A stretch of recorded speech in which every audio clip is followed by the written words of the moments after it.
loss and destruction grows by the day. The people of Ukraine urgently need our help. Already a vast humanitarian operation is underway. Britain's Disasters Emergency Committee, or DEC, brings together 15 leading aid charities to respond to overseas disasters quickly and efficiently. These charities include the British Red Cross, CARE, Oxfam, Save the Children and World Vision.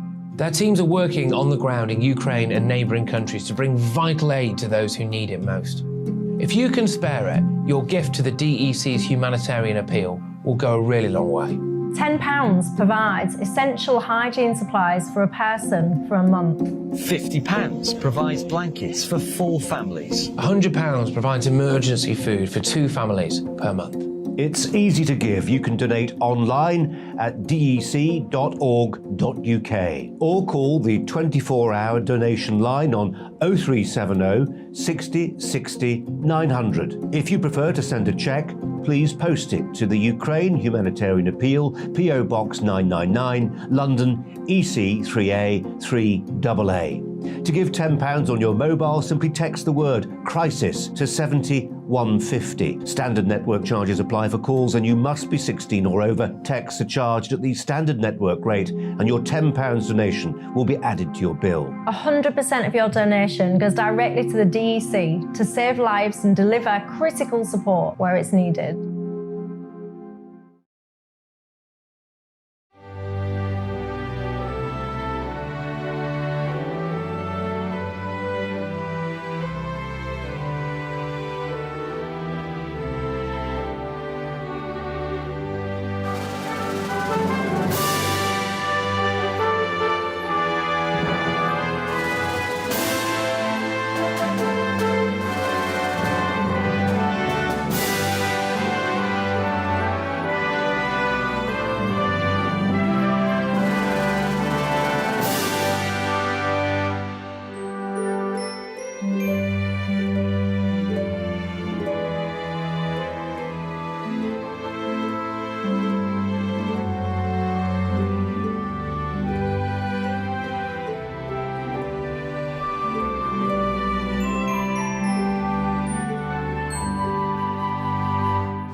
Ukraine says it's retaken the entire region around Kiev as Russian troops retreat, leaving behind a trail of death and destruction.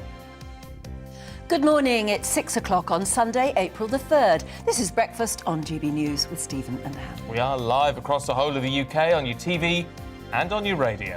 And coming up this morning, the Ukrainian President Volodymyr Zelensky warns that departing Russian troops are creating a catastrophic situation for civilians, leaving mines around homes and booby-trapping bodies left behind. President Putin has been accused of war crimes, but will he ever be held accountable? The Conservative MP David Warburton has had the whip withdrawn pending an investigation into allegations over his conduct. We'll bring you the latest on that. Chancellor Rishi Sunak is being urged to dish it out amid calls for an emergency budget to help us through this cost of living crisis. We'll be speaking to experts this morning about ways that you can save money. Don't forget, we'd love to hear from you about anything that we're talking about today, or even just letting us know where you are, what you're doing, and how you're watching us today or listening to us on the radio. Drop us an email, gbviews@gbnews.uk, or tweet @gbnews.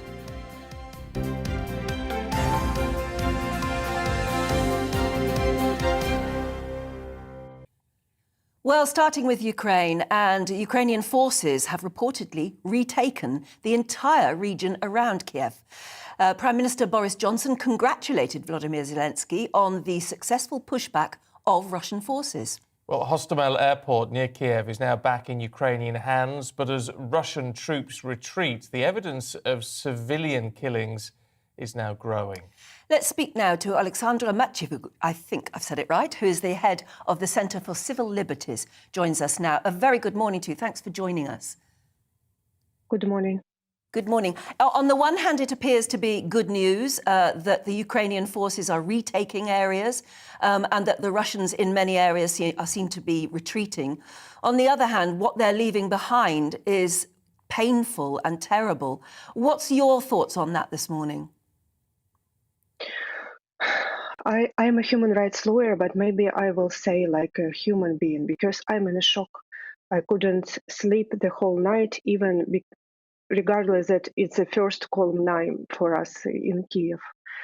They killed innocent civilians, and if you see these horrible videos where the people lay on a street near their houses with their arms tied back under their back, ties under their back, they were gunning down. I really don't understand for what. Why they have to do such things with locals? It's war crime, because according to international humanitarian law, army has to fulfill the norms of law, and it has to be a distinction between military and civilians. It's obvious that they are civilians. I really don't understand. I couldn't. I don't know how to describe it. I mean, I know it's a very difficult thing for me to say, but I guess one of the arguments could be that President Zelensky has militarized civilians in Ukraine. I mean, a lot of people were armed, a lot of people were fighting back. It doesn't change it doesn't change the outcome of all of this, but does it give the Russian forces a bit more of an excuse for what they've done? No, it couldn't, because these concrete people which were gunning down were unarmed. And we take testimonies from victims and witnesses from Bucha, from Irpin, from Gostomel. And our volunteers who documented these war crimes spoke directly with these people. And we have collected multiple horrible stories from Bucha. For example, I can tell you briefly one, when a woman told that her husband and her teenager son came to this Bucha, to the center, in order to receive humanitarian aid and medicine. And they were stopped by a Russian soldier. They immediately stopped. They raised their hand. They told they are civilians, and they were very obvious that they were civilians. But Russian soldiers started to fire, and they killed the father on the eyes of the son and injured son severely. I mean, it is heartbreaking. It must be very difficult for you living where you are. Now that Russian forces are retreating, you and journalists as well can venture out and can take the pictures that we're seeing in our newspapers this morning, pictures of bodies in the street. And there are fears, aren't there, that some of those bodies have been booby-trapped? I also have one more fears. Bucha, to you to understand, is a small village in Kiev region. They have 42,000 of people lived before the war. But what we can see when we liberated Mariupol, for example, where hundreds of thousands of people lived before the war, where such horrible behavior lasted for more than a month. I will do everything in my life to see Putin and his surrounding in the international court. It's very difficult, Alexandra, to see how that could ever happen, though, isn't it? It seems very unlikely that Putin will ever be brought to trial over this in any international court. But it has to be done finally, because everything which we see in Ukraine is a result of total silence of international community and annexion of international community.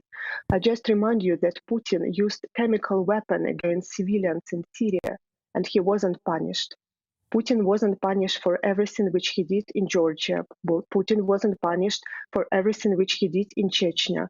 Putin wasn't punished for occupation of Abkhazia, Ossetia, Transnistria, Crimea, part of the Donbas. And it's growing his appetizer more and more. And if we will not be able as international community to stop Putin, it's only a matter of time which next country will be a target. Well, certainly your people, the Ukrainians, are determined that that should happen. The President Zelensky is determined that that should happen. But the war isn't over yet, is it? Even though Ukrainian forces are doing well, and as we said, in many areas, the Russians appear to be withdrawing, we don't know what's going to happen next. It must be very painful for you. Yes, the war is going on, and we are waiting that if Russian troops will be successful on another spot where now they are going, they will return to Kiev. But I'm love the whole Ukraine. For me, the whole part is very painful. It's very painful to see what's going in Mariupol. It's very painful to see what's going in Kharkiv region. It's very painful to see what they done even in Western region. There is no safe place for Ukraine for people for current moment. We really need the proactive international assistance. We need long-range distance weapon in order to stop Putin. We need fighter jets. We need tanks. We need artillery. We need air defense system, and we don't get any. And it's very surprisingly for me, because if there is a huge wave of solidarity around the world, why it can happen that after a month of struggle of Ukrainians, we're still unarmed? Well, it's an important question. We haven't really had an answer to that yet. Alexandra Matvichuk, really appreciate your time today. Yeah, thank you for joining us. Thank you. And thank you very much, yeah. I mean, it's horrific. It's absolutely horrific. I mean, it's when you discover what has been left behind. And that's what is in the Sunday newspapers today. Some awful-looking photographs. But also, she brings forward again that idea: why has the international community not done? We've provided a lot of weapons, but not what they keep asking for. But not what they ask for. But then there is that question: as if we do that, does it make things much worse? Yeah, is it in effect NATO getting involved in the conflict, which then changes the dynamic considerably? I mean, you can't win in this, can you? This is the problem. I'm glad I'm not in power.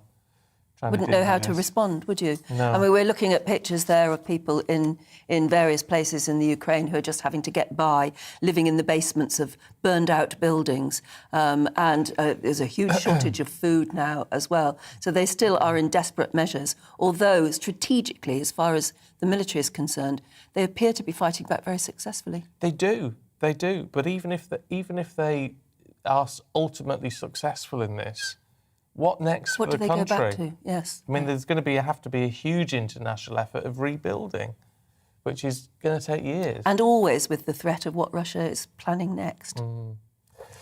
Well, more analysis on that coming up, of course, throughout the course of the day. Meantime, let's look at things closer to home. Chancellor Rishi Sunak being urged to set out an emergency budget to help millions across the UK who face being plunged into poverty and hardship as a result of the living crisis. The SNP MP Alison Thewlis has called on Mr Sunak to help people with rising energy bills with a more generous grant. So what can you do in the meantime to help save money as the cost of living rises? Here to answer that is Rose Grayston, independent housing consultant and campaigner. A very good morning. Thanks for joining us. Good morning. Thank you for having me. What sort of ideas have you got that in the meantime, while we still plead with the politicians to do more, how can we sort of help save those pennies and pounds that are escaping us at the moment? Well, it's important to note that we've got a differential impact of the current cost of living crisis in different parts of the country. So you've got some parts of the country where it's rising rents, rising housing affordability, particularly in the south. That's the big issue. You've got other areas of the country where public transport is very poor and people are really feeling that pinch in their cost of driving. And of course, we're all feeling the pinch on our energy bills.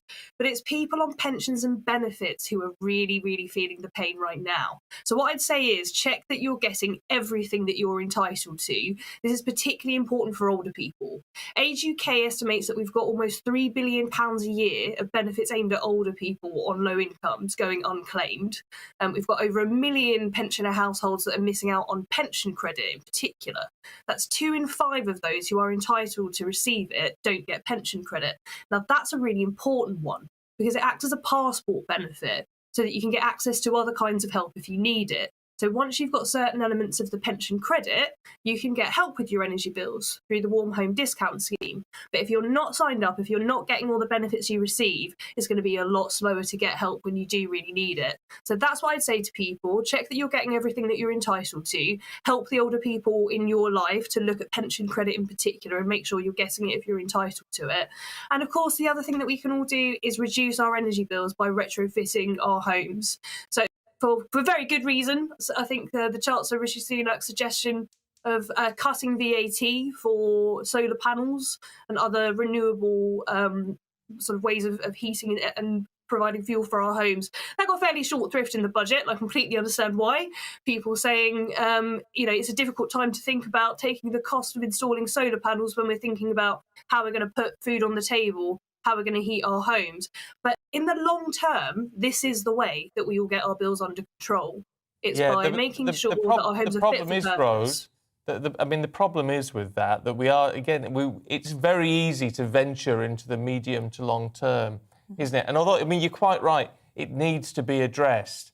But the problem is now, and those people, you mentioned pensioners and what they can do and moving forward with that. But it's those people on benefits as well, those people who are really struggling to heat or eat at the moment, and they can't have long-term plans for any of this, can they? They've just got to look at what they can do day to day. This is why I would say making sure that you're getting all of the help that you're entitled to, and looking at the Warm Homes Discount Scheme in particular is really important, because it puts the obligation on your energy supplier to work with you to find ways to make your situation affordable. So often then they'll take on the cost, the expense, the stress of organising for homes to be insulated. Because once they're paying for those bills and acknowledging the affordability crisis that customers are in, they've then got an incentive to work towards those medium long-term solutions. But absolutely, we're not going to be able to get all our homes completely energy tight in the next couple of weeks and months, are we? But there are small improvements that we can make along the way, and it all adds up to reducing bills.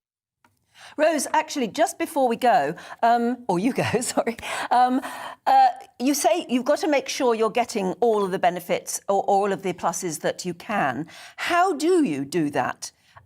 Especially maybe if you're not that tech savvy, and you can't go on Age UK website or something like that. How do you find out what you're entitled to and whether you're getting it?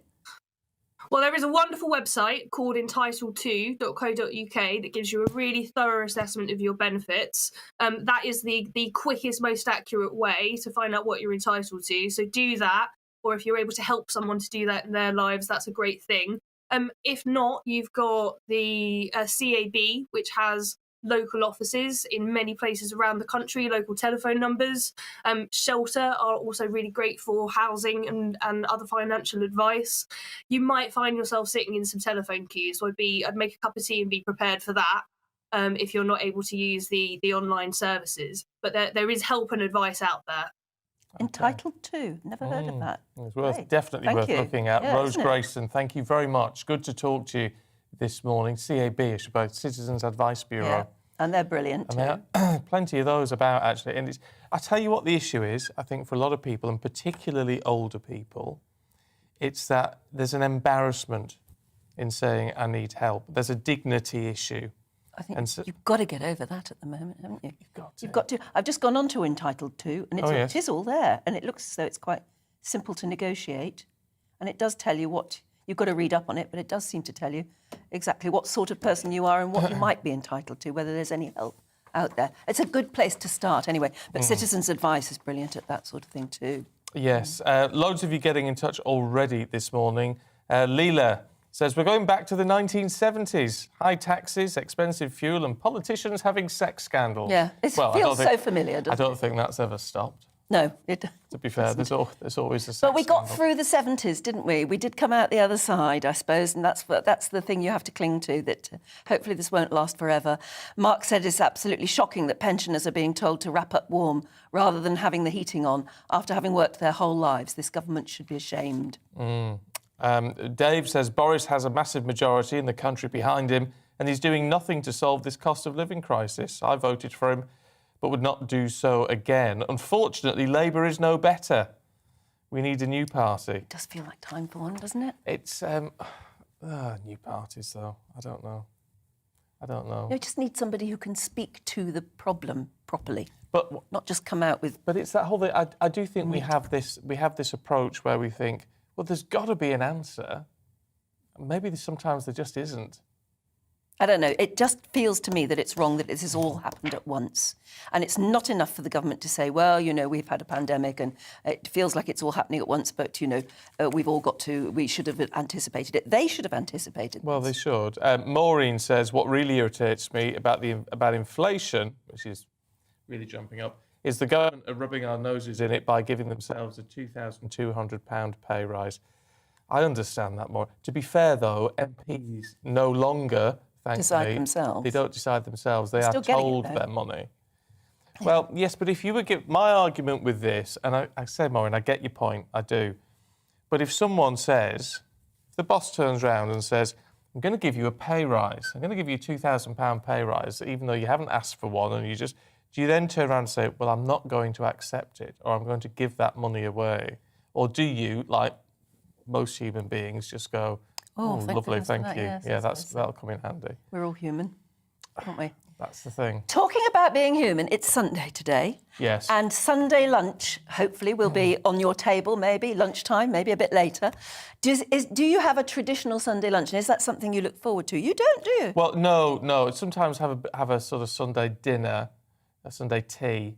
But when You mean roast? Yeah, like a roast, but like a veggie roast thing. Yeah.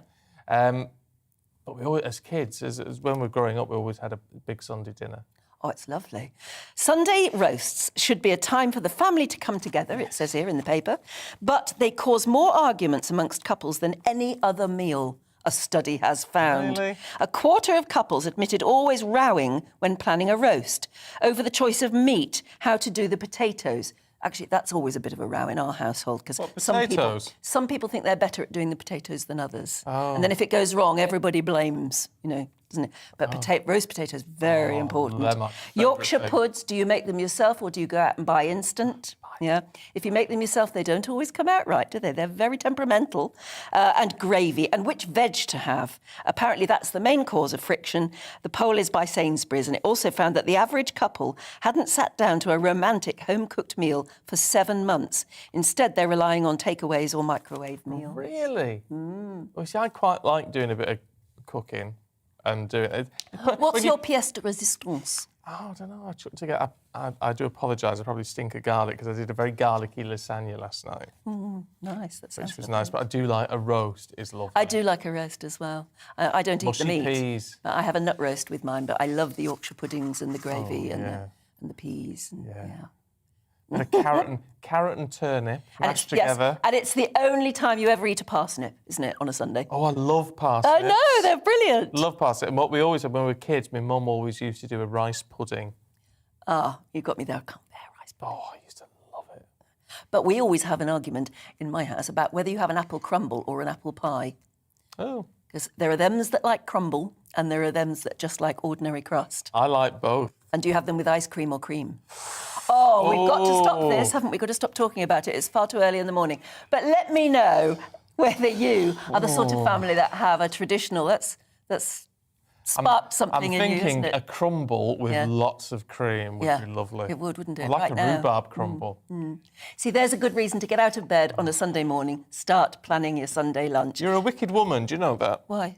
Talking about all this. I know, I'm sorry, got us going now. But it's something to look forward to, isn't it? Oh, it is. Yeah, okay. If you're going to plan one now, let us know. Let us know what you're going to have. Stay with us, though. GBNews at gbnews.uk. I want to hear what sort of Sunday lunch you're having. My mouth is actually watering. We've got plenty more to come for you, including the changes that Prince William may make once he becomes the Prince of Wales. Well, looking ahead to the weather for you, and it's a frosty start this morning with some persistent rain pushing into the far north. So let's have a look at the details. In the southwest of England, there will be a little fair weather cloud around, but also plenty of sunshine this lunchtime. Maximum temperatures today will be similar to yesterday for many. It's about the same for the eastern London area. Most here will have lengthy periods of spring sunshine. Whilst there may be a few showers across parts of North Wales by this afternoon, further south, things are likely to stay dry with sunny spells. Onto the Midlands for you. A few showers also likely to feed into parts as we go through this lunchtime. After a cold start, temperatures will rise, but it is still going to feel quite chilly. Meanwhile, in northeastern England, there will be very little cloud here. Whilst the odd shower can't be ruled out, for many it will stay dry and sunny through the morning and into this afternoon. A spell of persistent rain pushes into far northern parts of Scotland. Many central parts will get increasingly cloudy. Further south, it should be dry and bright with some sunshine. And there may be some hazy sunshine across Northern Ireland, but at the moment it's looking mostly fine and sunny here as we head through the morning and into the afternoon. So the rain and hail snow in the north will continue its way southwards this afternoon with a few showers elsewhere. And that's how it's looking for you today.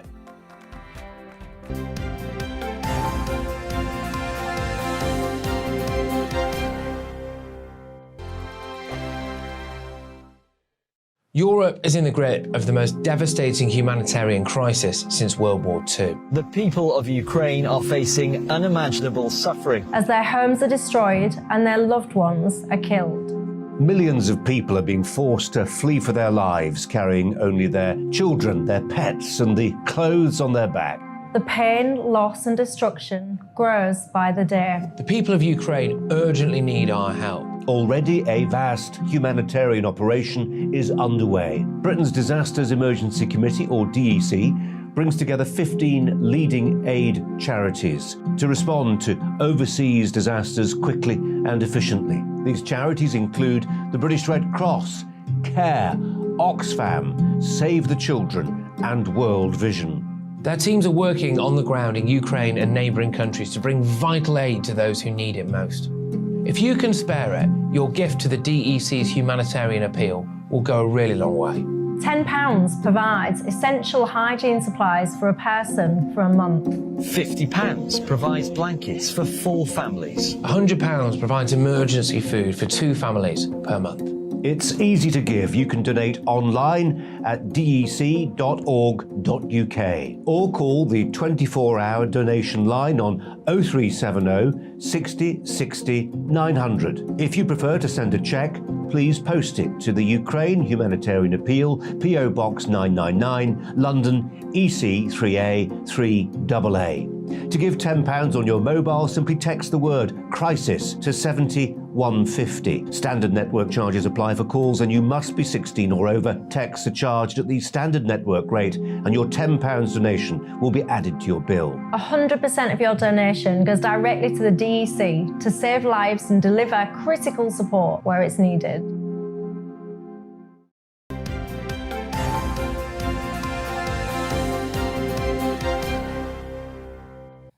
.25, very good morning to you. This is Breakfast with Stephen and Anne across the UK on your TV and your radio. There's a lot of royal stories in the papers as well today. A lot of them about Prince William, who is reportedly looking to shake up the monarchy when he becomes Prince of Wales. Now, according to the Mail on Sunday, he's going to adopt an approach closer to his grandfather's, Prince Philip, than his father. Let's talk to Charles Ray, former royal correspondent for The Sun. Good to see you this morning, Charles. I mean, what do you make of this when he says he's going to be more like Prince Philip?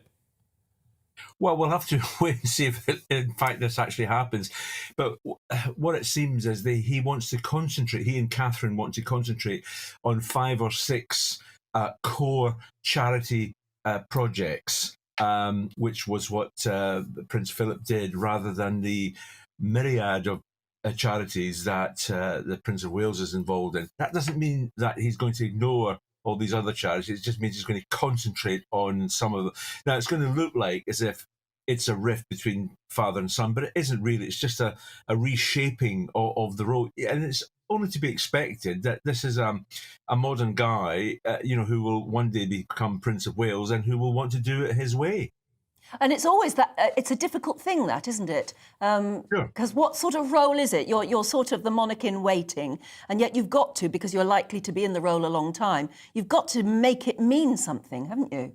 Yes, you have. I mean, and Prince Charles has made it mean something. I mean, he started, the Prince's Trust and everything else. Now, it looks like he may not concentrate so much. I'm talking about William now. May not concentrate so much on the Prince's Trust, but will concentrate more on his foundation that he started with Prince Harry, which, in effect, does the same sort of job. It's there to help people, give them a leg up in life, and so that they perform well in society.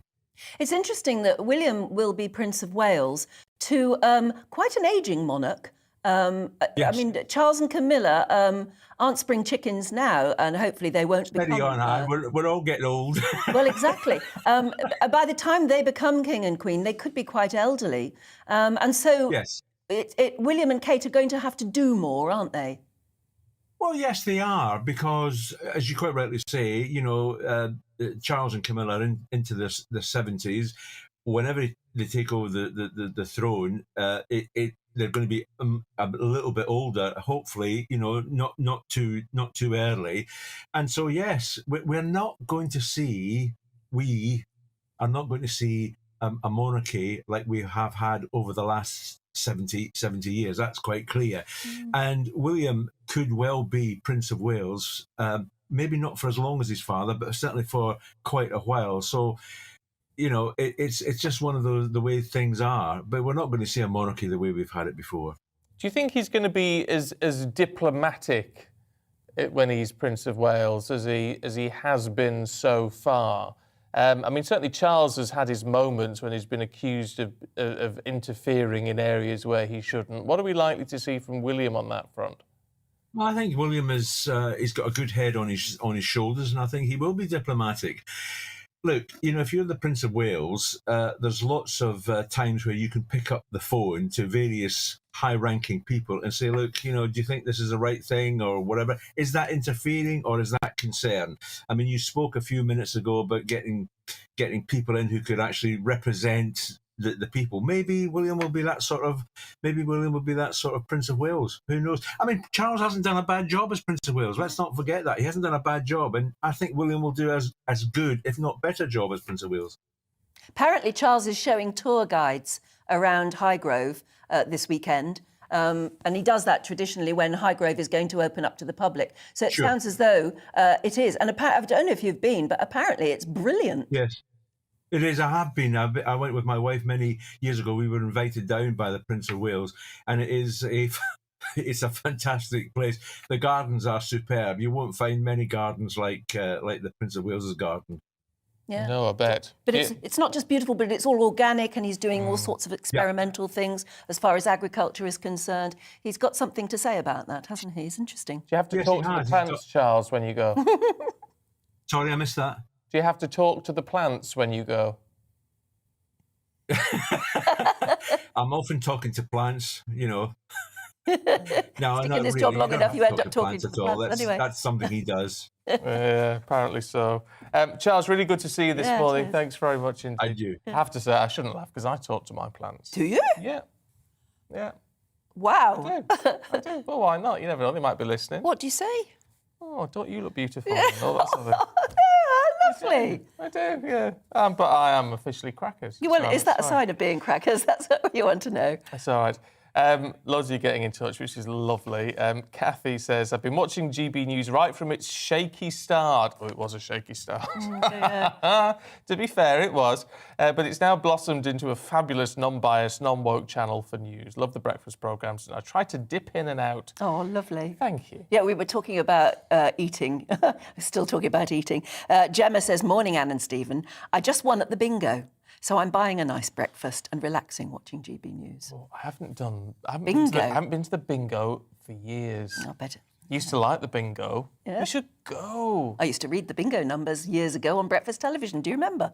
No, you weren't. No. You were still at school. Bingo numbers? When we had absolutely no audience at all, because we had a shaky start at TVM, and then Greg Dyke brought me and Nick in and everything. And it was in the days when the newspapers used to do bingo numbers. They used They had bingo competitions in all of the newspapers, and so we read the bingo numbers out at something like 7 o'clock and 8 o'clock, and it got a huge audience because it meant that people could do the bingo in the newspapers without actually having to buy the newspaper, and it was brilliant. Oh, well, that's And when you interviewed a Hollywood star, I remember turning to one and saying, "Can you read the bingo numbers for us?" And he didn't even know what bingo was. Oh, what? But he made an absolute hash of it. But it seemed as being very funny that I actually asked a big Hollywood star to read the bingo numbers. Yeah. Why did I get to talking about that? Bingo, yeah. I like a bit of bingo. And just to say from Paul, who's retired and lives in Hungary, we have homemade chicken soup, then breaded chicken with mashed potato, and that's a traditional Hungarian Sunday dinner. Do you know, there's nothing better than well, apart from roast potatoes, mashed potatoes. I don't like mashed potatoes. Oh, beautiful, especially if they're really well mashed. Creamed. That's it, creamed. Yeah. Absolutely gorgeous. I'm not a fan, but there you go. Eat a nice roasty. Yeah. Perfect. Stay with us. We've got plenty more still to come for you this morning, including a look at the papers with Mariana Hotter and Tom Slater.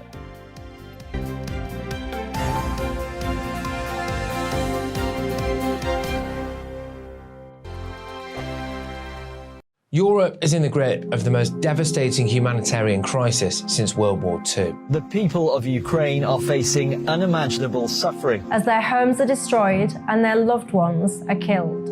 Millions of people are being forced to flee for their lives, carrying only their children, their pets, and the clothes on their back. The pain, loss and destruction grows by the day. The people of Ukraine urgently need our help. Already a vast humanitarian operation is underway. Britain's Disasters Emergency Committee, or DEC, brings together 15 leading aid charities to respond to overseas disasters quickly and efficiently. These charities include the British Red Cross, CARE, Oxfam, Save the Children, and World Vision. Their teams are working on the ground in Ukraine and neighbouring countries to bring vital aid to those who need it most. If you can spare it, your gift to the DEC's humanitarian appeal will go a really long way. £10 provides essential hygiene supplies for a person for a month. £50 provides blankets for 4 families. £100 provides emergency food for 2 families per month.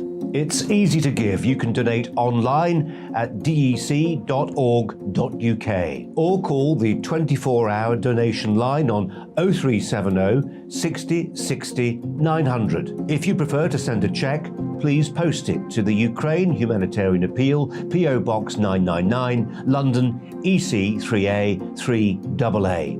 To give £10 on your mobile, simply text the word crisis to 70150. Standard network charges apply for calls and you must be 16 or over. Texts are charged at the standard network rate and your £10 donation will be added to your bill. 100% of your donation goes directly to the DEC to save lives and deliver critical support where it's needed.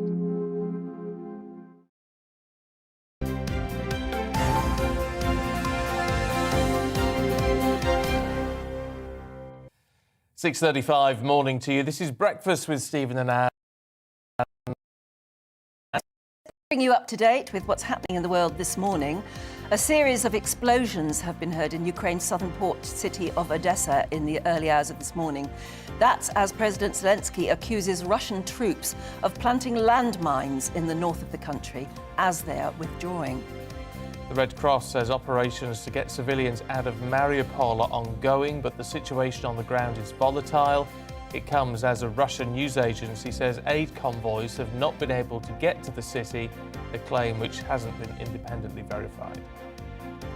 The Chancellor is being urged to set out an emergency budget to help people across the UK who are struggling with the rising cost of living.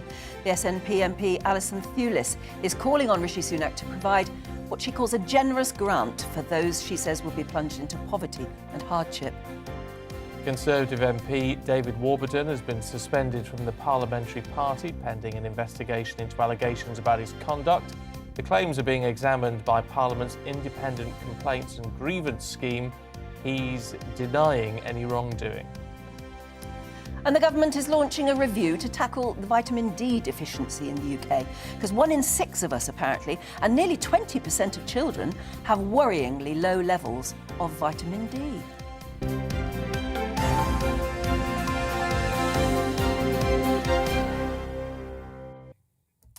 Let's go through the papers then this morning and today. Anthropologist Mary-Anne Hotter and the editor from Spiked, Tom Slater, are both here. Good to see you both this morning. Tom, can we start with the Mail on Sunday and looking at David Warburton? Yeah, when I woke up this morning, I didn't know anything about this. What is it all about? Well, there's a lot of layers to it. So David Warburton, as you were trailing there, has been suspended over these sex and drugs allegations. So there's images of him which have been circulated of him next to what appears to be cocaine, recordings of him seeming to kind of discuss ordering drugs, as well as 3 allegations of sexual harassment, unwanted advances, effectively. 2 of which actually being people who work as commons aides. Then there's this other aspect to this, which is speculation in this report here in the Mail on Sunday, that whether or not this could be a stitch-up of some way, shape or form, because of the amount of material that seems to be amassed, that general concern about foreign powers potentially trying to... And the photograph that they're showing is a very odd one, isn't it? He's sort of just sitting there next to a table with what looks like a scotch on the rocks, and then lines of a roasting tin with lines of cocaine, or what appears to be, and why would he pose? And it's a posed shot, isn't it? Well, that photo in particular, some of the recordings which are being quoted here, where he's kind of talking openly about how £160 for 2 grams of cocaine was a good deal. At one point, texting someone allegedly, as we should say, so asking if someone's dealer will deliver to Westminster Bridge.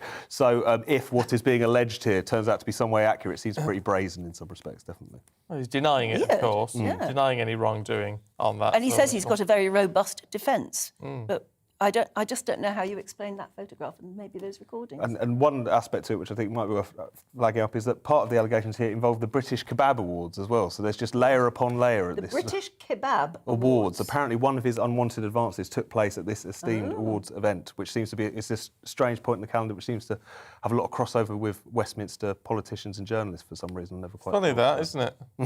There's so many aspects of this which are more baffling than illuminating. Yes, very odd. Well, we shall have to hear his defence. As they say, he's got a robust one. He says he's got a robust defence, but we need to hear it. We shall hear it. To the Sunday Times, Mary-Anne, looking at what are apparent war crimes left behind in Ukraine. Yeah, a bit of a handbrake turn from the British Kebab Awards. So this is the early reports saying that from areas that Russian troops are withdrawing from, there's evidence of war crimes. So the bodies of dead Ukrainians that have been mutilated, including the bodies of children, areas where perhaps piles of human corpses have been mined so as to target people who would be coming to kind of lay the dead to rest. Yeah. And of course, in your kind of news headlines, the areas that the Russian troops have been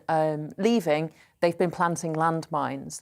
And this fundamentally means that it would not be safe for civilians to return to those areas. And so the millions of people who are now displaced, who are desperate to go home, the way that Ukraine would perhaps start to rebuild if and when, you know, the situation becomes resolved peacefully, it becomes land that you cannot return to safely. It's land that you just can't call home anymore. The bodies either at the moment if they've been booby trapped. Yeah, exactly. And the kind of question is, I mean, you hear these stories from the Second World War. You hear these stories about other areas. You know, Princess Diana was very active in working against landmines. There's repeated campaigns to prevent these devices from being built and manufactured in the first place, because why are they designed like that? They're designed to cause maximum damage and often target civilians. And that fundamentally is a war crime. And often years later. Well, that's it, yeah. The legacy of this, the painful, damaging, murderous legacy is decades rather than months. And, I mean, I guess the only thing about this is that we are in an era of smartphones, of satellite imagery, of people being able to record the evidence in real time in a way that perhaps hasn't been available to civilians previously. And so one thinks that at least there would be a compelling, kind of weight of evidence to prove that these things were happening, but quite whether that then translates into action within the international courts. How can it? Yeah, well, I mean, that's the thing. I mean, the thing is, he's not going to submit himself to it, and there's no way we're going to send people in to try and arrest him. Well, no, that's it. And the thing is, it's such a brazen, on the world stage, illegal invasion that you kind of think, in the worldview, what are a few, breaking of, Geneva Conventions? It's not like this was following the rules in the first place, and these are a few aberrations. Yeah. Meanwhile, Tom, we're going to build more nuclear power stations. Yes, so Kwasi Kwarteng has floated the possibility that by 2050 we could have 6 or 7 new nuclear power stations. This is ahead of the energy security strategy, which is going to be published finally this week, obviously in large part in response to the question of how the world is going to power itself, obviously with Russian oil and gas and wanting to move away from that. So this was a point of contention originally between Kwasi Kwarteng and the Chancellor Rishi Sunak, because of the fact that nuclear power stations are quite expensive. Obviously, you have to there's a lot of upfront costs. It takes a long time for them to actually come on stream. But it seems like this is now going to be a big part of the picture alongside wind power, which the government's still very much attached to. And I think it's a solid move insofar as there is. Obviously, these things are expensive to begin with, but, it's plentiful, clean energy. And when you look at countries like France, who an enormous amount of their power comes from nuclear energy, they have that in their own country, energy security, which really insulates them against some of It's going to be the key phrase, isn't it? Energy security. We're going to hear it more and more and more now. Definitely. And it does seem amazing that nuclear power stations are going to be the answer. Well, it feels like a step backwards, but does it? I don't know. I've always it does, been quite except that pro, we've got to think of our energy security now. I remember as a child going up to Sellafield, and I used to give tours, and you could walk across the rods, the fuel rods, when they're in. I mean, they're still protected, but you can walk across the top of the fuel rods. I mean, one assumes they're, I don't know, insulated in some way, so that you're not actually, you don't glow green. You've got your little radiation badges on that you all wear when you're in there and things, but it's extraordinary. Sellafield's an extraordinary place. I think the question as well, when you're talking about nuclear, whether these like little mini nuclear stations or like whoppers, like the equivalent of Fukushima or Chernobyl or Sellafield, a bit smaller, is that you obviously need the security of the physical asset as well. Yes. So, because otherwise that itself is a target for domestic. I just hope that if we are going to build nuclear power stations, we at the same time invest hugely in renewables, so that maybe one day we can rely on renewables and close down the nuclear power stations. And the question is, what is the nuclear power station fuelled with as well? Yeah, and the cooling systems and all that stuff. And then if you can have green energy that's supporting the nuclear production, then it's all good. Yeah, well, it's interesting, but so we've got to do something. Yeah. Can we have a look at, it's in the Sunday Express, Mary-Anne, the cost of living situation, but this talk of trying to seize back the stolen billions. Is this furlough? Yeah, all the fraud around all the financial support mechanisms that came out during COVID to support businesses and individuals. And Lord Agnew, who was a Tory peer, resigned a couple of months ago. He was the anti-fraud minister, the government's own, dyed through the wool Conservative supporter, resigned his own job and said, I cannot do this because the Treasury don't care. They're making no effort to reclaim all the fraudulent losses that have been identified because of things like bounce back loans being paid to companies that didn't exist at the point they were claiming. Loans being given to companies that were already registered at a company's house, which is the kind of registration, that they were dormant, they weren't operating, and yet they still got these loans. Banks issuing loans, duplicate loans, so the same business is applying for support loans from one bank and then the other. Out and out fraud, as you say. Oh yeah, absolutely. Why are they saying? Why doesn't the Chancellor want to claw it back? Why indeed? Well, One of the suggestions is A, because they're a bit hopeless, B, because they go, well, it's public money, but it's more effort than it's worth. We'll just kind more of expensive. It's expensive, but also it's embarrassing because part of the reason is that they didn't have the mechanisms in place in order to protect the public purse. This and the point that Lord Agnew is making in this article, he's kind of got a column as well as the kind of detail. So this is approximately £37 billion worth of our money, of your viewers' money. That's our hard-earned taxes being just given to criminals. Sometimes people going, I reckon we can, pull a fast one and kind of do the numbers, fill in the form and get the cash. But also organised crime. They've just taken the money. And it really is incumbent on Rishi Sunak to get it back. Make an effort to get it back. If we could get 20% of that back, that could be funneled into universal credit to help those people who exactly have no money at the moment. I suppose the only difficulty was, I think we all remember at the height of the pandemic, like just the speed with which they were trying to move. You can kind of understand why the usual safeguards, the usual tendering, all these things that would usually go into any programme of this size went by the wayside. But it is still remarkable that there's just no interest in after the fact, trying to claw that back. And this Lord Agnew, sorry, one more thing. Lord Agnew makes the point that even when they had sort of after the event, brought in these checks and balances to make it easier for the banks to check that these were legitimate claims. The banks weren't using that. And so then at a certain point, why should the taxpayers be refunding the banks if it's the banks making stupid errors to protect their own shareholders? Oh, well, fair point. The point is it would take an awful lot of sorting out, wouldn't it? It won't be simple and it won't be worth it for 37 billion, though. Well, if you get it all back, look, Marianne, Tom, thank you both very much indeed. We'll catch up with you a little bit later on. Yeah, and while we talk about COVID and decisions that were made during COVID, it's not over, is it? Because COVID cases have hit an all-time high in the UK, with almost 5 million people infected and with free testing now scrapped. It makes you wonder what's going to happen next. Well, let's talk to Professor Azim Majid, who's Professor of Primary Care and Public Health at Imperial College London, and joins us now. Good to see you this morning. Should we be overly concerned that the numbers appear to be absolutely rocketing at the moment? I think numbers are probably peaking around now, so I suspect probably they'll start to fall during April as we have our Easter holidays and people perhaps mix a bit less more indoors. I think we should be cautious but not over anxious. Although numbers are very high in terms of cases, number of deaths and hospital admissions remain fairly low compared to previous waves. So vaccines are working well in keeping down the serious cases and the deaths. So yes, be cautious, but don't be over anxious about the current numbers. And yet, we are told that people are still dying of COVID or being very, very ill with COVID. Not many, I understand. But does that mean that they are those... Do we know what variant those people who are suffering have caught? And so is the one that we really shouldn't be worried about too much, the Omicron? We're facing Omicron largely at the moment across the UK. There's now a new variant of Omicron that's appeared in the last... month or two, something called BA2, which appears to be more infectious than the original Omicron variants, but not more serious in terms of the disease it causes. So that's also driving numbers up, the fact we've got this slightly more infectious variant, but it doesn't appear to be more serious, as I mentioned, than the previous variant we faced quite recently.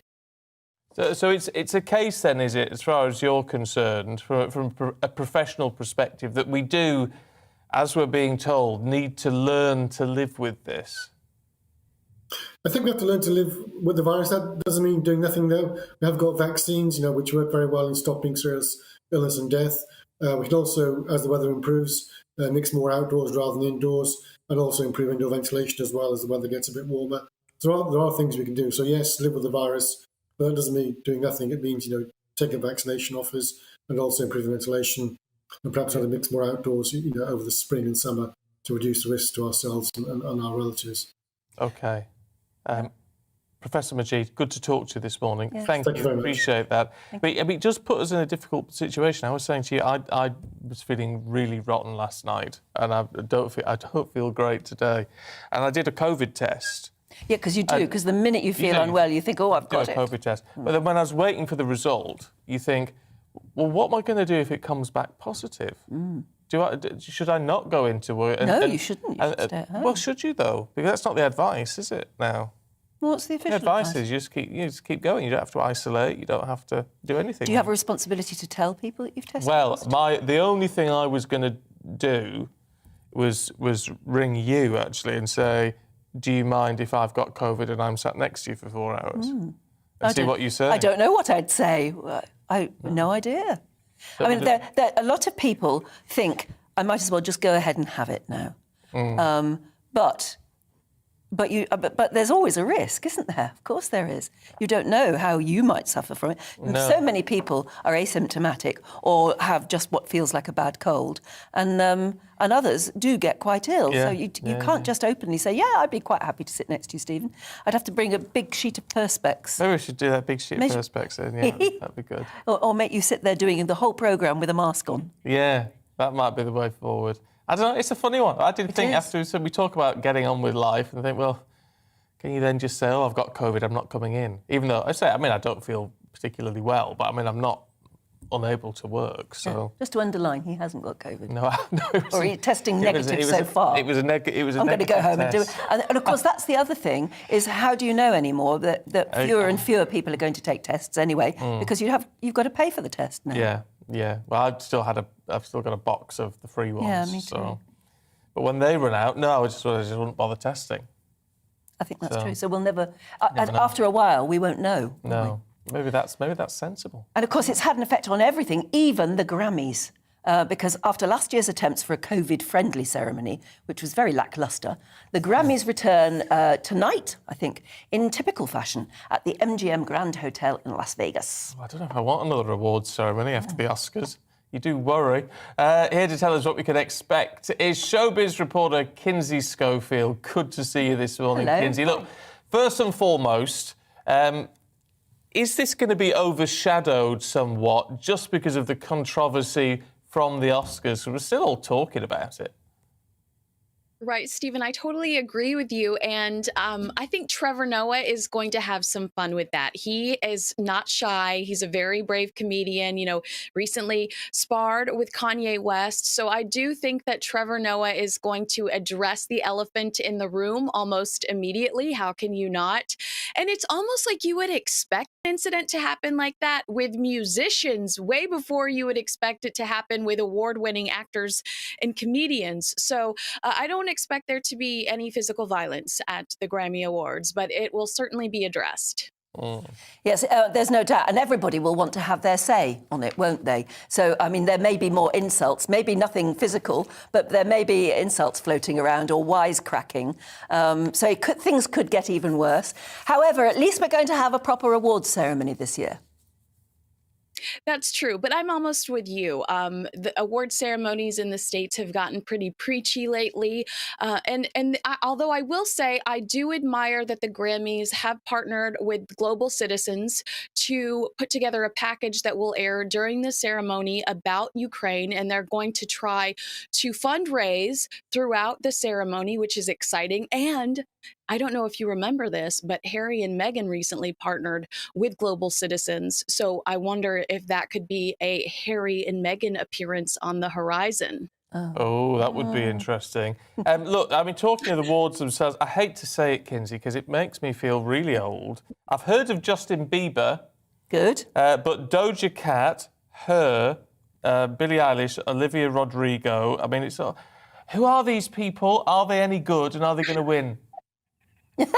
I think Olivia Rodrigo is going to take them all home. And I'm surprised you haven't heard of Billie Eilish, because Billie has really been such a powerful artist over the last few years.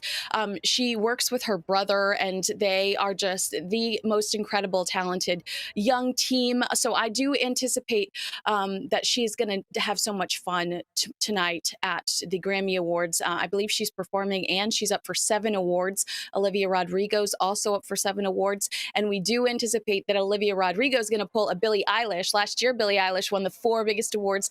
We anticipate that Olivia Rodrigo is going to do the same thing with Best New Artist, Best Song, Best Album. And she is just absolutely precious, having a great time. And Ed Sheeran is up for an award for Song of the Year. He is, but I hate to tell you that I think Olivia Rodrigo is going to beat him. Oh, don't hate to tell us that. No. It's fine. He's had enough awards.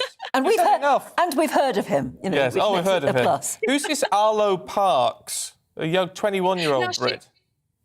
Yeah, is it Arlo Parks, 21 years old? That is one of your artists. So I think that she's up for Best New Artist. Also, Glass Animals is up for Best New Artist. Glass Animals have been together since 2010. So I don't know if the Grammys, didn't read the Wikipedia page or whatever. But I thought it was so interesting that Glass Animals has been together for 2010. They're also up for Best New Artist along Arlo Parks, and they're, I believe, an Oxford formed band, but they've already been together for so long. Imagine how silly that conversation must be, since they've been together since 2010, and here they are in 2022 up for Best New Artist. Well, we're ashamed to say, I'm ashamed to say I've never heard of them at all. No, I haven't. But I wish them all the luck in the world. I really do, because they're Oxford-based, and they're Brits, and I love the name Glass Animals. Interesting, but I don't know them, but I just hope they do well. Yeah. It's great. Oh, well, there you go. Great to talk. Are you going to be there tonight? I don't think that you could pay me enough to go to Vegas. It is such a dirty city. I'm going to sit in my pajamas in Los Angeles, California, and not have to smell the cigarette smoke, and I'm going to behave myself. Good. Right. Good for you, Kinsey. Have a gin and tonic though, or something. Good to see you. Thanks very much. Have you ever been to Las Vegas? No. I have never met anyone who's been to Las Vegas and didn't like it. Oh, my brother. It's brilliant. Oh, really? No, my brother and his wife and the kids went. The kids loved it. My brother and sister-in-law hated it. Oh. Said it was dirty. Dirty? I've never heard that before. I'd love to go just for the experience. Yeah. It'd be good. Yeah. I want to go into the pyramid, stay in the pyramid hotel. Oh, yeah? Yeah, because the lift goes up at 45 degree. Oh, nice. I know, you see? Oh, you see, that sounds interesting. Yeah. I'd go for 24 hours. Yeah. All right, look, we're out of time, but stay with us. We've got lots more still to come for you.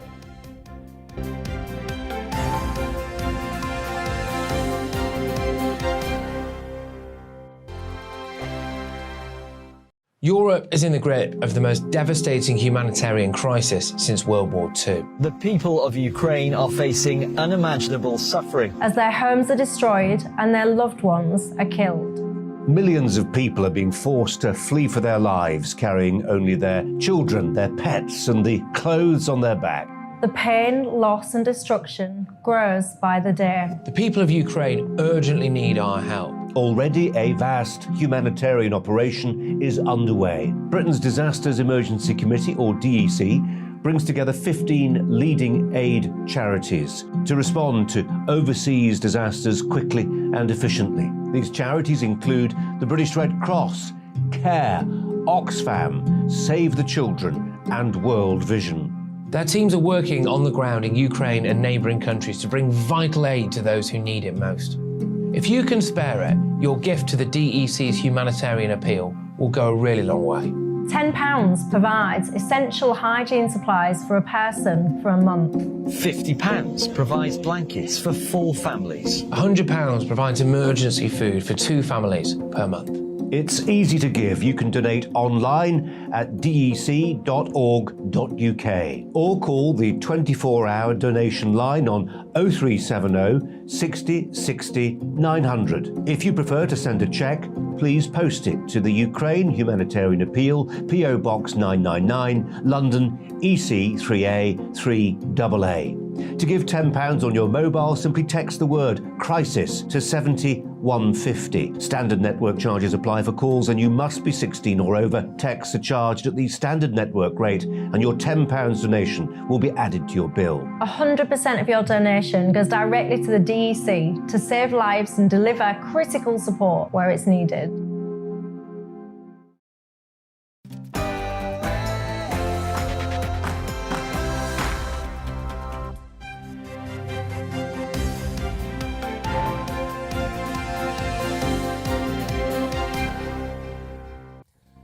Ukraine says it's retaken the entire region around Kiev as Russian troops retreat, leaving behind a trail of death and destruction. Good morning. It's 7 o'clock on Sunday, April the 3rd. This is Breakfast on GB News with Stephen and Dan. We are live across the whole of the UK on your TV and on your radio. And coming up this morning, the Ukrainian President, Volodymyr Zelensky, warns that departing Russian troops are creating a catastrophic situation for civilians leaving mines around homes and booby-trapping bodies left behind. President Putin, meanwhile, has been accused of war crimes, but will he ever be held accountable? Conservative MP David Warburton has had the whip withdrawn pending an investigation into allegations over his conduct. We'll bring you the latest on that. Meanwhile, the Chancellor, Rishi Sunak, is being urged to dish it out amid calls for an emergency budget to help us through this cost of living crisis. We'll be speaking to experts this morning about ways that you could save money in the meantime. We'd love to hear from you, of course, this morning. Anything you want to talk about, the serious stuff or perhaps the lighter stuff, a bit like a Sunday lunch. Apparently it causes rows in the family. Yeah. But what are you having? What do you fancy? Let us know, gbviews at gbnews.uk, or tweet us at gbnews.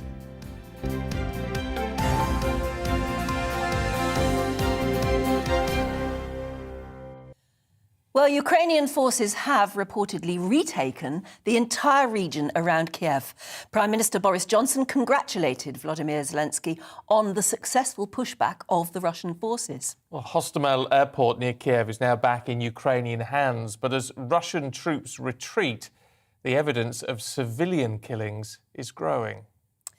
Now, an ex-American Special Forces officer is calling on British people to donate vehicles to help rescue orphans from Ukrainian cities. Well, Jeremy Locke runs the Aerial Recovery Group, which brings veterans into humanitarian employment, and he spoke to our reporter, Eddie Costello.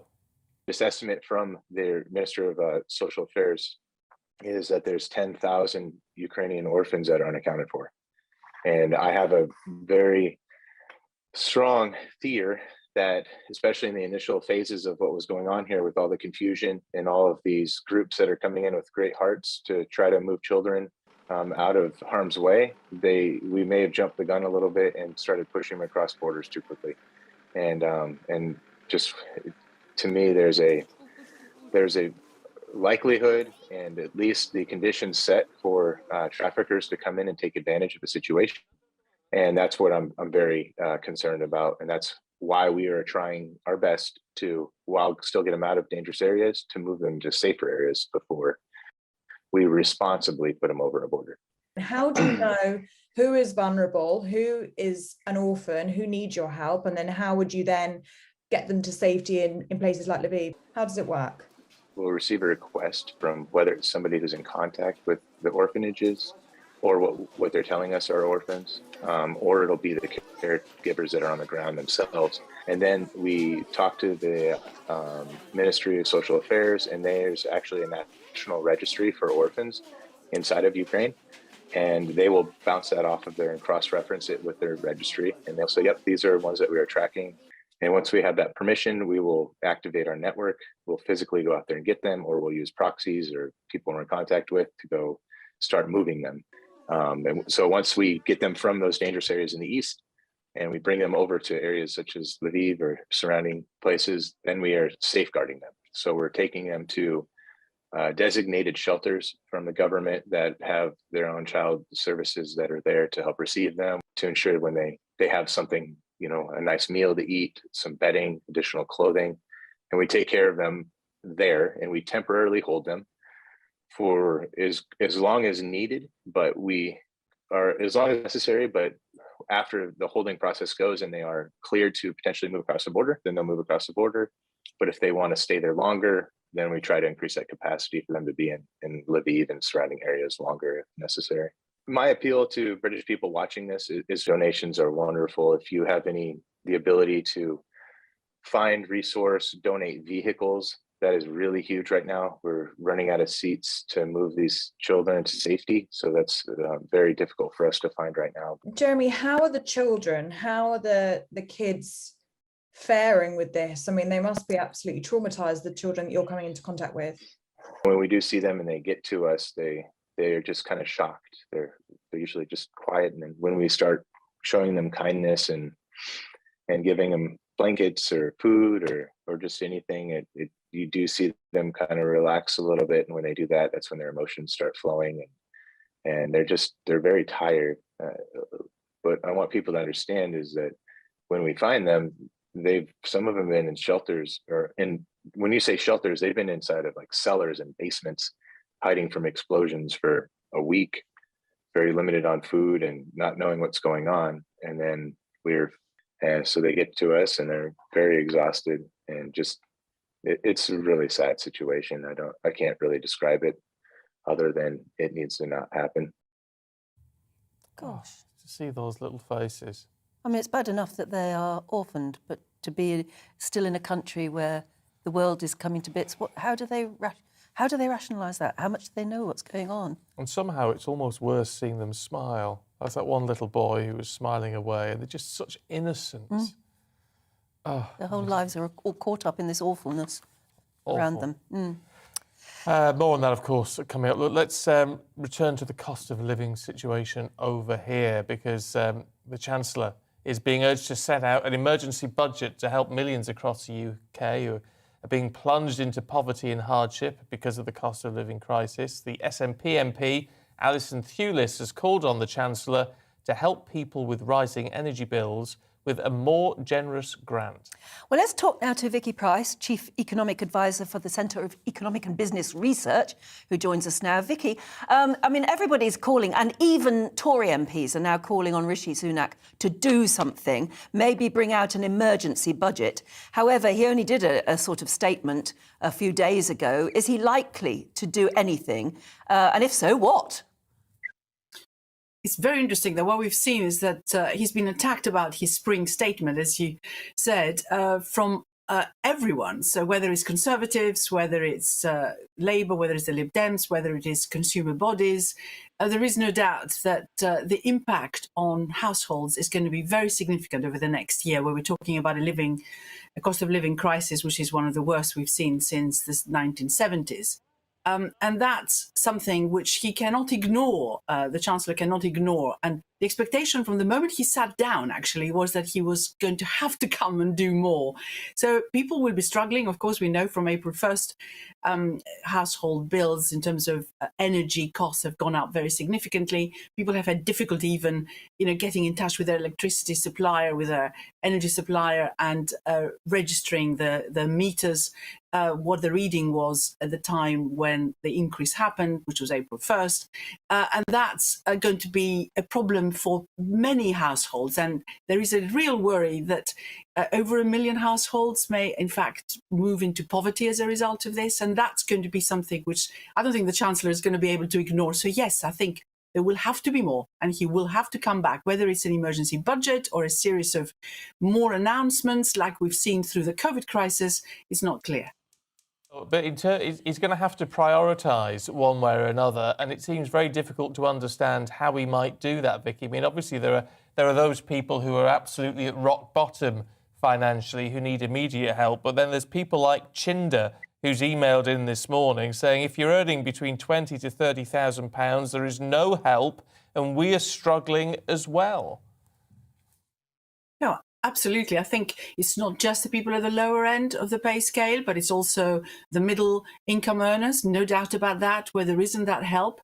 For lower down the pay scale, of course, or people who are not at work, for example, as well, what you have seen is that benefits are going up more or less benefits are not going up with the rate of inflation, but minimum wage is going up 6.6%. Benefits are not, and that's the real issue. So although people at the lower end of the pay scale are getting some support, some extra support with their electricity bills and their gas bills, a lot of people at the higher end are not, and that's going to be an issue for them. And as I said, the minimum wage going up, yes, is fine, but loads of people are not at work, and they are not going to be helped either. So yes, you can talk about people at reasonable earnings who are going to suffer, but interesting thing about the whole situation now is that everyone is likely to suffer. Of course, at the lower end, one tends to spend more on food. It's not just electricity, but food prices are going up very significantly. The lower your pay is, the more of your income every week goes to food, and also, interestingly enough, fuel, not just fuel bills, but also transport. So petrol prices going up, for example, is also an issue. And yes, of course, we've seen this reduction in the fuel duty by 5p.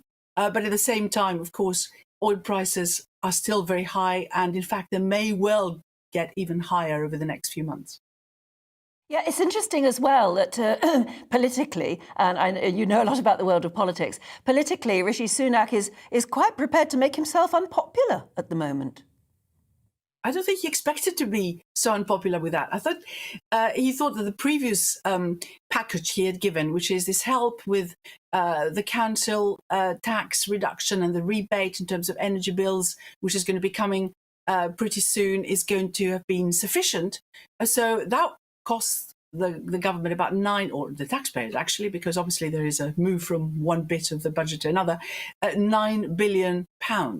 Plus, of course, he has raised the threshold for paying national insurance contributions for employees quite significantly. It's now more or less the same as income tax threshold. And he thought that was sufficient. That's going to cost him an extra £6 billion as well. So he can argue that he's put quite a lot of money back into the pockets of people. But obviously that isn't going to be sufficient if your real incomes are still declining as substantially as they are. So we're talking about real incomes possibly this year going down from anywhere between 2.5% to 4%. That means that what you're earning and what you have to pay do not match at all. So somewhere or other, some of the savings will have to be found. And of course, bits of help in various areas are welcome. But they're not, just as you suggested earlier, universal. And people are going to be very dissatisfied in the year ahead. And it will mean for the Chancellor that if people do not go out and spend as much as they otherwise would, you have to rethink his growth forecast, for example, already reduced very substantially from 6% to 3.8% for this year. Will they have to be reduced even further? And if that is the case, then he's going to be collecting a lot less in tax as well. So he's got an incentive to ensure that people feel confident and they go out and spend. But we're actually seeing already consumer confidence decline. Fascinating, isn't it? One would like to be a fly on the wall in the Treasury at the moment, figure out how they make these decisions. Vicki Price, thanks very much indeed for joining us this morning. Thank you. I mean, as Vicki said, that we're all going to notice it. It's just a question of who can afford to pay. Yeah, everyone's going to feel the pinch. I was doing some calculations last night on my... I took some pictures of... I know I'm a bit late, actually, it's because I've been on holiday, but I should have done it a week ago or something. Taking a picture of the latest meter readings and then putting them up on the website, the energy provider website. I did that. I don't know what good it does, but at least I did it. But there's no doubt that it's already more expensive and it's going to go up, isn't it? Well, that's the benefit, at least, of the smart meters. I've got a smart meter, and so it just pings it off every hour or something. It sends an automatic reading in, so at least you are being charged at the right tariff. I mean, I'm being charged more now, but... Yeah, my son said to me, I think you probably need to look at your tariff. I thought, I don't even know where to start on that. It's confusing. And a lot of people getting in touch saying, how do you get that sort of advice? There are various websites if you can get onto a laptop or something. The one that we were looking at was the one called Entitled To. Yeah. That's literally just the name of the website, Entitled To, and it's tells you basically what, at your age and everything else, you could be entitled to. The other one is Citizens Advice, and you can. They're usually in most high streets. So you can get along to them for one-to-one help. It was Linda who emailed in. Can commentators stop telling old people to check you're getting all the support you're entitled to? Old people often don't use technology. Who is helping them? Well, so it's not just technology, Linda. So it's the good old high street. Yeah, and maybe we all have a responsibility, actually, if there is anyone older that you know or is in your family or something, to give them a bit of help, because it's very overwhelming at the moment.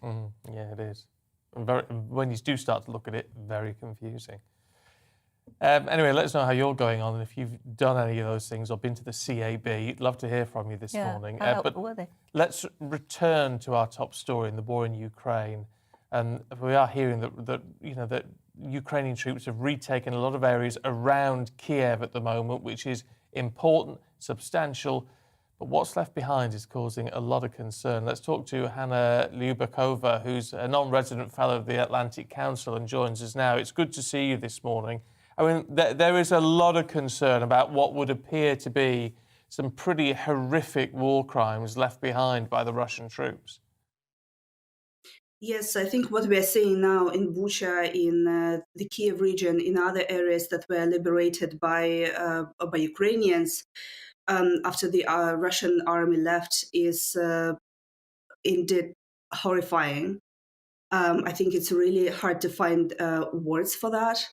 My Ukrainian friends who are there, who are in Ukraine, are saying that, well, it's just not possible to see and not possible to comprehend why these people were killed, because these were civilians. These were people who did not have any weapons, who did not pose any threat.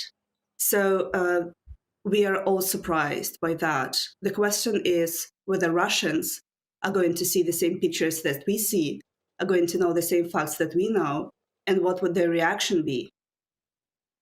It is interesting, isn't it, that as the Russian troops are pulling back, that these astonishing and appalling war crimes are coming to light, because people and journalists are going out and literally taking pictures of what they see in front of them in the streets. And those images are very shocking. They at least are getting out. I mean, they're all through the newspapers in Britain today. At least those pictures are getting out to the wider world. But do you think, for instance, President Putin will ever be brought up for these appalling crimes? I think it all depends on us. I think it all depends on the international community. Ukrainians are doing everything what's possible so he and other perpetrators are brought to justice. So we should only support these efforts in The Hague or in other international criminal courts. So it all might be done, and it all should be done. I think now I was saying about Russians who might not see it, because there is a media blackout right now in Russia, because many media, independent media outlets have been blocked, have been banned, have been pushed out of the country. And it's really difficult for people all over Russia in regions to get this information.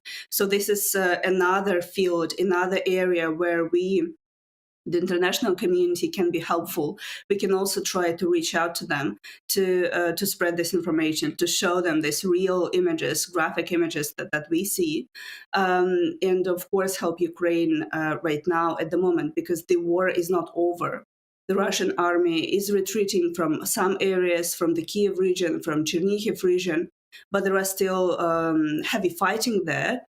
That's one thing. Another thing is that they are retreating, but they are strengthening their forces in eastern Ukraine or on the south.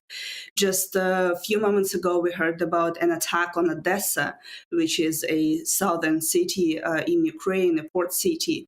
So that's, again, a city where it was more or less quiet as of now. So we see that Russians did not stop. They're trying to occupy other areas that would allow them to create perhaps this land corridor between the Black Sea and Donbass.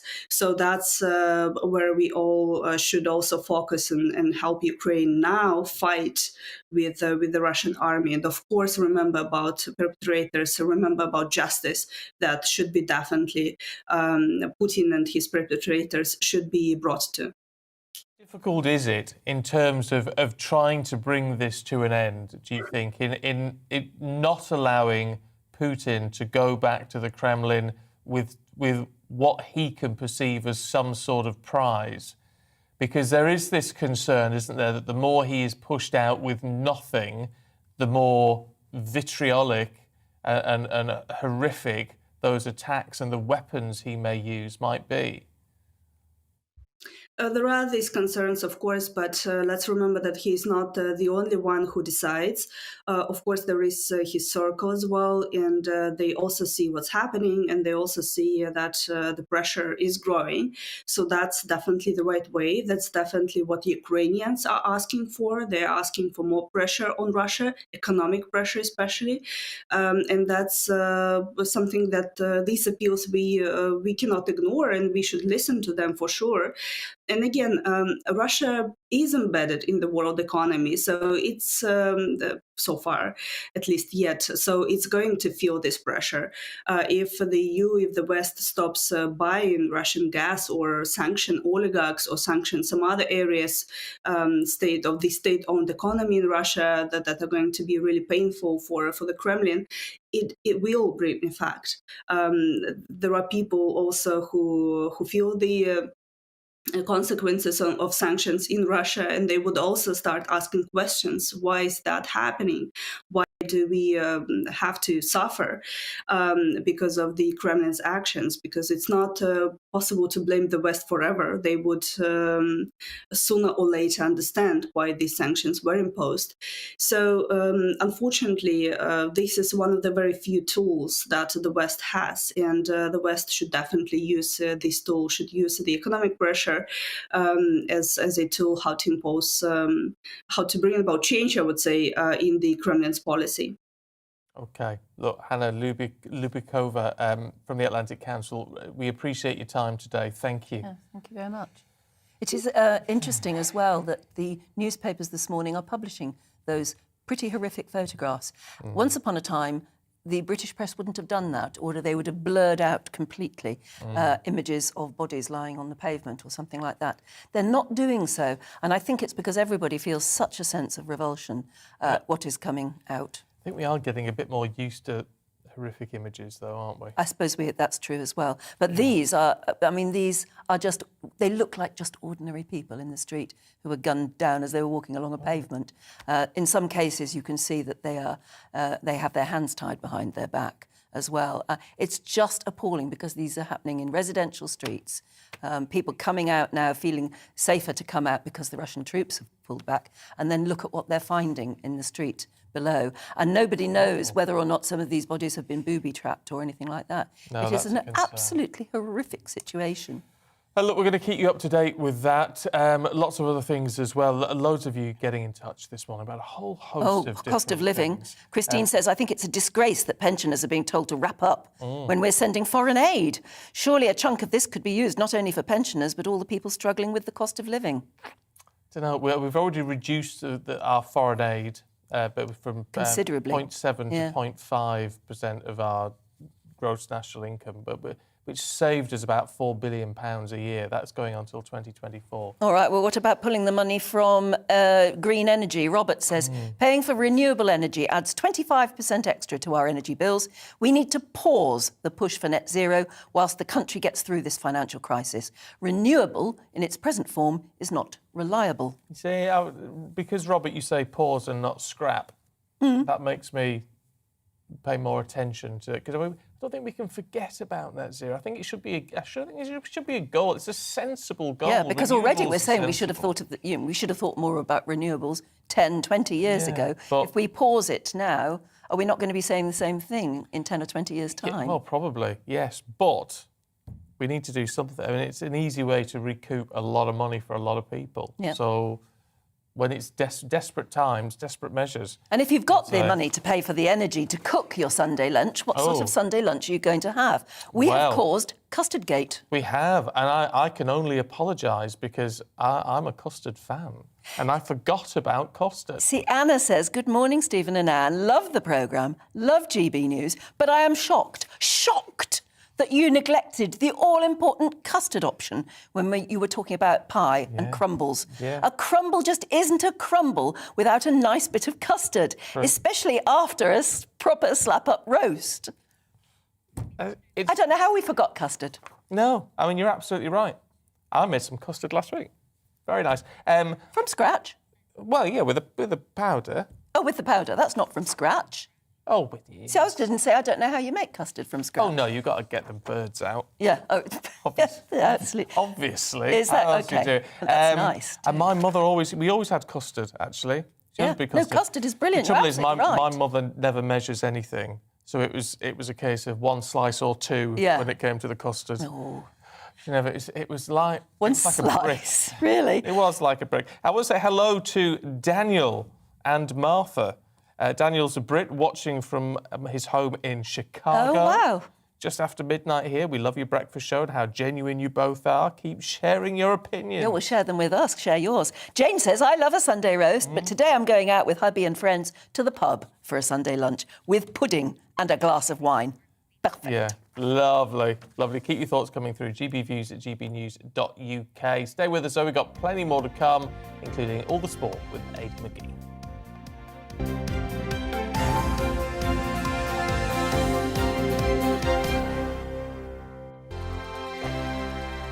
Europe is in the grip of the most devastating humanitarian crisis since World War II. The people of Ukraine are facing unimaginable suffering as their homes are destroyed and their loved ones are killed. Millions of people are being forced to flee for their lives, carrying only their children, their pets, and the clothes on their back.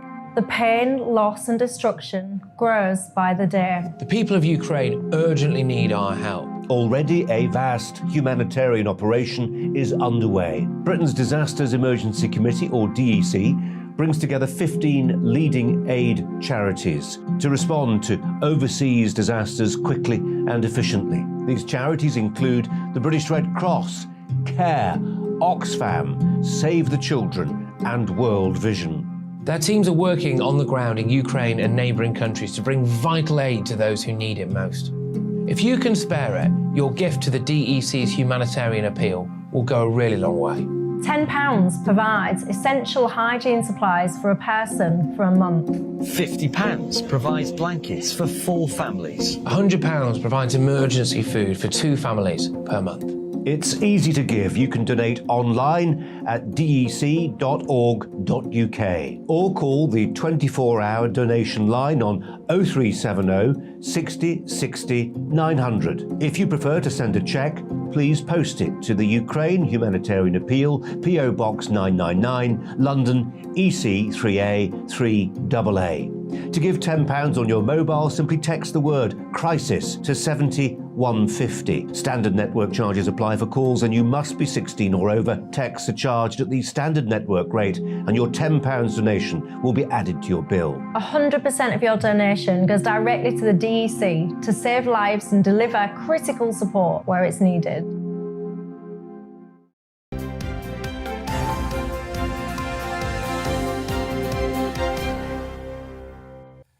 "7:27, morning to you. Time for all the sport this morning. Aidan McGee has sneaked in to the studio. Morning to you. Good to see you. Good to see you as well. How you doing? Yeah, doing all right.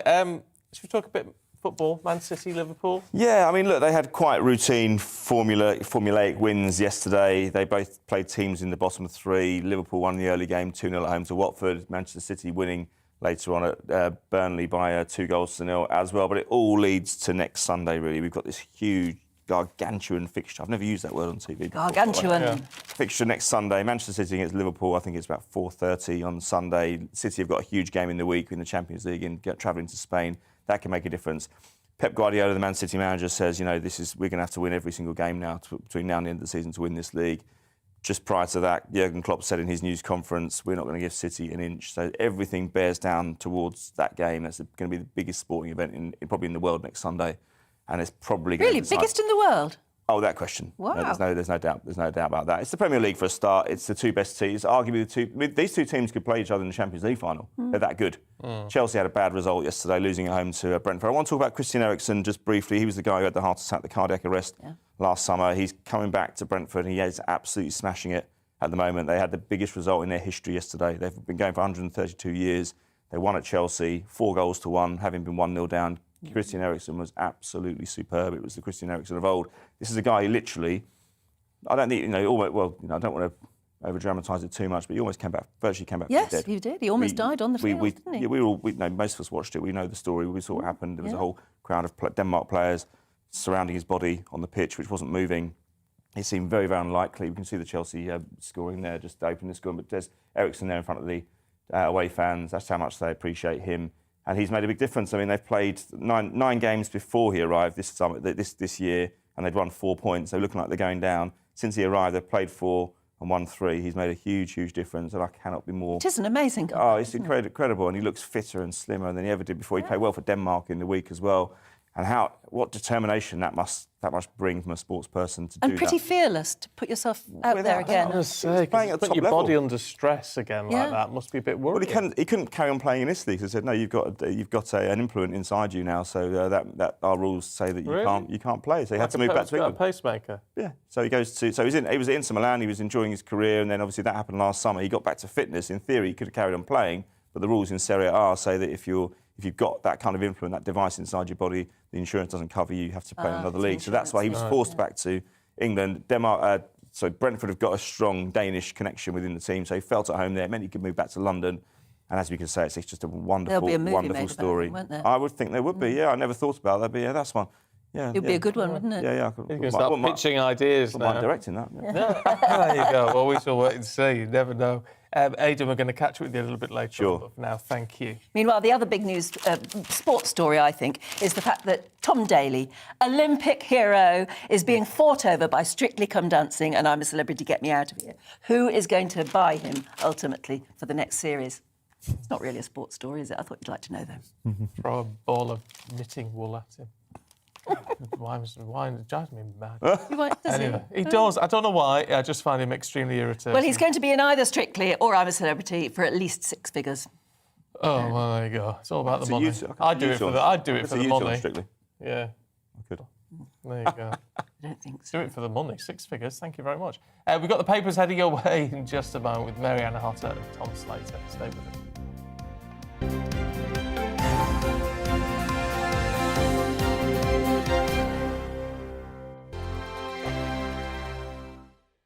Europe is in the grip of the most devastating humanitarian crisis since World War II. The people of Ukraine are facing unimaginable suffering as their homes are destroyed and their loved ones are killed. Millions of people are being forced to flee for their lives, carrying only their children, their pets, and the clothes on their back. The pain, loss and destruction grows by the day. The people of Ukraine urgently need our help. Already a vast humanitarian operation is underway. Britain's Disasters Emergency Committee, or DEC, brings together 15 leading aid charities to respond to overseas disasters quickly and efficiently. These charities include the British Red Cross, CARE, Oxfam, Save the Children and World Vision. Their teams are working on the ground in Ukraine and neighbouring countries to bring vital aid to those who need it most. If you can spare it, your gift to the DEC's humanitarian appeal will go a really long way. £10 provides essential hygiene supplies for a person for a month. £50 provides blankets for 4 families. £100 provides emergency food for 2 families per month. It's easy to give. You can donate online at dec.org.uk or call the 24-hour donation line on 0370 60 60 900. If you prefer to send a cheque, please post it to the Ukraine Humanitarian Appeal, PO Box 999, London, EC 3A 3AA. To give £10 on your mobile, simply text the word crisis to 70150. Standard network charges apply for calls and you must be 16 or over. Texts are charged at the standard network rate and your £10 donation will be added to your bill. 100% of your donation goes directly to the DEC to save lives and deliver critical support where it's needed.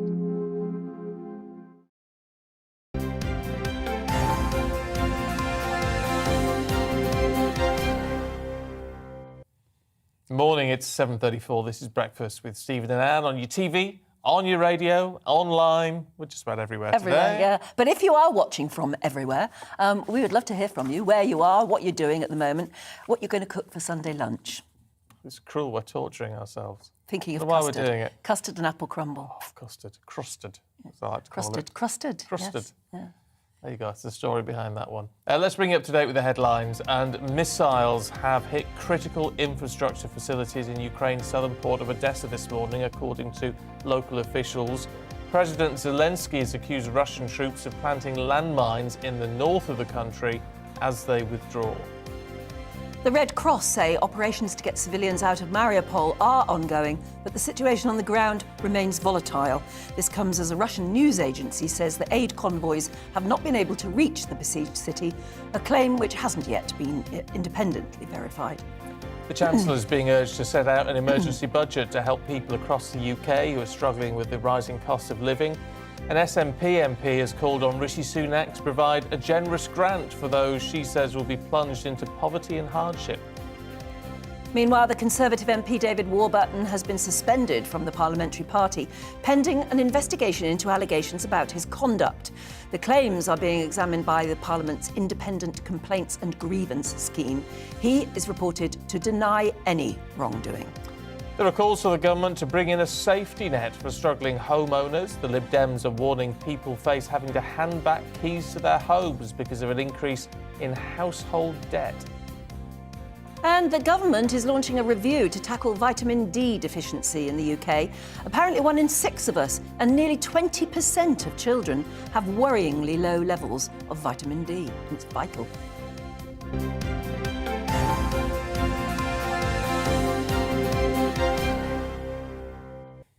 I've got to say, because I know we're going to get comments. What? You say vitamin. Did I? Yeah, you say vitamin. Vitamin. Yeah, well, that's right, isn't it? Vitamin. Vitamin. Vitamin. Vitamin. Vitamin's American. Oh. Isn't that interesting, though? Mm. You must just have it in your It's just in somewhere. there, yeah. But we are getting increasingly Americanised in our pronunciations. I found myself saying Z the other day. No. Yeah, I know. Isn't it terrible? But I'm saying it, and actually, it's quite easy to say. You know, it comes easily now. Said. Yeah, Mm. yeah. Oh, I there know. you go. You're going all I watch American. too much telly. That's what it is. All American. Yeah. Okay, let's have a look through the papers this morning. We're Mariana Hotter and Tom Slater. Good to see you both this morning. G'day. G'day, yes. Oh, that's Australian. Yeah. Never mind. All right. Begins with an A now. Yeah, no, it's close enough. Tom, can we have a look at the Observer and what British volunteers are saying about being in Ukraine? So this is a really fascinating story, just talking to a handful of British volunteers who've joined this international legion. Tens of thousands of people from across Europe and the West and elsewhere have gone to fight on the front lines. Some of which, as this story lays out, no combat experience whatsoever, 5 weeks of training, and then they're sort of deployed. Because we've always imagined that they would probably be former soldiers, but some are going out without any training. Apparently so, and even some of the people spoken to as part of this story who are very much kind of involved in the fighting, you know, they're not being held back anywhere, doing something else, actually have that very little experience. It kind of just puts a human slant on this in terms of talking to them a little bit about their backgrounds.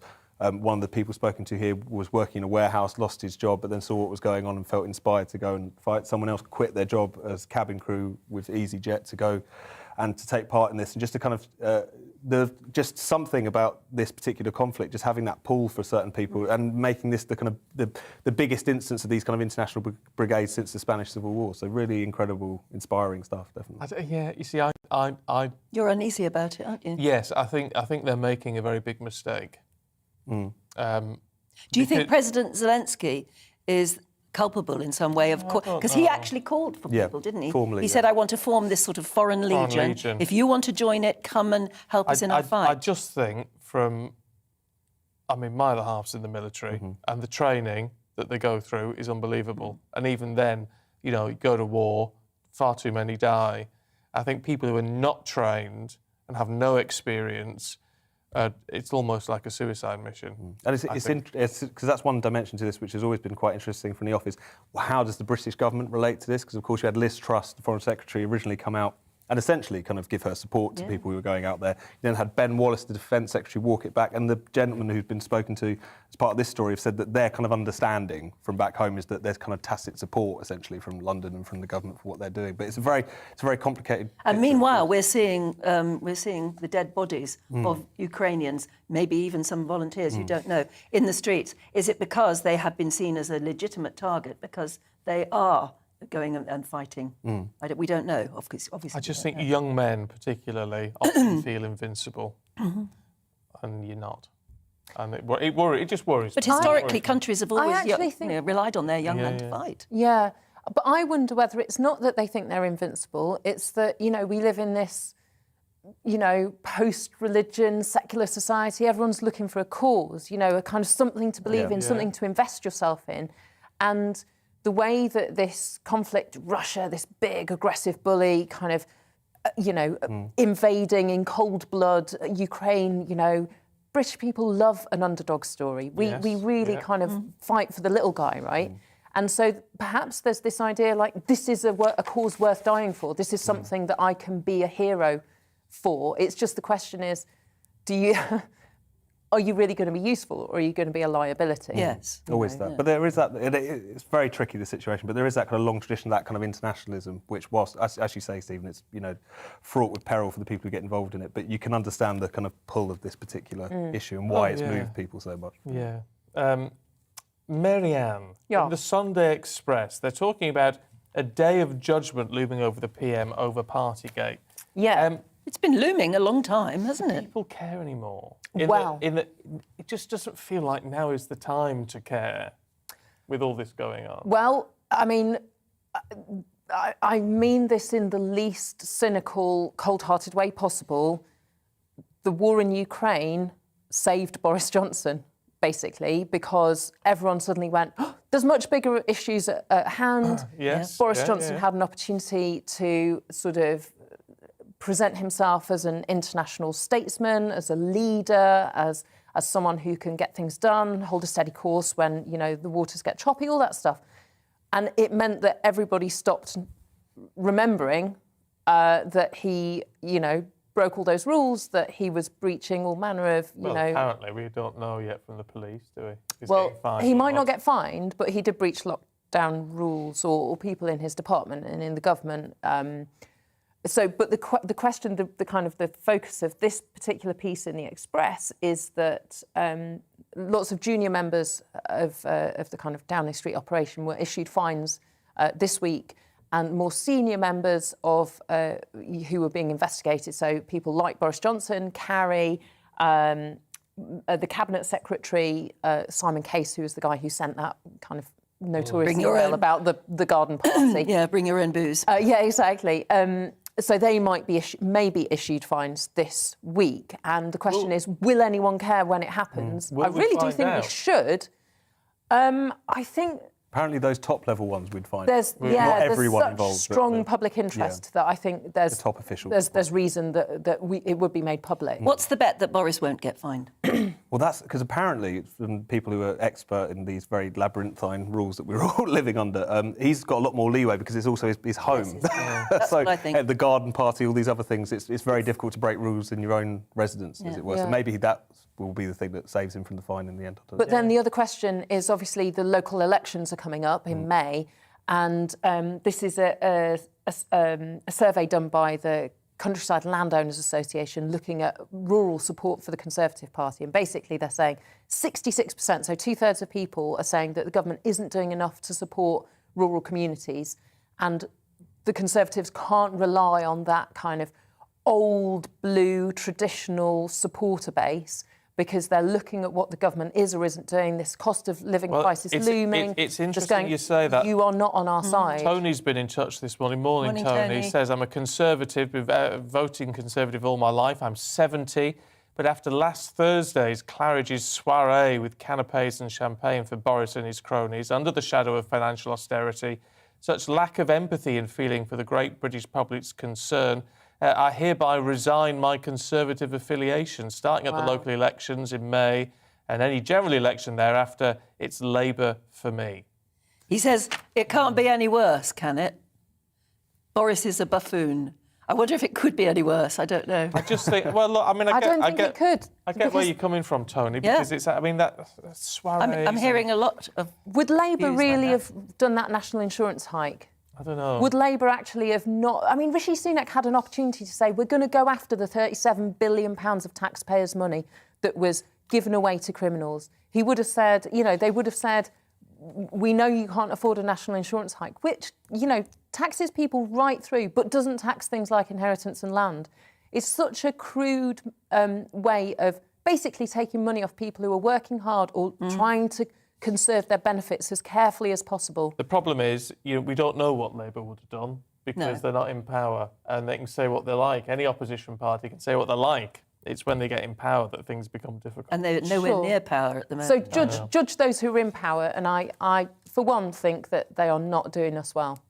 OK, let us know what you think. We're beginning to hear more and more of that, aren't we? Meanwhile, Tom, tell us about the controversy. Is that right? Not a controversy.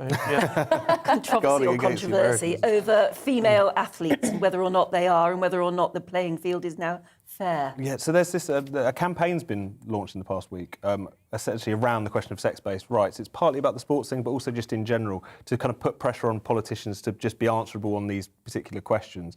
So a range of women's rights groups have got together to essentially put the question to politicians, to political parties about will they defend single-sex spaces like women's refuges and things like this, single-sex sports, and a key part of their campaign actually just being around the ability to talk about these issues at all. So the person who leads it, Maya Forstater, is a researcher, a tax expert who lost her job at a think tank because of her gender-critical views, and she's since again had a complaint upheld at a tribunal and all the rest of it. But just even being able to make these points, to suggest that sex-based rights are important, very hard won, and that whilst trans rights should be respected, they shouldn't come at the expense of sex-based rights. So a campaign to put pressure on politicians, and as we've seen in the past week, a lot of politicians, particularly in the Labour Party, have, shall we say, stumbled a lot over this particular question. Why is it so sensitive? Is it because they're the people who are outspoken about these things have such, I don't know, huge profiles in social media and can get campaigns together? Why are we so scared to speak about this and to discuss it properly? I think that's a really important question, because I think actually the position that people are scared of kind of breaching, if you like, the idea that you've just got to chuck the idea of biological sex out the window, that's a very minority position. I think the vast majority of trans people wouldn't even necessarily suggest that you have to go that far. And it's being dominated by those ideologues. Yes. That's who's people are afraid of. I tell you what I think the problem is. It's misunderstanding and hate. And the minute that you say something which questions, I would say, like with the athletes, questions whether a trans woman can compete as a woman in the Olympics or whatever it may be, people jump onto that who just want to hate. Exactly, that's what I mean. And it feels like a campaign, doesn't it, then? So you need to be able to talk about these things without these hate groups getting involved who don't understand what trans people, what they go through, what the horrific pressures they go through. But it's been interesting that a lot of prominent trans people have come out and said, with the swimmer, Leah Thomas, saying, no, she shouldn't have competed. Because, it was an unfair advantage. So I think those voices help temper the argument a little bit. I think it's the reason people are nervous and hesitate around talking about this is because it is quite difficult. You're talking about biological sex, you're talking about the social construct of gender, and those two things are separate. We can't conflate them. And the social construct, the thing that means that you live and are treated as a woman, as a trans woman. We've got, it's that idea, intersectional identity. It used to be easy, didn't it, to say, well, this is a man's sport, this is a woman's sport, or whatever. And now, suddenly, the blurring between the two is so complicated, you can no longer do it on gender. I don't know what you do it on, though. No, but it's interesting when you say you can't conflate sex and gender, and I think that's right. And a lot of people who seem to be quite anti-trans, I'm not saying you are by any stretch of the imagination, but they sort of say, yes, there's sex and gender. But what they don't want to accept is that people's sex and gender do not always tie up. Absolutely. And in the way that, people say, well, back in the day, that didn't exist. It's not true. It was there. Of course it did. Yes, if you look across cultures and through history, there were, you may well have had these kind of binary categories that work for the majority, but there were always people who were I don't fit in those categories. Yeah. And it's a cultural response as to what we collectively and individually do and say about that. But unless we can talk about it openly, we'll never come up with anything that pleases anybody. I think that's the core point. And respect. And talking about it is so important because, as you were suggesting earlier, Steve, the more that the debate doesn't happen, the more it can get dominated by people we wouldn't want it to be dominated by, and also the more heat goes into it. And so I think just being able to have an open discussion is accepting that a lot of the feminists who are concerned about this have concerns for the right reasons and not just coming in it because they want to hate on trans people, and just trying to find a way through this, because it seems to me we can do that. It's just the discussion's been dominated by ideologues, I think, so far, particularly on the gender side. Respectful discussions and respectful disagreements, I think, is the way forward on all of these things. We're out of time. But we will see you next hour. Hurrah! So I look forward to that. Thank you both. And as we look forward to our Sunday lunch, Oh, yes. we've heard from Gareth and Cheryl and Bella. Oh. They say, morning, Anne and Stephen. We love watching the programme while sitting in bed with Bella, our Cocker Spaniel. Oh. However, for Sunday lunch, we are not having Yorkshire pudding or roast potatoes or anything like that. We're having king prawn pad thai. What? Yes. What? That's their Sunday lunch. No! What's the world coming to? It's chaos. It's all gone mad. No, No, sorry. will you enjoy it? It's Sunday. It should be roast with the potatoes and the Yorkshire puds and all the trimmings, and then followed by a crumble or a pie with ice cream, or custard. Maybe Gareth, Cheryl and Bella will have that on Monday. Yes. You never know. Be devils. Have it on a Monday. Look, thank you for getting in touch. We'll go through lots more of your views a little bit later on, including perhaps something on this, because I didn't know this was happening. I get through a lot of slug pellets, I have to say. Hostas. Slugs go for the hostas like you wouldn't believe. They do, don't they? Oh, they love a hosta. Yeah. It's not worth having hostas because of the slugs. Terrible. Drives me mad every But year. slug pellets are horrible things. Well, I sort of don't care because they're slugs, but we should care because anti-slug pellets have been banned now in the UK. Yeah, would you believe? The ban has long been campaigned for by activists who say that the poison, obviously inside them, could be harmful to pets. Yeah, this is the Certainly thing. harmful to slugs. It's what eats the slugs afterwards, Exactly. isn't it? The pellets have, of course, long been the go-to method for gardeners wanting to get rid of slugs. So what do we do now? Instead, yeah. Let's talk to Michael Perry, the geek gardener, the horticulturist. Good to see you this morning, Michael. Hello. So Hey, what how's it are going? our options now? Well, you've got a few different options. You can either avoid them, you can deter them, you can plant sacrificial plants, or you can help out the whole ecosystem by attracting the predators of the slugs. So obviously birds, mammals, all of the animals that actually depend on those as a food source. So there's lots of different ways that you can work in synergy with slugs in your garden. And the same applies to snails as well. Just remind us again, though, what are those natural predators and would we want them in our gardens as well? Yeah, absolutely. So all sorts of mammals, birds, hedgehogs as well. We should do what we can to attract hedgehogs, including, you know, little hedgehog houses, areas that are very natural, piles of twigs. Hedgehog highways as well. That's when you cut a hole in your fence to make sure the hedgehogs can go from garden to garden. Frogs too. So if you've got small ponds, frogs, toads, they will all feed on the slugs. But you can even go a step further and plant plants that the slugs will avoid. They don't like furry surfaces.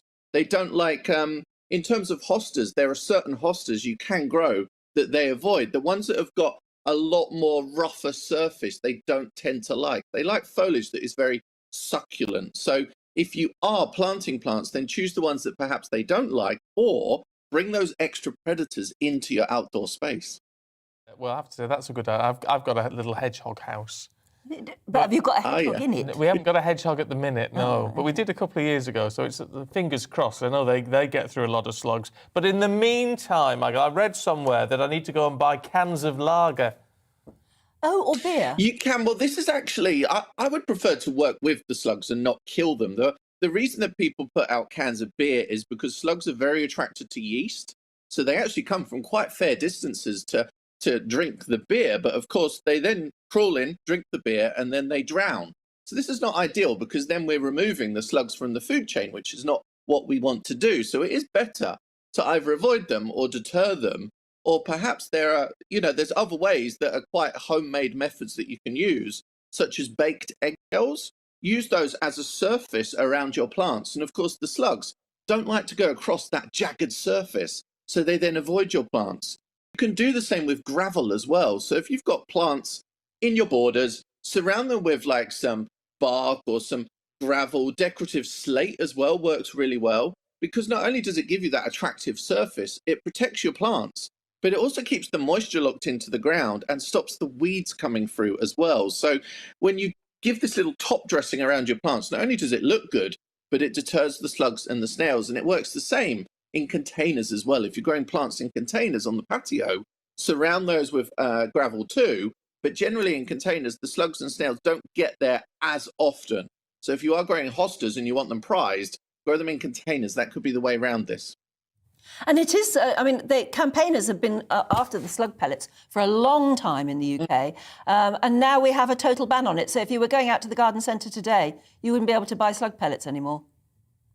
Yeah, I would hope so, because obviously they're not good for the slugs, and it's actually not very nice. They kind of almost like sweat to death, which isn't nice. You know, a slug is still a creature just like we are, but also that poison is getting into the food chain. And you mentioned pets. Of course, it's not great for pets, but also when that slug pellet is eaten by the slug, and then the bird, the different mammals, the hedgehogs eat that slug, the poison is then going into their system as well. So it's not just the slugs that we've been affecting. So it's great that they have been removed from the marketplace, and we need to really, avoid, deter, attract predators, or even there's another thing you can do, which we haven't even touched on, which is to plant sacrificial plants.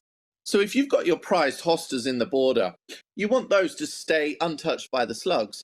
What about planting a row of lettuce in front of those hostas to know that the slugs are likely to go for that lettuce first off and then gorge themselves, and then they won't have any appetite left for the hostas?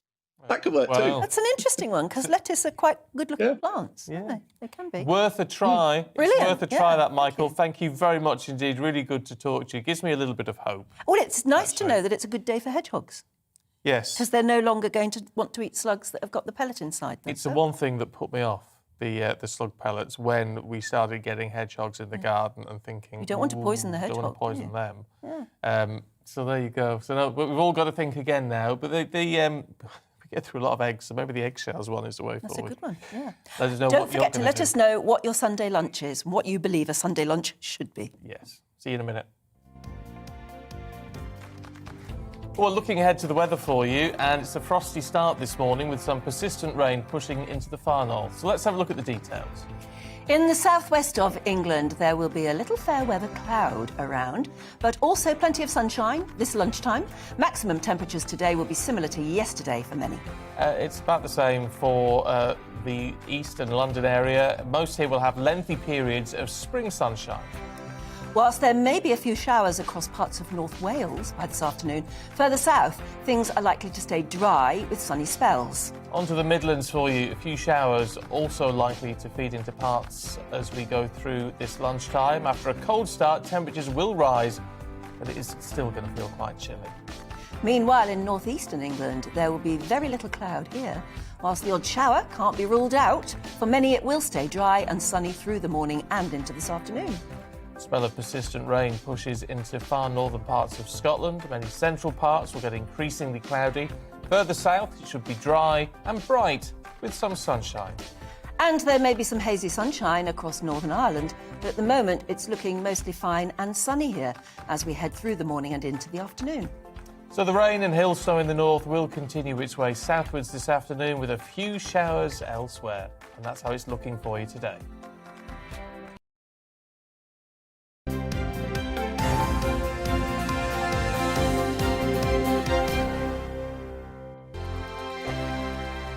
Europe is in the grip of the most devastating humanitarian crisis since World War II. The people of Ukraine are facing unimaginable suffering as their homes are destroyed and their loved ones are killed. Millions of people are being forced to flee for their lives, carrying only their children, their pets, and the clothes on their back. The pain, loss and destruction grows by the day. The people of Ukraine urgently need our help. Already a vast humanitarian operation is underway. Britain's Disasters Emergency Committee, or DEC, brings together 15 leading aid charities to respond to overseas disasters quickly and efficiently. These charities include the British Red Cross, CARE, Oxfam, Save the Children, and World Vision. Their teams are working on the ground in Ukraine and neighbouring countries to bring vital aid to those who need it most. If you can spare it, your gift to the DEC's humanitarian appeal will go a really long way. £10 provides essential hygiene supplies for a person for a month. £50 provides blankets for 4 families. £100 provides emergency food for 2 families per month. It's easy to give. You can donate online at dec.org.uk or call the 24-hour donation line on 0370 60 60 900. If you prefer to send a cheque, please post it to the Ukraine Humanitarian Appeal, PO Box 999, London, EC 3A 3AA. To give £10 on your mobile, simply text the word crisis to 70150. Standard network charges apply for calls and you must be 16 or over. Texts are charged at the standard network rate and your £10 donation will be added to your bill. 100% of your donation goes directly to the DEC to save lives and deliver critical support where it's needed.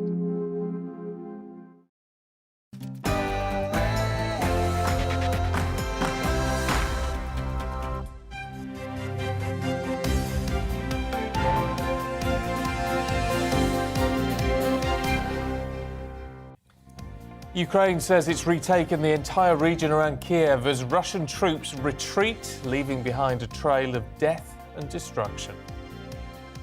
Good morning. It's 8 o'clock on Sunday, April the 3rd, and this is Breakfast on GB News with Stephen and Anne. We're live across the whole of the UK. We're on your TV, on your radio and online. Coming up this morning, the Ukrainian President Volodymyr Zelensky warns that departing Russian troops are creating a catastrophic situation for civilians, leaving mines around homes and booby-trapping bodies left behind. President Putin has been accused of war crimes, but will he ever be held accountable? Conservative MP David Warburton has had the whip withdrawn pending an investigation over allegations into his conduct. We'll bring you the very latest. The Chancellor, Rishi Sunak, is being urged to dish it out amid calls for an emergency budget to help us through this cost of living crisis. We'll be talking to experts about ways you can save money whilst he makes up his mind what to do. And loads of you getting in touch this morning about everything, including the serious stuff we're covering today, but also lighter stuff like what you're having for your Sunday lunch. Should it be custard, cream or ice cream for your desserts? Whatever you want to talk about, we would love to hear your thoughts. gbviews@gbnews.uk or send us a tweet at gbnews.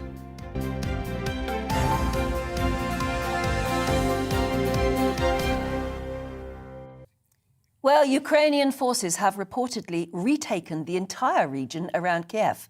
Prime Minister Boris Johnson congratulated Volodymyr Zelensky on the successful pushback of the Russian forces. Well, Hostomel Airport near Kiev is now back in Ukrainian hands, but as Russian troops retreat, the evidence of civilian killings is growing. Let's speak to Dr. Andriy Zarikov. He's a Ukrainian-born senior lecturer in law at the University of Portsmouth. A very good morning to you. Thanks for joining us. What do you make of what the Russian troops seem to be leaving behind? War crime or not? Well, for me, this is certain evidence of war crime.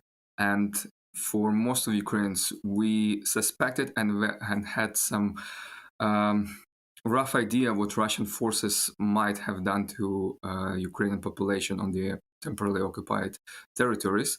And we all saw those rockets, those artillery hits of the civilian areas. So we expected that there will be huge areas devastated with lots of civilians being dead. But now we saw evidence of Russian soldiers actually committing war crimes, those atrocities to the civilians. It's just horrible. And when I saw those pictures, I mean, today, this night, I had nightmares of being in that place and seeing all those dead bodies around myself. And I've never been to Bucha myself, ever, but it comes to my nightmares because this is it's terrifying news how the army, who allegedly should protect civilians, can behave like this against innocent people, against people who don't have any weapons. And for me, this is clear evidence of war crime. This tell us then about the operation, the fact that these soldiers, I mean, presumably given backing by their chain of command, are acting with such impunity here. I cannot understand those reasons behind the actions of those soldiers. The only reason I can think of is their commanders giving them orders that they can behave whatever they like, because Ukrainian people as a whole are enemies of Russian people.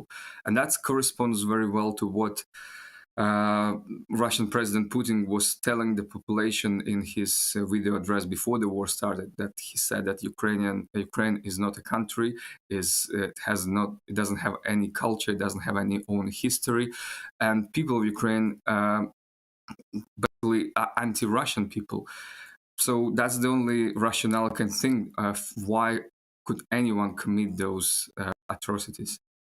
I mean, it's interesting as well that the pictures that are now coming out of these areas where Russian troops have fallen back, pictures of people who are dead, lying in the street, in some cases with their hands tied behind their back, but they look like ordinary civilians to me. There was one horrific picture of a man, he was still on his bike. He'd sort of fallen to the pavement, actually still on his bike. And you just think these are ordinary people. And the fact that the newspapers in Britain are showing these pictures means that there is going to be an international outcry, even more. But I presume back in Russia, they will just dismiss this as fake news, won't they?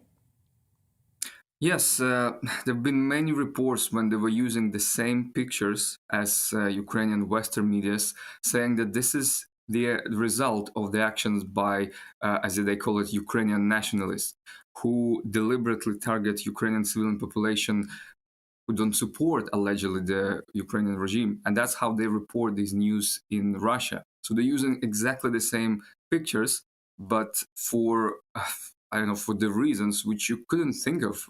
I mean, it's clear evidence when your own army on those grounds and leaves those signs behind you, leaves those atrocity behind themselves when they retreat, and now they would claim that this is Ukrainian soldiers who committed those actions.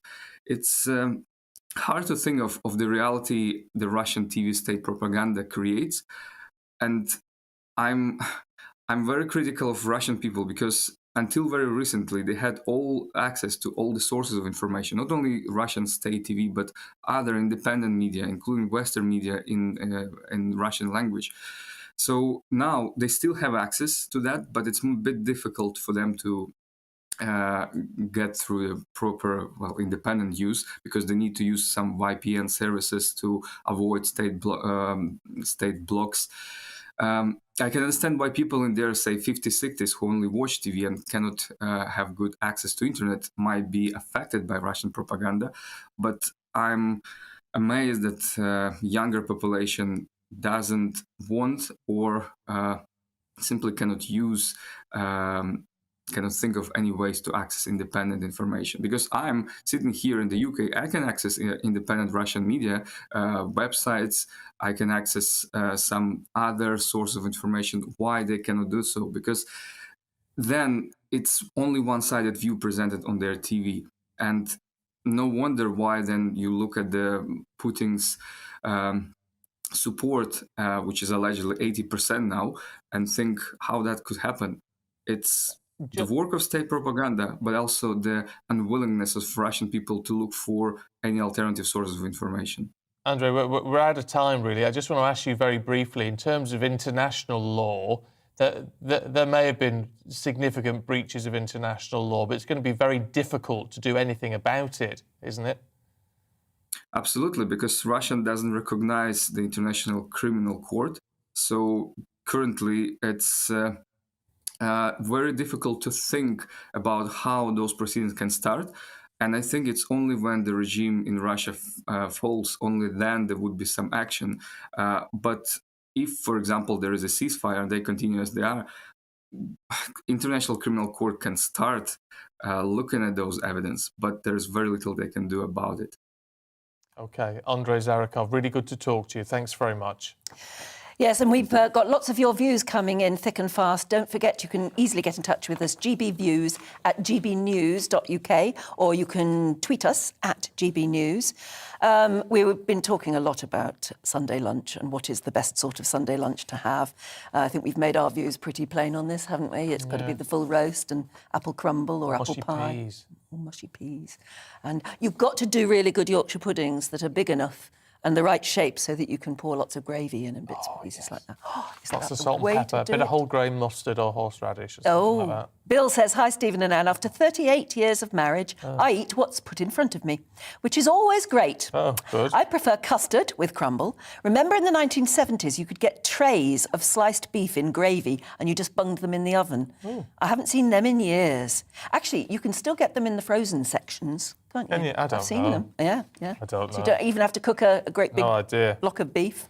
Brian's having rack of lamb followed by apple strudel, homemade by me. Oh, very nice. Ooh. Bit classy. They sound nice. Do you put sultanas or raisins in your strudel, Brian? That's what spoils it for me. You have to do an apple strudel without the sultanas and raisins. Yes, I would agree. They're them. Let us know, Brian.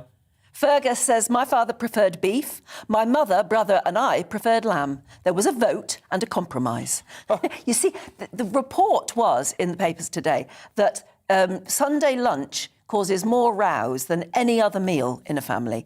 And it's because people have their own particular views on what's what. So he says that, in our family there was a vote and a compromise. 1 week beef, 1 week lamb, homemade gravy and Yorkshire puds, apple crumble with custard. No one's mentioned chicken. Always seems No. to be chicken in our house, I seem to recall. We always have a bit of a ding-dong at Christmas lunch about whether it should be a big chicken or a turkey. Really? Because actually none of us really like turkey. Nobody likes turkey. No. That's So the why thing. do we do it? I mean, I don't know, I've never eaten turkey. Maybe if you have a but, free-range turkey, they're tasty. I don't know, everyone just moans about turkey. It's just the size of it. It's lentil obscene. roast. I mean, I've been veggie Nut for roast, 45 years. So I mean, it's, Nut roast, really nice. yeah. Oh, well, there you go. Let us A know. well-done one, yeah. Now, lots of people having lovely, nice Sunday lunches, so at least you can afford to do them, which is good. For the moment. Because a lot of people can't. No, it's all going to get more expensive. The Chancellor is being urged now to set out an emergency budget to help millions across the UK who face being plunged into poverty and hardship as a result of the cost of living crisis. Yeah, in fact, one SNP MP has called on Rishi Sunak to help people with rising energy bills with what she calls a more generous grant. Oh, so in the meantime, what can we all do to save money as that cost of living rises? Let's talk to Helen Dewdney, who's consumer champion at The Complaining Cow, which is interesting. Yeah, you'll have to explain the complaining cow first. I am the complaining cow. Oh, fair enough. Fair enough. That's fine, as long as you own it. So you're a then that's feisty fine. woman who stands up for your rights. Absolutely. Yeah. So, okay, Absolutely. so what can we do? What can we do to chip away at some of these extra costs? Well, there are a few things so that when you're shopping, so for example, if you're shopping online, there are cashback sites. So there's Top Cashback, Quidco, Kickstart, so that when you do your shopping, you go through one of those cashback sites and you can get anything between sort of 1%, 2% and 20% off what you're buying. Then you've got discount sites, so you can download Honey, the app. That will also give you discounts on things. So that they're there if you're buying the things anyway. I'm not saying, go out and buy these things, but if you're shopping anyway, these are the ways that will get you the discounts. So you've got, and the comparison sites so that you actually do your research before you buy It's a anything. bit dodgy with discount codes. When I'm shopping online, I always then do a search for discount coupons. About 70% of the time, they don't seem to work.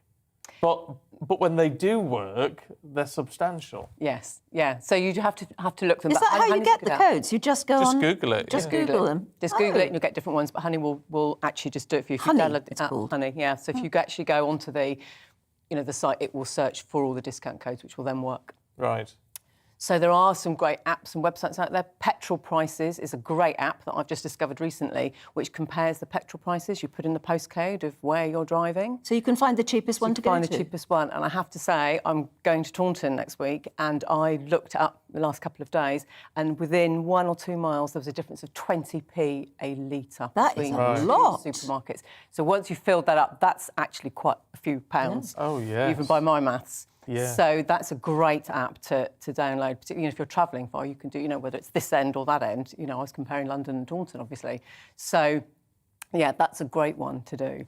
There's another website, Latest Deals, and that you can get free stuff from there. Got a mascara there last week. Oh, right. But it also shows you places where you can fill out surveys for free. You can get reviews. You get products to review. Right. So there's a lot of things out there if you know where to look. What about these sites? Because I can't think what I was buying the other day, but I bought something and it came back immediately saying, oh, you can get 20% off your next purchase, or 50%, or whatever it was, if you join our scheme, which was then, but when you look at the small print, it was £15 a month to join that. So, that's a big problem, is you find yourself signing up to things. So you've got to be careful. And you actually need to go through your bank statement every sort to see what you actually have forgotten that you're subscribed to. Yes. Or you the only way you can get something is to subscribe, and then you think, I'll remember in a month's time to unsubscribe from it, and you don't remember to do that, and you go on paying them. Yeah, the thing to do, right, is if you get like Taste Card and those kinds of things, you get your discount off meals and that for a month, is to actually cancel it at the same time.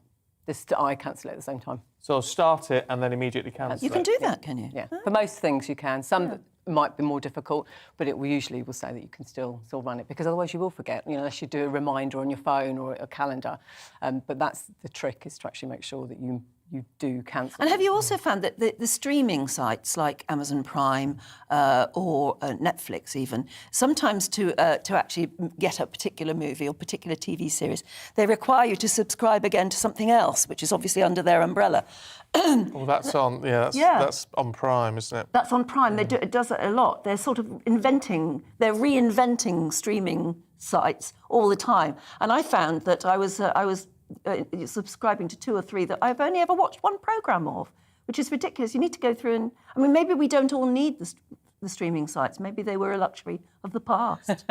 Well, that's it. I think you just have to sort of choose which one. Just be careful of where you're subscribing and doing it. I mean, the Amazon free Prime that you sometimes get for a month, that you can certainly cancel at the same time and still get your 30 days. What about our everyday stuff, supermarkets and the like? Is there a way of getting a better deal? Or, I mean, it's like the old days. You used to go at the end of the day and get the stuff that was labelled up, the sort of cheaper stuff that was labelled up. But of course, the supermarkets are open forever now, so you don't know quite when's the best time to go. No, I think people have mixed views about when the best time to go. Usually sort of early evening, and that's when you'll get your yellow stickers. Yeah. But it is a case of also you can now compare supermarkets. So you can go on the sites and compare, actually, I've got 2 shops. If you're lucky enough to have 2 shops near, maybe I'll go and get something from there and I'll get something from there. So it's a case of really budgeting and being really careful and actually planning your meals so that you're wasting less food. As a country, we waste a huge amount of food. So if you actually plan your meals for the following week, then you actually... I wonder if they'd tell you, if your local supermarket, and you went to them and said, well, what time of day or what particular day do you actually, put the reduced stickers on? I wonder if they'd tell you. I think it probably depends how nice and helpful they I think, certainly ask. I think they might. You've got to be a bit careful, because what always really irritates me, watch my language, something bad nearly slipped out, is you sometimes you see in the supermarkets, there's and they go, oh, buy this family pack and it's only whatever. When you work it out, it's more expensive. Sometimes what they mark up as a discount actually costs you more. Yeah, you do have to be careful. The buy 2 get 1 free and all of that kind of stuff. When if it's a bigger one or it's a smaller one, you actually sort of have to work out the weight, get your calculator out on the phone and work it out as to what it is. What may seem like a good deal isn't necessarily a good deal. Yeah, I have to say, I always look at the price per unit or the price Me too, per... yes, that's the way to do it. Yeah. Not all of the supermarkets display that, but most do. No. Yeah. There's a lot of people struggling, of course, to pay for anything, but for those people, a lot of people emailing in this morning saying, they're on 25, 30 grand, so they're still struggling, but they have still got a bit of money. If you've got a little bit of cash where you can buy in advance, does that help? This will be my own tip here, because things like dishwasher tablets. If you go in various supermarkets, there's always an offer, or every few weeks there's a really good half-price offer on dishwasher tablets. So I always stock up at that point.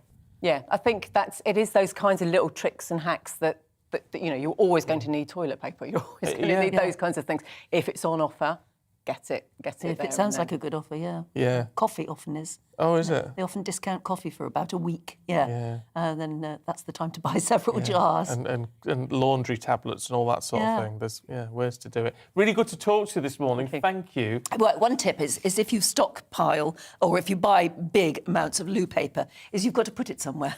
This is true. I bought this enormous box of loo paper once, and it's stuck in the hallway forever because I didn't have a cupboard space to put it in. Oh, but that was nice with the visitors. Yeah, no, but it's very reassuring to know you've got lots of loo paper, isn't it? I tell you what, if you've got a freezer for those yellow sticker items, I buy bread and things, yellow sticker, chuck it in the freezer. Do you know then when the yellow sticker goes on? For your local supermarket, do you know when the good time is? No, I don't. It's only if I have I've to got one catch local it. M&S, and I know the good time for that. Yeah. And it's fascinating following the sticker lady round. Yeah? You could follow her around the supermarket. Save yourself a fortune. Yeah, you can, a lot. I'll tell you what, I'm being a proper northerner. I have short arms and long pockets, as we say, so I like a bargain. Yeah. So I can grab we all one. do. And now's the time to really value a bargain. Yeah, thank heavens. Look, coming up, we're going to be talking about class, or should it be class? Do you know what class you are? Are you you or non-you? I'm working class and I know my place. Yeah, no, you're not though, you see. I am. I've done the quiz on him already, and he's not nearly as working class as he thinks he is. Certainly am, I tell you. I like a pot noodle and gravy. Of course I am. We'll find out more. That's nothing to do with class, that's just lack of taste.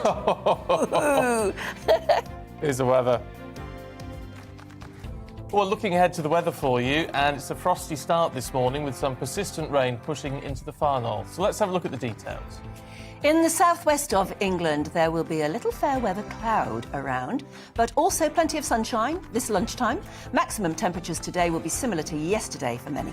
It's about the same for the east and London area. Most here will have lengthy periods of spring sunshine. Whilst there may be a few showers across parts of North Wales by this afternoon, further south, things are likely to stay dry with sunny spells. Onto the Midlands for you. A few showers also likely to feed into parts as we go through this lunchtime. After a cold start, temperatures will rise, but it is still going to feel quite chilly. Meanwhile, in northeastern England, there will be very little cloud here. Whilst the odd shower can't be ruled out, for many it will stay dry and sunny through the morning and into this afternoon. A spell of persistent rain pushes into far northern parts of Scotland. Many central parts will get increasingly cloudy. Further south, it should be dry and bright with some sunshine. And there may be some hazy sunshine across Northern Ireland, but at the moment it's looking mostly fine and sunny here as we head through the morning and into the afternoon. So the rain and hill snow in the north will continue its way southwards this afternoon with a few showers elsewhere. And that's how it's looking for you today.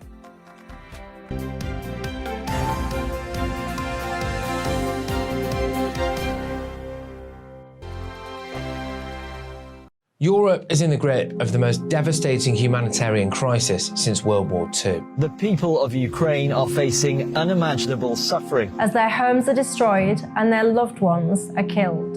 Millions of people are being forced to flee for their lives, carrying only their children, their pets, and the clothes on their back. The pain, loss and destruction grows by the day. The people of Ukraine urgently need our help. Already a vast humanitarian operation is underway. Britain's Disasters Emergency Committee, or DEC, brings together 15 leading aid charities to respond to overseas disasters quickly and efficiently. These charities include the British Red Cross, CARE, Oxfam, Save the Children, and World Vision. Their teams are working on the ground in Ukraine and neighbouring countries to bring vital aid to those who need it most. If you can spare it, your gift to the DEC's humanitarian appeal will go a really long way. £10 provides essential hygiene supplies for a person for a month. £50 provides blankets for 4 families. £100 provides emergency food for 2 families per month. It's easy to give. You can donate online at dec.org.uk or call the 24-hour donation line on 0370 60 60 900. If you prefer to send a cheque, please post it to the Ukraine Humanitarian Appeal, PO Box 999, London, EC 3A 3AA. To give £10 on your mobile, simply text the word crisis to 70 150. Standard network charges apply for calls and you must be 16 or over. Texts are charged at the standard network rate and your £10 donation will be added to your bill. 100% of your donation goes directly to the DEC to save lives and deliver critical support where it's needed.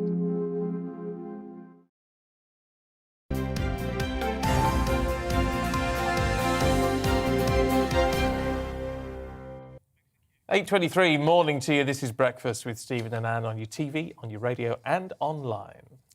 Now, there's this fascinating new book out, Getting to the Heart of Class, or Class. Class. He's actually a German author who arrived in the UK at the age of 16, and he went to stay in Theresa May's family, when she was a youngster herself. But he said he had the most fantastic time staying with that family. But it made him absolutely fascinated in the whole subject of class. What's upper, what's lower class, and all the rest of it. Like things like what sound does your doorbell make, and whether or not you curl your little finger when you're drinking a cup of tea, whether you put the milk in first or the tea in first, things like that. And what you call your living room.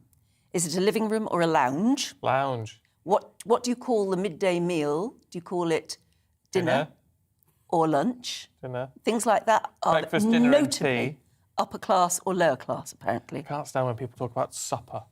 Oh, having supper. Supper's nice. Supper's a slice of toast before you go to bed, isn't it? Well, true. Obviously. Let's talk to Diana Mathers, etiquette and social intelligence expert. Good to see you this morning. Very good to see you too. I sort of proudly want to be common as muck. I always say to people, I'm common as muck. I think I probably am. I think, you see, it's sort of inverted snobbery. It's just the same as being it middle is. class Yes. or upper class. People like their class, and why not? Absolutely. But I'm unashamedly middle class. I don't think there's anything wrong with that at all. Right. Do you think we do suffer still from class? We do, not as much as we used to, definitely, but we definitely still do. People like yourself, you see, want to be a particular class, but it's now more cool to be lower class. But is it? Okay. Actually, as long as we are good manners, people get very mixed up between good manners and etiquette. Good manners are treating others with kindness, consideration and respect, and everybody should have good manners. You get a lot of that, So, all our background's very working class. But, that is the one thing. The working class families do tend to be very considerate and thoughtful and generous to visitors and all that sort of thing.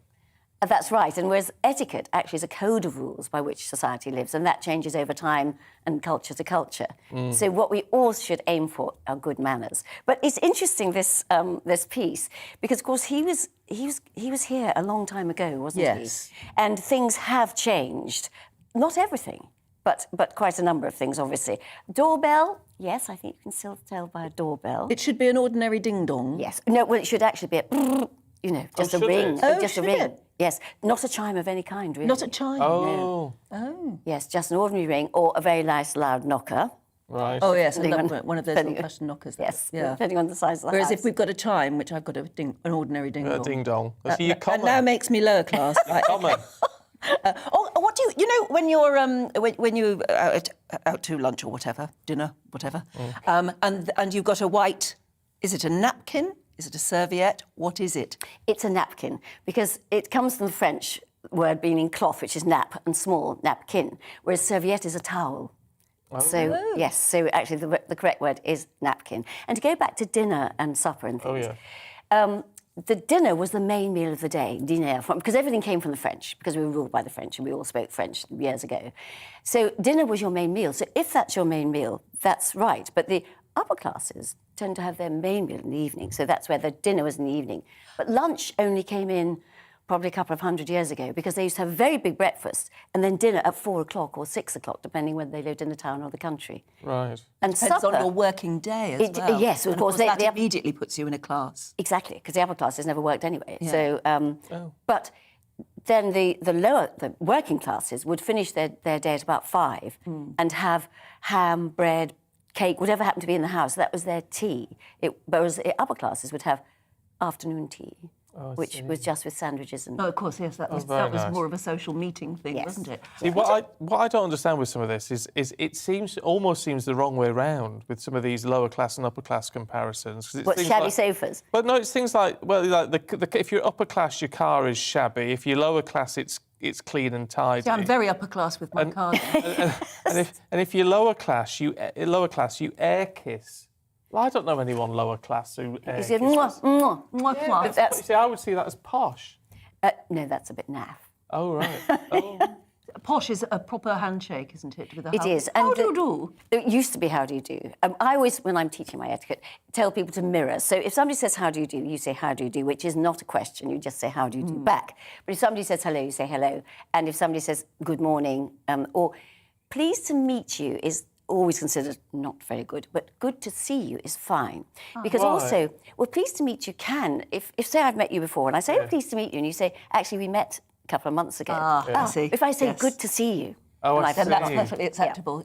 Can I get into the very thorny subject of vegetables? Upper class and lower class vegetables. Now, I was talking about how you're meant to eat peas in an upper class way. And in this book, he says you should eat them on top of the fork.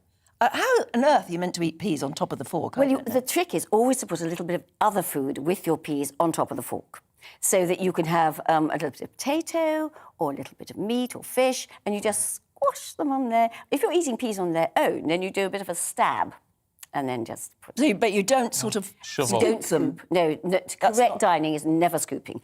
Elbows go out, taking up somebody else's space doesn't look very elegant.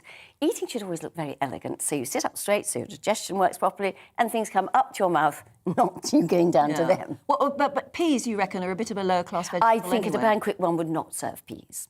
One Right. What's an upper class vegetable? I suppose things like Chantenay carrots. Absolutely. Yeah. Perfect. Nice little potatoes, dauphinoise potatoes, perhaps. I'm just trying to think of green vegetables. I think broccoli, cauliflower. No, cauliflower you have to be a bit careful of too. Yes. Yes. Oh, and can I, just while I'm doing this, Never elbows on the table? No. Never. No.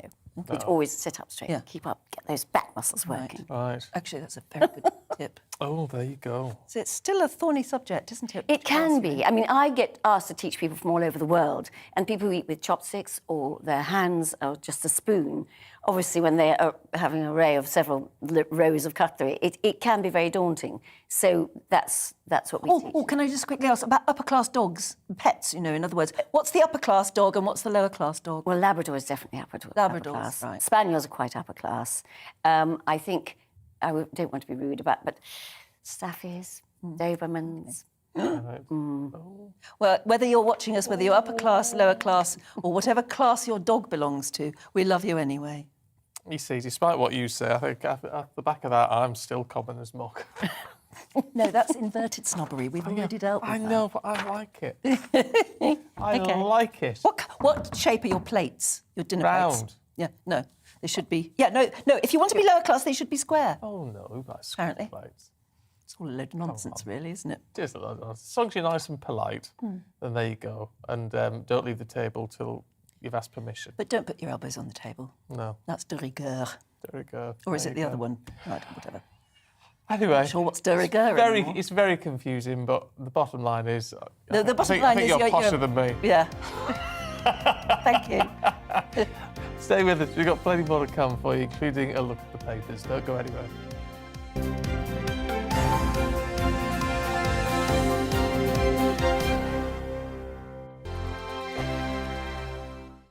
Europe is in the grip of the most devastating humanitarian crisis since World War II. The people of Ukraine are facing unimaginable suffering. As their homes are destroyed and their loved ones are killed.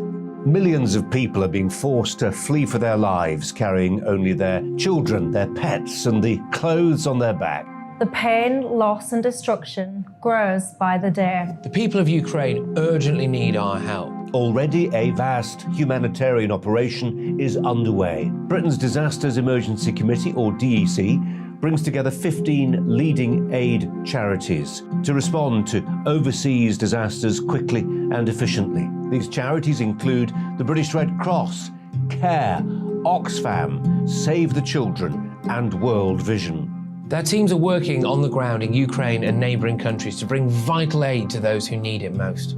If you can spare it, your gift to the DEC's humanitarian appeal will go a really long way. £10 provides essential hygiene supplies for a person for a month. £50 provides blankets for 4 families. £100 provides emergency food for 2 families per month. It's easy to give. You can donate online at dec.org.uk or call the 24-hour donation line on 0370 60 60 900. If you prefer to send a cheque, please post it to the Ukraine Humanitarian Appeal, PO Box 999, London, EC 3A 3AA. To give £10 on your mobile, simply text the word crisis to 70150. Standard network charges apply for calls and you must be 16 or over. Texts are charged at the standard network rate and your £10 donation will be added to your bill. 100% of your donation goes directly to the DEC to save lives and deliver critical support where it's needed.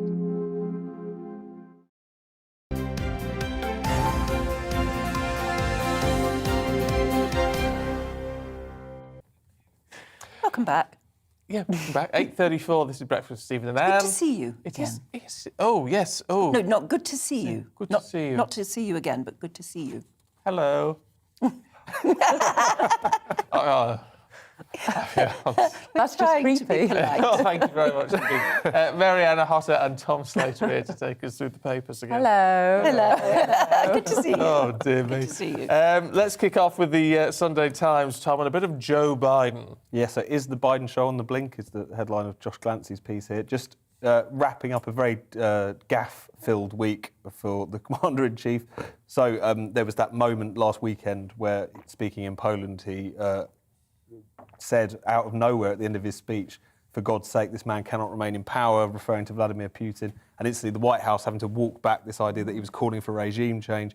We talked to an analyst, intelligence analyst last week, who said he thought it was deliberate. There has been a big debate about that, whether or not it was him just letting slip. But in a way, either way you look at it, it's not good. Either this is the secret plan that he's let loose for the public, or it's something that isn't the plan, which he's just said as a matter of emotions getting the better of him.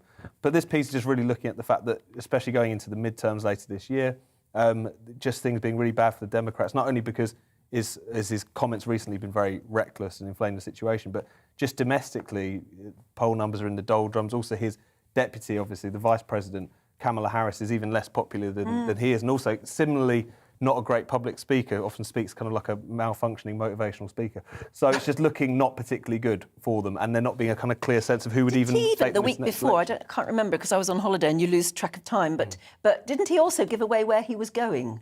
Which was a bit of a security risk, like wasn't that, it? yeah. He said, I'm in Poland tomorrow. So, maybe I shouldn't be saying that. There's been a whole stream of them, one of which him speaking to soldiers in Poland saying, you'll see when you get there that the Ukrainians are like this, and again, kind of just letting the hairs running on what it is that he's supposedly planning next. It's just, when you've got someone this gaffe-prone with a situation this tense and serious, it's not a good combination. And also, if you're a Democrat, is when you know that you're probably going to be up against a revived President Trump or former President Trump in the next election.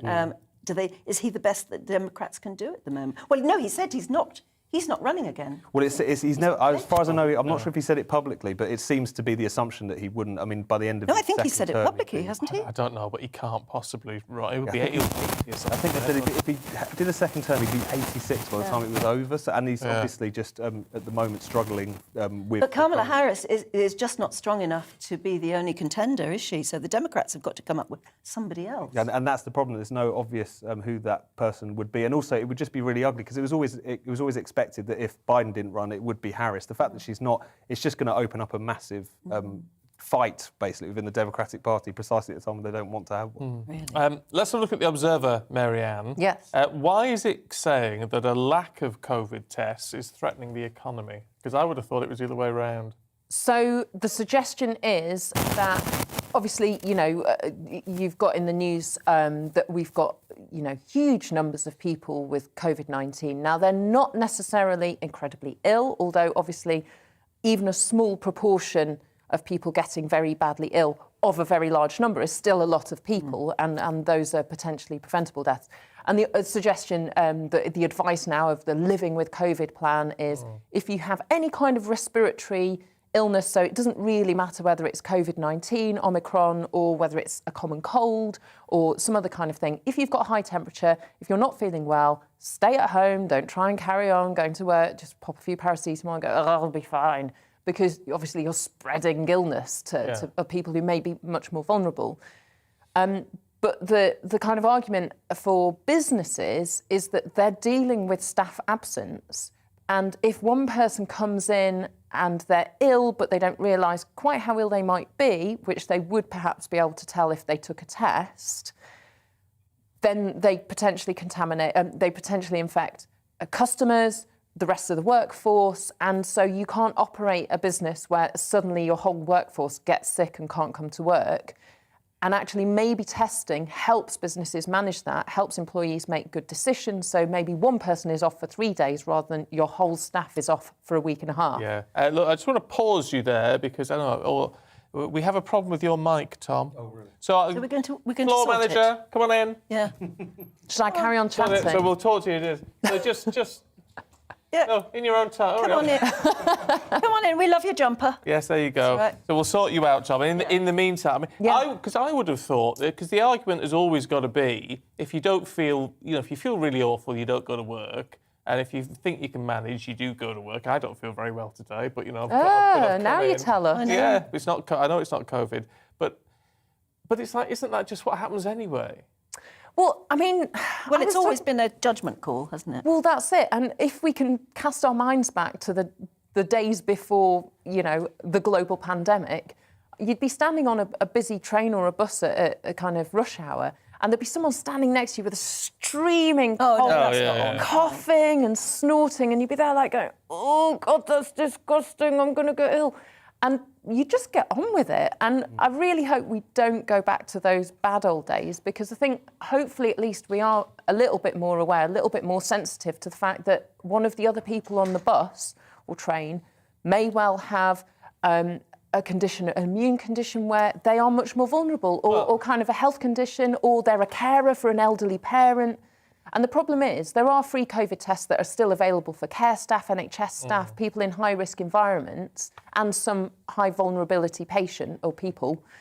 But there aren't, for example, free tests for people who are informal carers. So if you're looking after an elderly relative or a parent, you're just having to guess and hope for the best, which is not a place where it's hard enough being a carer. We have to thank people for that work, that service that they do, which is so under-recognised in society. Yeah. At least we can do is give them support to stay healthy. But I suppose, we're in the end, you end up kind of elevating COVID over all other respiratory. Well, there is that, yeah. And also, I think with a lot of the discussion about, people, should just get into this habit of kind of working from home when they feel a bit ill. There's a lot of people who can't do that, And that was one thing. We know how easy it is to wear a mask nowadays. Well, maybe, if you are suffering from some sort of respiratory disease, or your nose is running or whatever, wear a mask. Don't infect others. And that was, of course, what happened in a lot of those East Asian countries after SARS and MERS. Just as a courtesy, wearing one after being not all the time for the sake of it, but after being ill for a few days, etc. Maybe people will make those adjustments. It's easy enough to do. It's not easy for some of these adjustments aren't easy for everyone, shall we say? This is my point. Anyway, moving on, Tom, to the Mail on Sunday, looking at our heating bills. Yes, we've hit a grim milestone. That at the moment it's costing people £10 a day to heat their homes, just because we've had that combination of the hike in prices alongside this cold snap. So obviously a lot of people had turned off their heating when we had that nice warm spell of weather recently. And as a result of this, collectively, we're spending £280 million daily to keep warm. And just how this is just another demonstration of what a serious hole we're in with these energy prices. But when it's like that, £10 a day to heat your home, my goodness, you can see how that mounts up. And this is without talking about all the other costs that people are incurring. There's a point made here that water, broadband and mobile phone bills, because of inflation, are also at record high. So just everyone feeling the pinch and their budgets being eaten away at from all directions, essentially. And again, just more pressure on Rishi Sunak to do more to help those people at the lowest end. I wonder what's that. Broadband and things all needs to come down. I saw an advert the other day for it was a very fast broadband, but not miraculous. They say, it's half price now. So for the next month, it's only £35 a month. Crumbs. Why would you pay 70? 35 is a lot of money as well. It is. And that feeds into what ends up being a sort of like two-tier society where, employers or employees are being told, work from home. But if you haven't got good broadband, you're spending more time at home, so you're keeping the heating on, the lights on, all those extra costs that are being put onto working people, rather than being borne by the government, by your employer. And it's a screw that keeps turning, and people are going to break, and it's not fair, and our government really needs to do something. I don't understand how they can see this tsunami of suffering coming towards them. What they Rishi ought to do? Sunak's just going, oh, well, you'd be all right. I'll give you a loan for 200 quid that you have to pay back. Good. Absolutely. You've got to pay it Do you know back. they should bring back those public service announcements on the telly that say, just remember that every time you turn off a light switch, you save yourself X, Y, or do this or do that. You know, one of those public service announcements, they ought to bring those back. I think they should And we would all get tips from that. Well, the BBC be is a public reminded. service broadcaster, as is Channel 4. Yeah, Well, but what they don't run them. What about public broadcast saying, every time you turn a light switch on, a very wealthy oil and gas... you're making an oligarch picture. Yeah, Yes, exactly. sort of thing. Puts an extra tenner you know in their pocket. That would actually really, ring home, wouldn't it? Well, I mean, hopefully it would mean that we actually, step up towards saying, can our government actually do something to support people, please? Well, please. yeah. That'd be nice. I think something does need to be done. What's ruffling feathers in the Sunday Telegraph, Tom? So this is a story about, apparently now, 3/4 of seagulls live in towns and cities.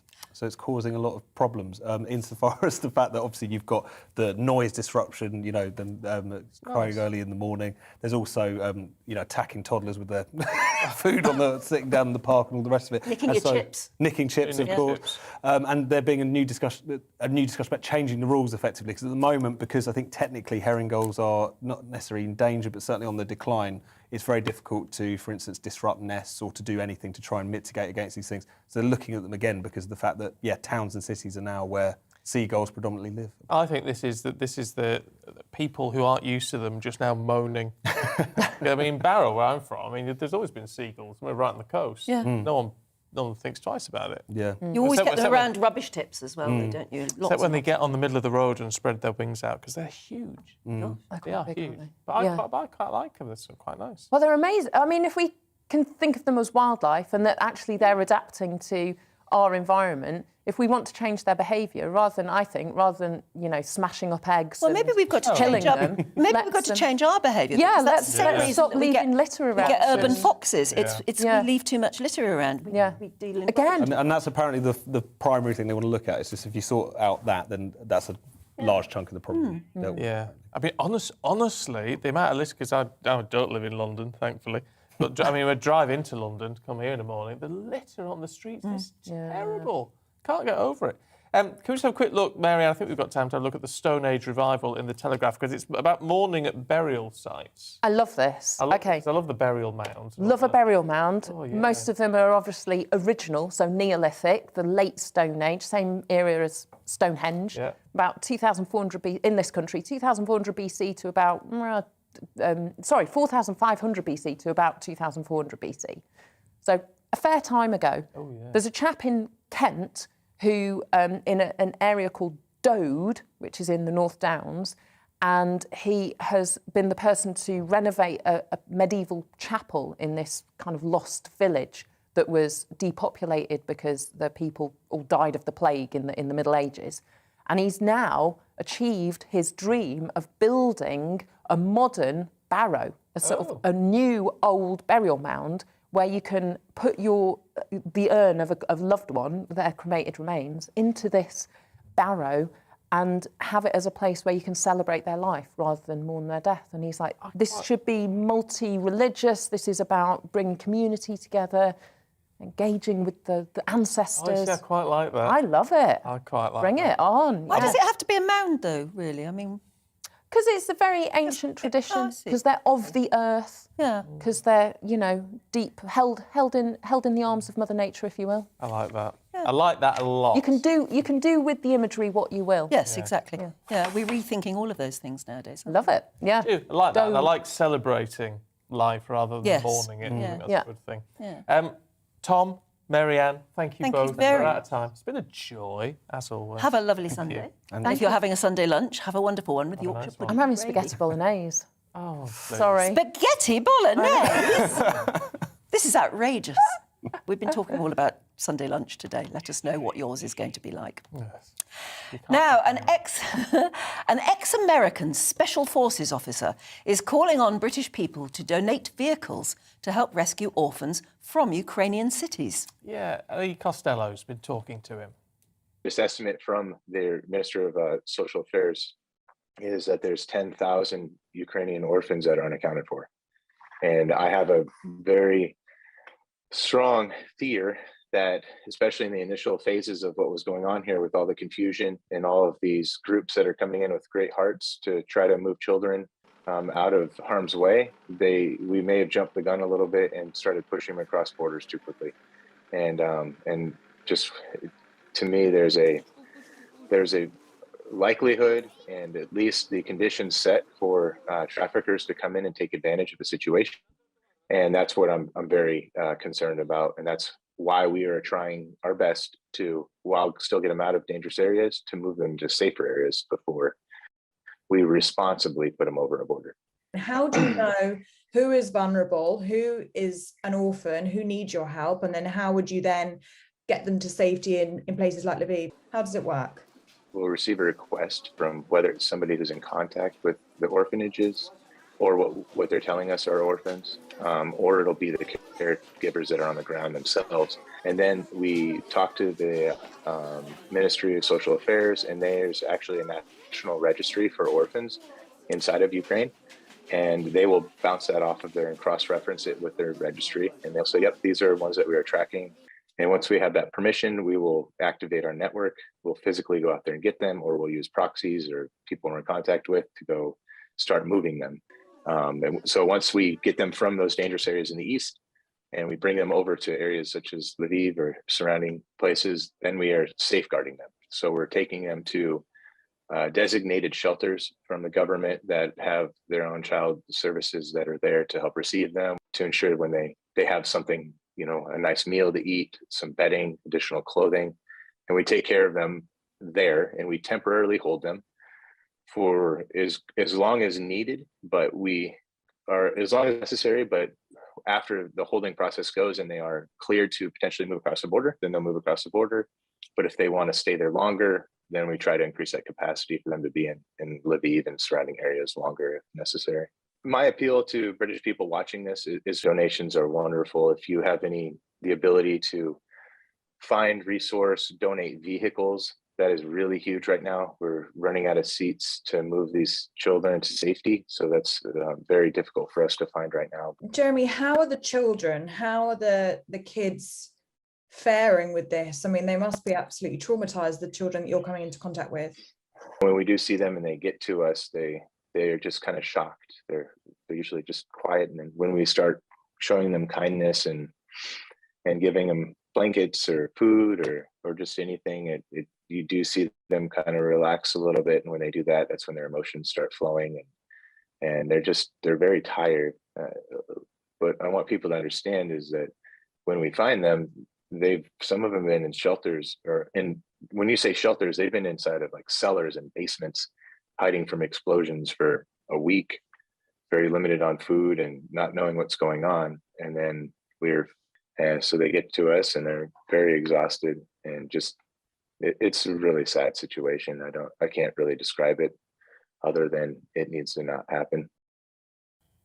It is lovely that so many people are thinking of quite unique ways to help, actually, aren't they? And that's things you really wouldn't think interesting that vehicles you wouldn't think of, no, would you, particularly? But you can see that they need them. We've been talking all morning about the best sort of Sunday lunch to have, right? And Susie, thank you very much, Susie, for a really interesting one. She says, we did what we called alphabet lunches every Sunday. Each week, a traditional meal from the next country in line. So American, Brazilian, and so on.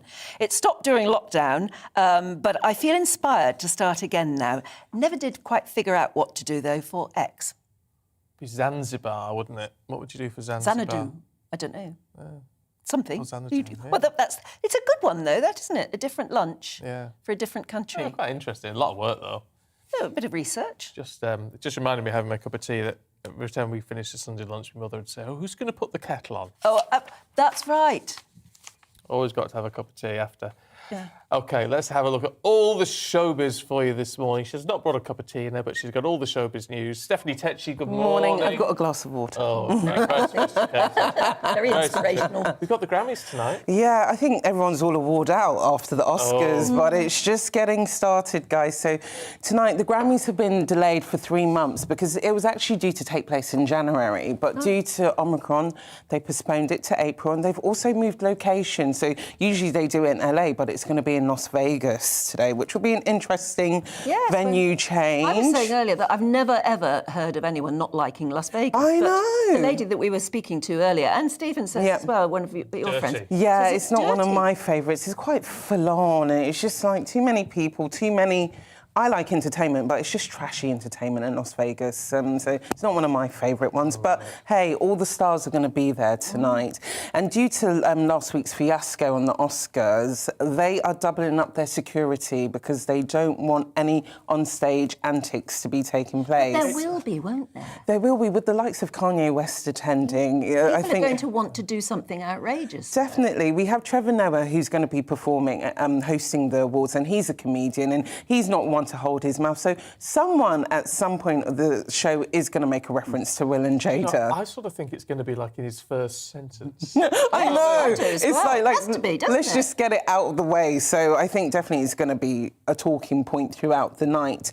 Kanye West was due to perform, but due to his online antics against Pete Davidson, who is now going out with his ex-wife Kim Kardashian, they've said he can't perform, but he's up for 5 awards tonight. So he's going to be on stage. Yeah, at some point, and even if he doesn't win, I do think Kanye is definitely going to make his presence known. Why is Barack Obama on the nomination? So he's actually won 2 Grammys before, actually. Yes. What? Yes, for best spoken word. So he's done audio monologues of his books. Yeah, of his books and Which stuff. I have to say are brilliant. Yeah, and this one is for A Promised Land. So maybe Barack might be up there tonight. Don't know if he'll be attending, but yeah, he's won previously twice before. Wow. Yeah. He's a man who can sing. Yeah, Yes, he is. Yeah. There will be some tributes as well. So obviously last week, the Foo Fighters drummer Taylor Hawkins passed away, and Stephen Sondheim as well. They'll be paying tribute to them as well. We've only got 30 seconds left. Just very briefly, we'll look at this a bit more later on. But Doctor Who, Legend of the Sea Devils. Yes, we have a new trailer that's come out for it. So this will be the penultimate time we see Jodie Whittaker in the role, and she'll be taking an adversary in China, 19th century China, and the trailer looks amazing. It's going to be coming out on Easter Sunday, so let's get our TV records ready. Not long to wait. Remember the Sea Devils from first time round, do you? I don't know. Oh, well, you'll recognise them. You'll recognise them. Stephanie, we'll catch up with you a little bit later on. Thank you. OK. And do stay with us because we've got plenty more to come, including the latest out of Ukraine, of course, as Russian troops retreat, leaving behind them a trail of death and destruction.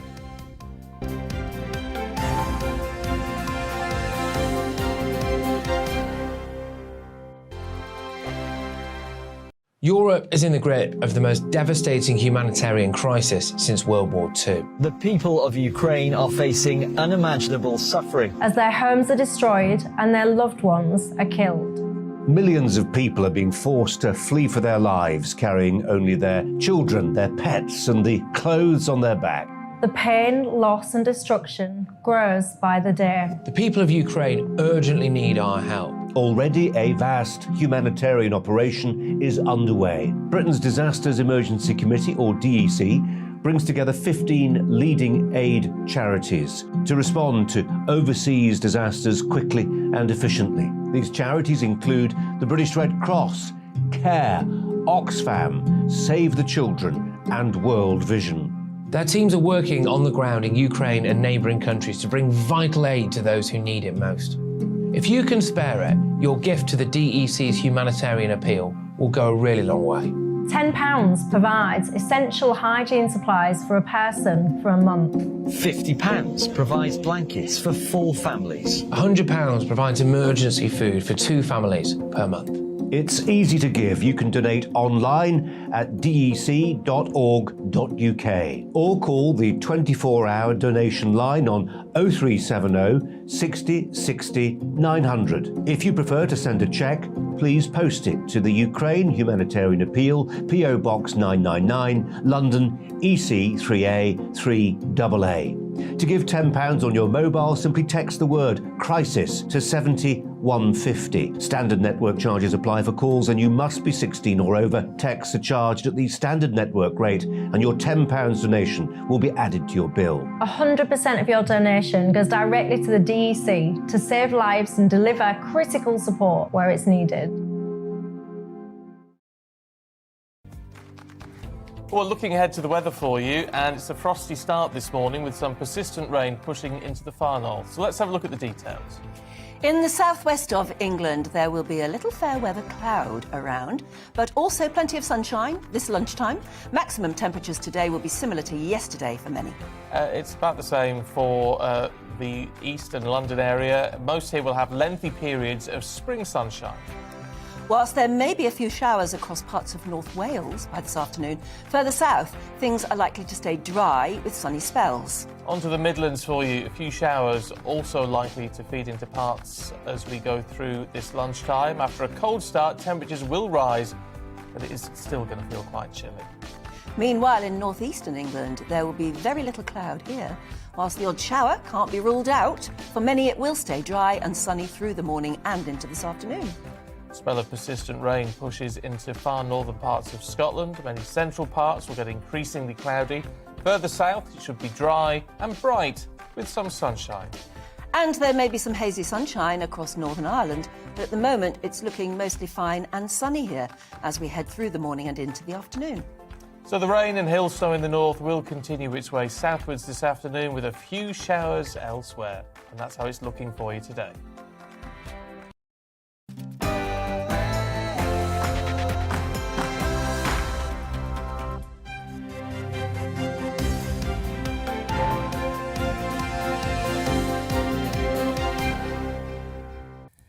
No end in sight. Russia's chief negotiator says the two sides remain far apart as the war in Ukraine stretches into its 39th day. Good morning. It's 9 o'clock on Sunday, April the 3rd. This is Breakfast on GB News with Stephen and Anne. We are live across the whole of the UK on TV, on radio and online. And coming up this morning, Russia says peace talks have not progressed enough for a leaders' meeting. This as Ukrainian President Volodymyr Zelensky warns that departing Russian troops are creating a catastrophic situation for civilians because they're leaving mines around homes and they're booby-trapping bodies left behind. Conservative MP David Warburton has the whip withdrawn pending an investigation into allegations over his conduct. We'll bring you the latest. The Chancellor, Rishi Sunak, is being urged to dish it out amid calls for an emergency budget to help us through this cost of living crisis. We'll be speaking to an expert about ways you can save money. And of course, we would love to hear from you. There's loads of things to talk about this morning. Anything you want to talk about at all. Cost of living, Ukraine, and Sunday particularly lunch. what you're going to have for Sunday lunch. Yes, I know. From the sublime to the ridiculous, isn't it? But why not? We like to talk about everything. GBviews at gbnews.uk or tweet us at GBnews.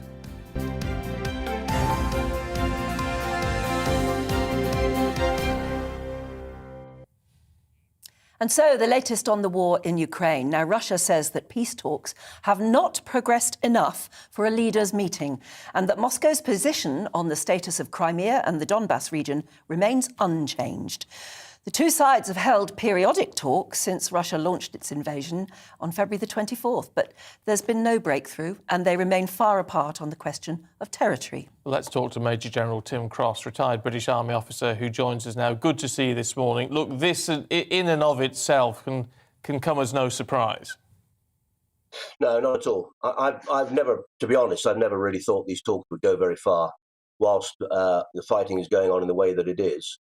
The Russians have when we look at these campaigns, we need to look at it in the context of three levels, if you like. Strategic level, what is Russia trying to achieve at the end of all of this? Now, some people say it's the whole of Ukraine, some people argue it's East Ukraine, but I don't think that's particularly clear.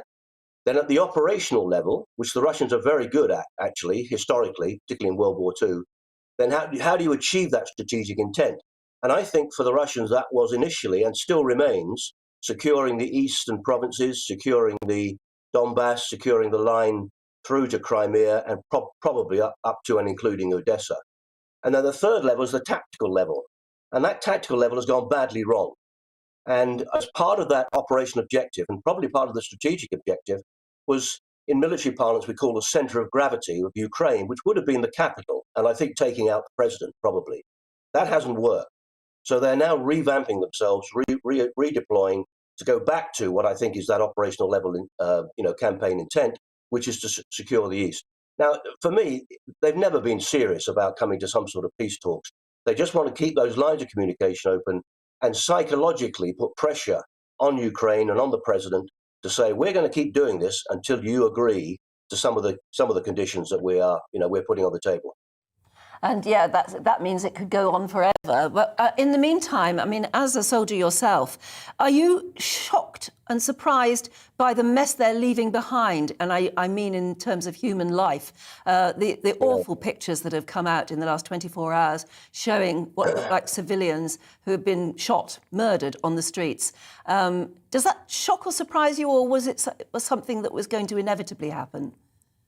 I think, sadly, it's inevitable. I mean, we've rather become immune to serious war fighting in the West. I mean, we've seen elements of it, obviously, in Iraq and Afghanistan and so on. But any war is, inevitably chaos, uncertainty, and death and destruction. That's the bottom line. And therefore, to be honest, I'm not shocked. I think this war will continue for quite a while yet. Whether it deteriorates, in inverted commas, into a counterinsurgency campaign, as it's been in the East, really, for the last 8 years, or whether it develops into something more than that, more open war fighting, I don't know. But the Russians, I think, will try and envelop the Ukrainians in the East. And I'm afraid when you're into this long-range artillery, air attack, cruise missiles, etc., the inevitability is an awful lot of people get hurt. And that's the reality. That's the reality of war in Syria. It's been the reality of war, obviously, in World War II, places like Korea, and so on. We just tend to forget that. And we in the West have been pretty immune from all of this for quite a long time now. Yes, I mean, the other big issue is rules of engagement, isn't it? I mean, obviously, Russia's rules of engagement are not the same as ours. No, they're not. No, they're not.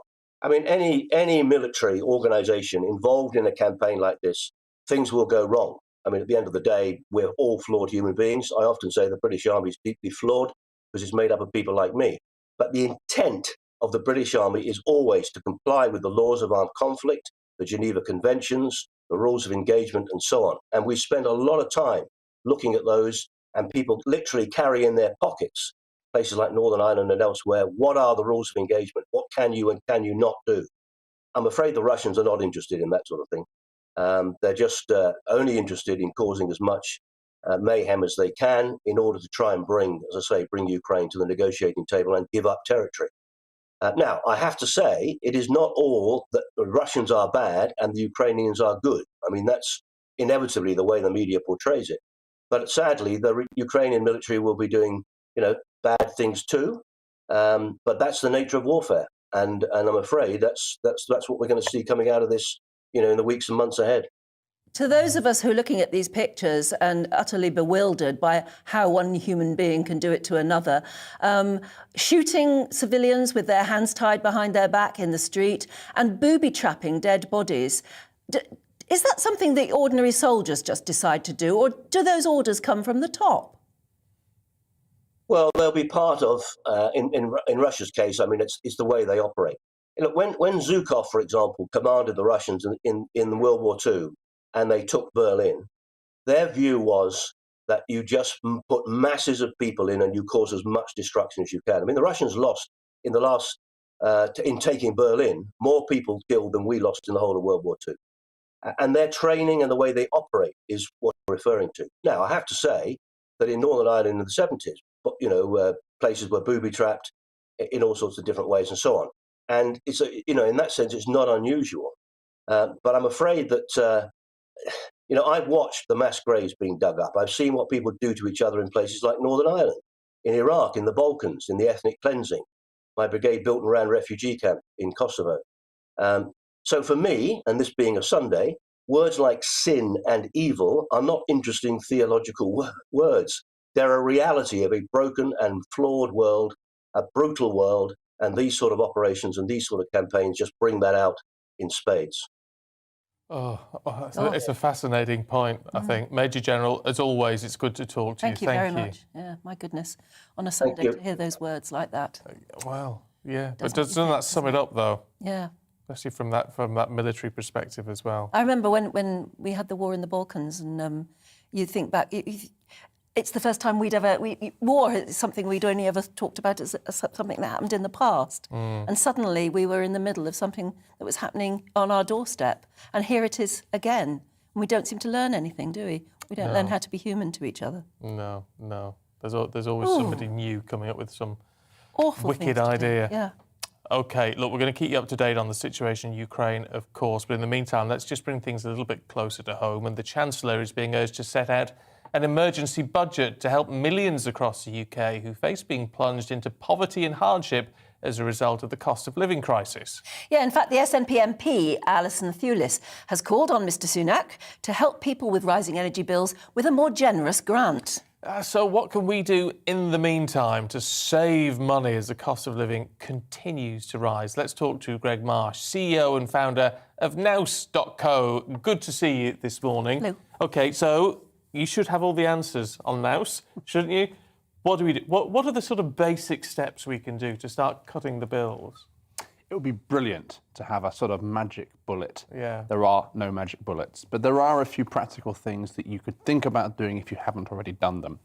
So one quick top tip, again, if you haven't already done it, especially hard when the weather is cold like this morning, but if you can afford to drop your thermostat just by 1 degree, it's amazing how much that will save. It's about 10% of your energy bills, which for a typical household over the next 12 months could be as much as £250, even £300. So, small tip, could go a long way. Oh, you see, that's interesting. So that could be instantly sort of 25, 30 quid a month better off. But exactly. Just by 1 degree? Just by 1 degree. We could all do that. We could all do that. Of course, easier in the summer than in the winter. And we have to look forward a little bit here. We know what's coming down the pipe in October, which is the energy rises that we saw yesterday are going to go up again, probably by another £600, £700, £800. So again, we have to get ahead of that and begin to start making the plans today.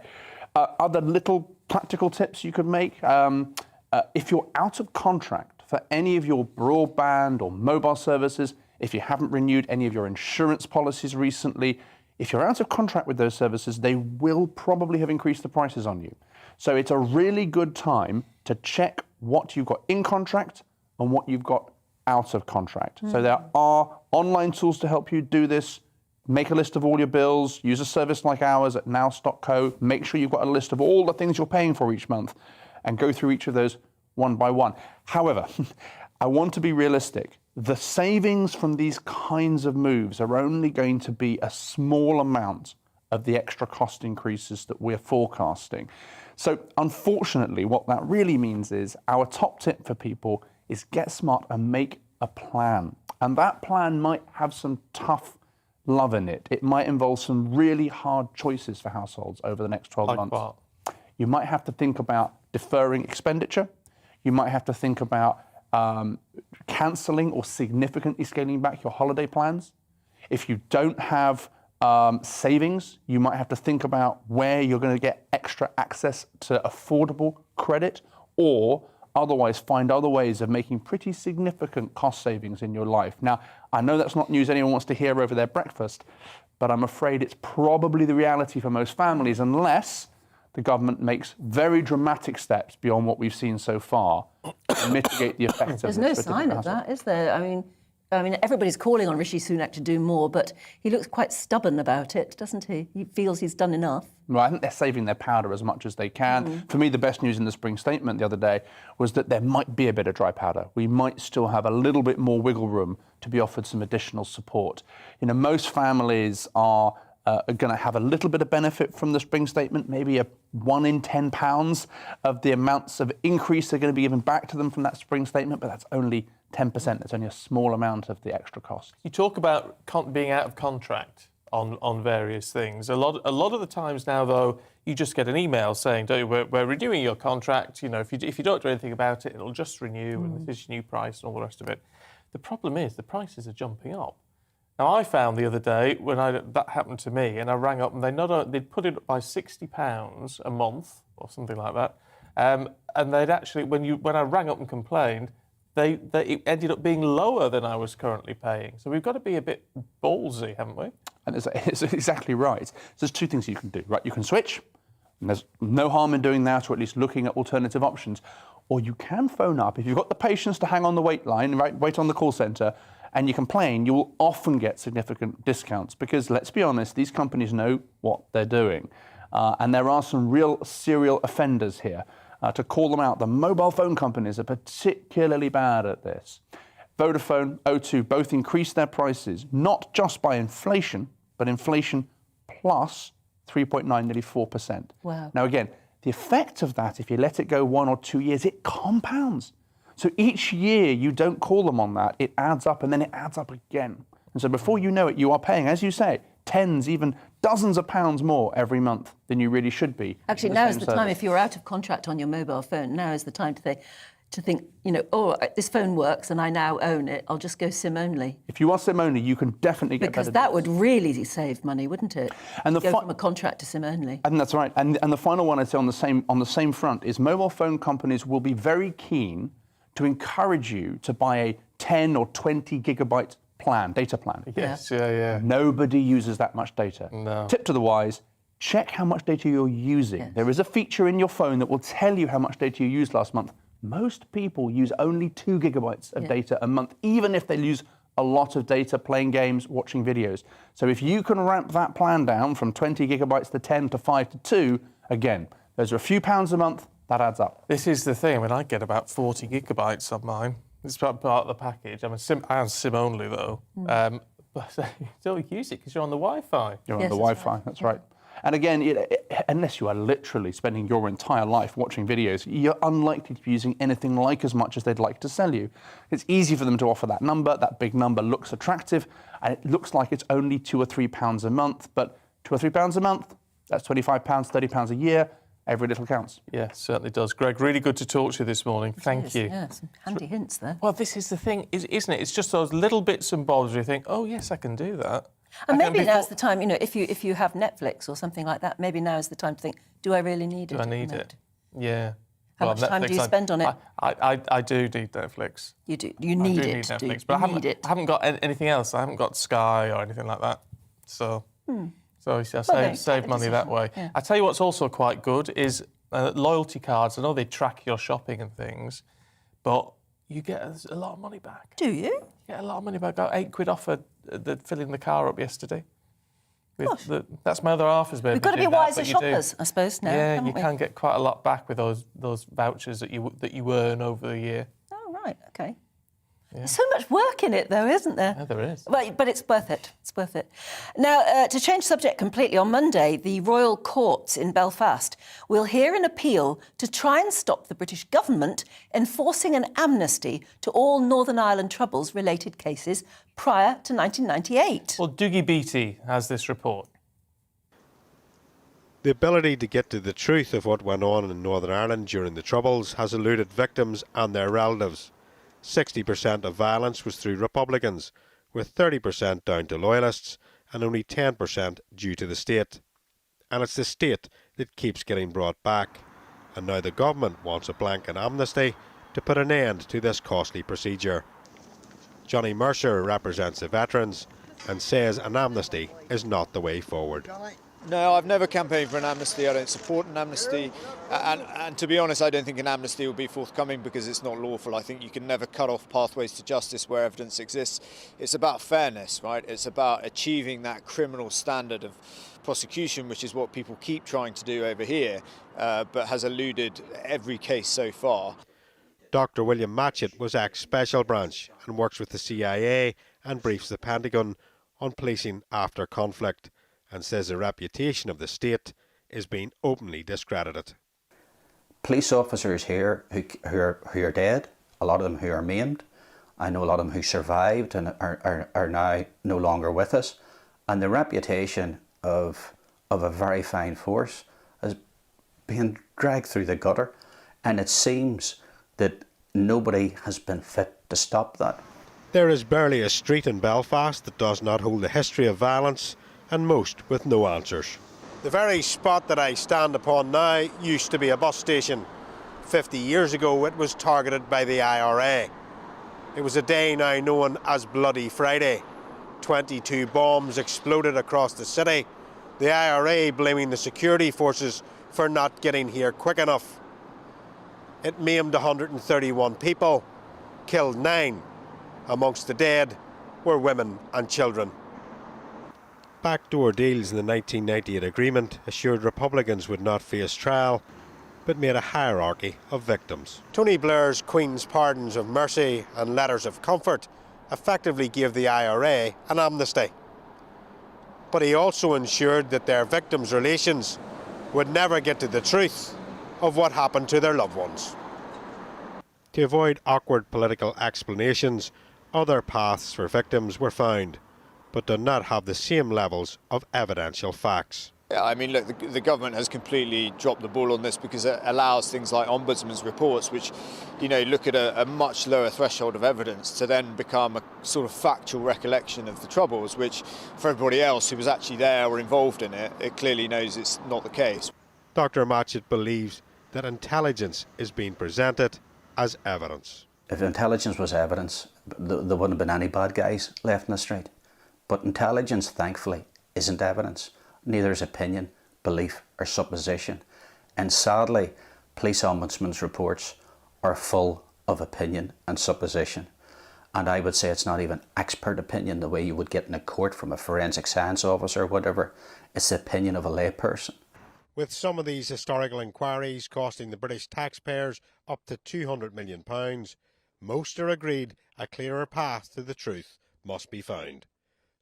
There's too many people getting rich off the back of it. The process is grotesquely unfair, and that's all I've ever asked for is fairness in this process. But, you know, politicians both over here and in London have singularly failed to deal with legacy, and this is the end result. Dougie Beattie, GB News, Belfast. Well, do stay with us. It is 9:20. Coming up, we're going to be talking to an astronaut who will talk us through life in zero gravity. Oh, nice. Love that. Don't go anywhere.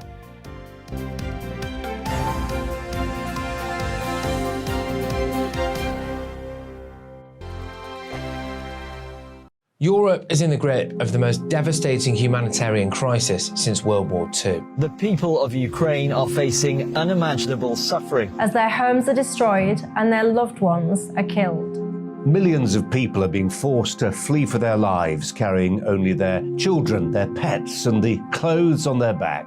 The pain, loss, and destruction grows by the day. The people of Ukraine urgently need our help. Already a vast humanitarian operation is underway. Britain's Disasters Emergency Committee, or DEC, brings together 15 leading aid charities to respond to overseas disasters quickly and efficiently. These charities include the British Red Cross, CARE, Oxfam, Save the Children, and World Vision. Their teams are working on the ground in Ukraine and neighbouring countries to bring vital aid to those who need it most. If you can spare it, your gift to the DEC's humanitarian appeal will go a really long way. £10 provides essential hygiene supplies for a person for a month. £50 provides blankets for 4 families. £100 provides emergency food for 2 families per month. It's easy to give. You can donate online at dec.org.uk or call the 24-hour donation line on 0370 60 60 900. If you prefer to send a cheque, please post it to the Ukraine Humanitarian Appeal, PO Box 999, London, EC 3A 3AA. To give £10 on your mobile, simply text the word crisis to 70150. Standard network charges apply for calls and you must be 16 or over. Texts are charged at the standard network rate and your £10 donation will be added to your bill. 100% of your donation goes directly to the DEC to save lives and deliver critical support where it's needed.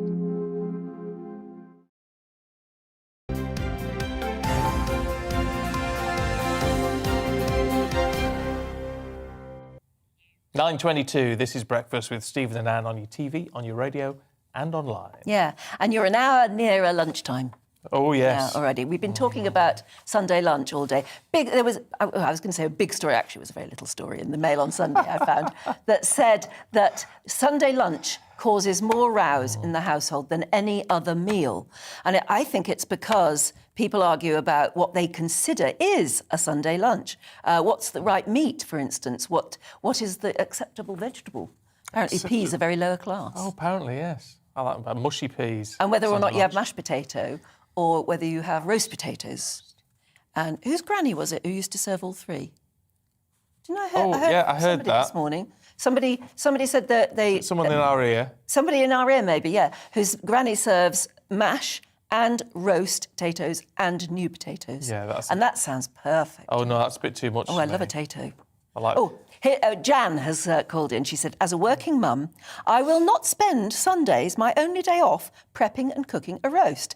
However, I quite often make one on a Friday evening, and these dire times, I ensure that there's plenty of leftovers for Saturday. Oh, Sometimes, though, my family are even lucky enough to get a chicken and stuffing butty on a Sunday. Oh. Now, you forget that. That's why you should always cook a bit too much, because the leftovers are gorgeous. Cold roast potato is actually very nice. It is, like a cold roasty. Adrian is feeling the pinch like many.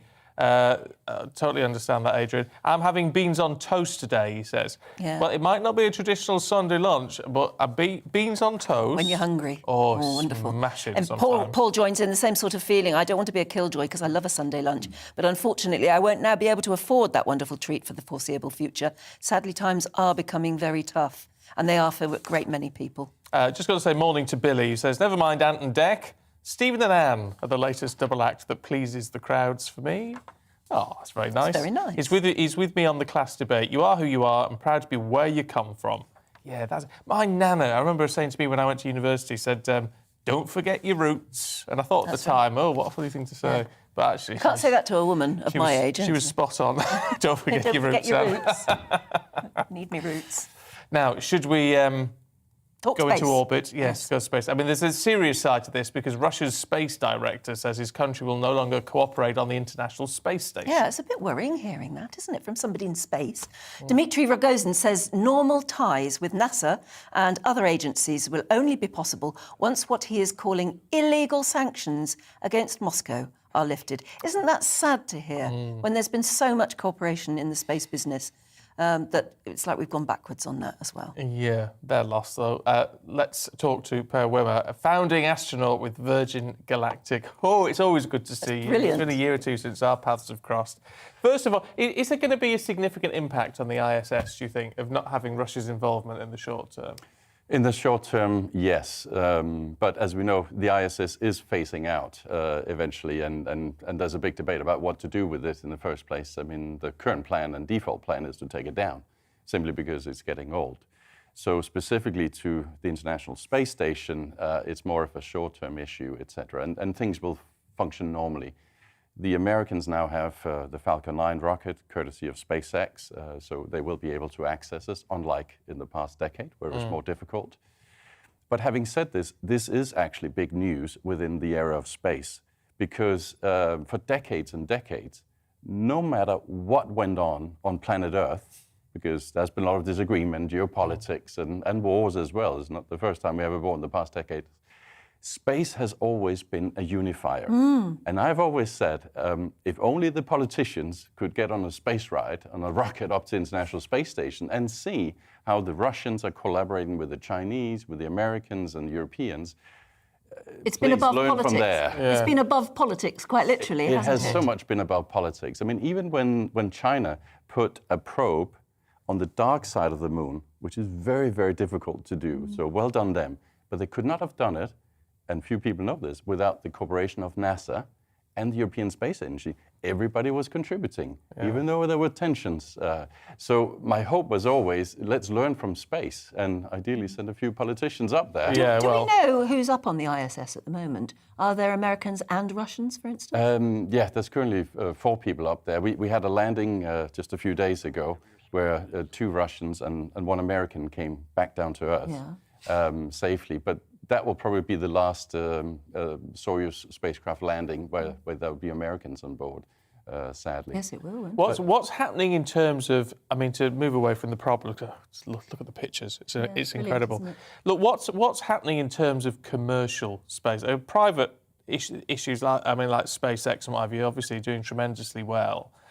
But what's happening in terms of the commercial side? Because we've seen so much happening over the past 12 months. Where is Virgin Galactic, for example, in terms of getting people like me and Anne up? Because we're desperate to go. Yeah, we really are. Come along. Oh, Come yes. along. Yeah, thank you. If you're up for it, let's go. Yeah. I mean, the good news is we're looking to start, with a bit of luck, end of this year, if not next year. I'll become an astronaut and like you to come along. I mean, it is honestly we'd do anything. That's one of the things I life-changing. want to do. I mean, at what point do the prices start coming down so it becomes viable for most of us? Because obviously it's very expensive at the moment, understandably so. Yeah, true, because it's everything new and pioneering always costs money. And I guess the good news is, like in any other industry, once you get private capital in and you get more people to do it, it becomes more mass market.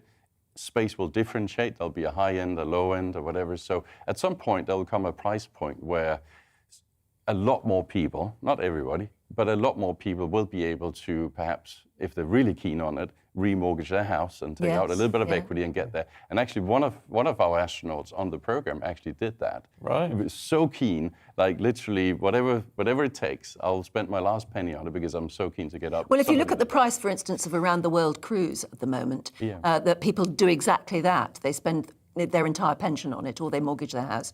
If it comes down to that sort of equivalent, a lot of people might fancy going up in space instead of around the world. It depends how keen you are, I suppose. It's a matter of priorities. As far as Virgin Galactic is concerned, then, how long would you spend in what we'd call space? And how low or high in space is it? Yeah. And do you get weightless? For sure, we get weightless. Absolutely, we get weightless. We'll have the whole day. Whole thing is an experience where you take off in the morning from the spaceport in New Mexico, fly up on a mothership with a rocket ship strapped underneath, up to about 16 kilometers. You drop it down, mothership goes aside, and then you then accelerate up to about 3 times to 5 times the speed of sound. So pretty quick. Therefore, you get there pretty quickly. So within 60 seconds or so, you will be in space, and then we'll be floating around because you are sufficiently away from the Earth. Get that microgravity, and you are in zero gravity. And at that stage, the sky above you, as it were, or the space above you, turns from daylight, as it were, to black. Does it? Yes, absolutely. You actually get that feeling. But you still have the sun. And I've actually been up. I've flown MiG fighter jets actually, where I've been up to 80,000 feet. Where you will literally see the curvature of the Earth. And I've actually experienced that precise thing where you have the sun coming in, so it's daylight. You have the dark skies in the background, so it's night. And it's really strange mentally to think about it. It can't be day and night. It's either one or the other. That's always how we live. See, what always piques my fancy, if you like, apart from the microgravity, which would be amazing, but is the ability to look into space with clarity, which we don't get on Earth, obviously, but to see stars and things, distant stars, but with that clarity, with the naked eye. Yes, exactly. And it is a transformational experience. I mean, I've spoken to so many astronauts, including the Apollo astronauts and stuff, and I can just see what it has done to them. Is Virgin and other companies doing this? I mean, obviously Jeff Bezos at Amazon and all the rest of it. Everyone's working on it. It's a bit of a space race. That's good, though, isn't it? I think it's good. Yeah, it's good. It stimulates competition, brings down the price, so we can all go. But when are we going to get to the point where actually you're sort of breaking orbit a little bit and getting further for a period of days or whatever it might be? I mean, that's a whole different venture, of course. But is that sort of thing on the horizon? Yes, that's happening next Wednesday. What? Yeah. So what's happening? Yeah. Gosh, how did you... yeah, next Wednesday. Oh, right. That's what I was expecting. So, I mean, on Thursday, 2 of my friends went up into space with Jeff Bezos and his rocket. On Wednesday, next Wednesday, April 6th, you will see the first private space mission to the International Space Station, private only. We will be with the commander, Michael Lopez Alegria, who's a good friend of mine and a fabulous NASA astronaut, who, by the way, has got 10 spacewalks under his belt, Oh, wow. 3 missions, and he's got the second longest stay in space of any American. It's been up for 57 days, so fabulous. They are launching next Wednesday, and they're not just going to space, they're actually going all the way to the International Space Station, which is very high, 400 kilometers up. So yes, it's happening. Oh, wow. It's all happening. That is not the answer I was expecting. That took me back. Absolutely amazing. Yeah, so it's pretty exciting stuff, to be honest. It's and that is a moving privately fast, actually, funded. isn't it? Yeah. So things are changing rapidly within space. And let me just give you one number, one figure, and that is that if you look at the money that has flown into private space last year, in 2021, it's about $15 billion, which is roughly the equivalent of NASA's total budget. And that number was even up 50% on the year prior. So you see a massive inflow of capital into the space sector because people are excited about it, they think they can make money on it. And that is the good news because that means then the private sector can take over more, create innovation, bring down costs, do all the things that the private sector does best. As always, we're out of time because we always chat extra when it comes to space stuff. Can I just ask you, I mean, I've heard this from when I've been at NASA in the past, and I just wonder what the private view is, because you always get people like Prince William, indeed, saying, well, we shouldn't be focusing on space, you should be focusing on the planet. Why does it matter? What benefits are there to humankind in doing what you're doing? By doing things that are difficult in space, you end up having to do a lot of innovation on planet Earth, which has implications on other sectors on planet Earth. I mean, the whole Apollo program more or less created Silicon Valley, and look where that's taken us, because they needed microchips, they needed to figure out computing calculations away from planet Earth, as it were. You have a lot of medical benefits because you can do tests in zero gravities or microgravities, which benefits hugely research and development in the pharmaceutical sectors. Telecommunications, even now you see in Ukraine, Elon Musk is making available the Starlink system, which means that Russians can shoot down the telecom mast, but Elon will go in and provide internet, which is great. So there's a lot of benefits that comes from it as a side effect, as the private sector wants to go further up and beyond. And it's also because it's the human condition, isn't it? As Kennedy said, we do these things not because they are easy, but because they are hard. That's why we do it. Yeah. I'm an adventurer. I've traveled to 85 countries. I know I'd live with the Indians in the Amazon, and space has got to be the new place, the new frontier. Well, don't forget, Per Verma, that you did make that invitation to us, and you know, someone from Virgin Galactic, we take it that's a freebie. Is it for us? Well, I was going to say he didn't mention money. Always, it's a joy to see you. Thank you very much. It's brilliant. Thank you very much. Always puts a smile on my face. Look at you too. Total space nerd. Absolutely. Absolutely love it. The only time I've ever experienced anything like that, going from the daylight, whoosh into the space, in the darkness of space, is on the simulator in Disney World. Oh, right. But it's a very good simulator, and it actually gives you that feeling of whoosh. Oh, fantastic. One day, I will touch space. I love it. Don't go anywhere, though, because we're coming back to Earth with a bit of a bang in the moment to talk about fracking. Literally a bang. Is it harmful? Could it fix our energy crisis? Details ahead.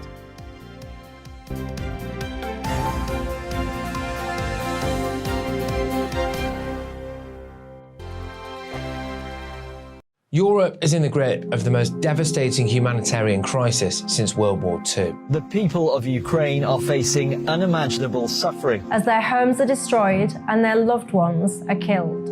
Millions of people are being forced to flee for their lives, carrying only their children, their pets, and the clothes on their back. The pain, loss, and destruction grows by the day. The people of Ukraine urgently need our help. Already a vast humanitarian operation is underway. Britain's Disasters Emergency Committee, or DEC, brings together 15 leading aid charities to respond to overseas disasters quickly and efficiently. These charities include the British Red Cross, CARE, Oxfam, Save the Children, and World Vision. Their teams are working on the ground in Ukraine and neighbouring countries to bring vital aid to those who need it most. If you can spare it, your gift to the DEC's humanitarian appeal will go a really long way. £10 provides essential hygiene supplies for a person for a month. £50 provides blankets for 4 families. £100 provides emergency food for 2 families per month. It's easy to give. You can donate online at dec.org.uk or call the 24-hour donation line on 0370 60 60 900. If you prefer to send a cheque, please post it to the Ukraine Humanitarian Appeal, PO Box 999, London EC3A 3AA. To give £10 on your mobile, simply text the word crisis to 70150. Standard network charges apply for calls and you must be 16 or over. Texts are charged at the standard network rate and your £10 donation will be added to your bill. 100% of your donation goes directly to the DEC to save lives and deliver critical support where it's needed.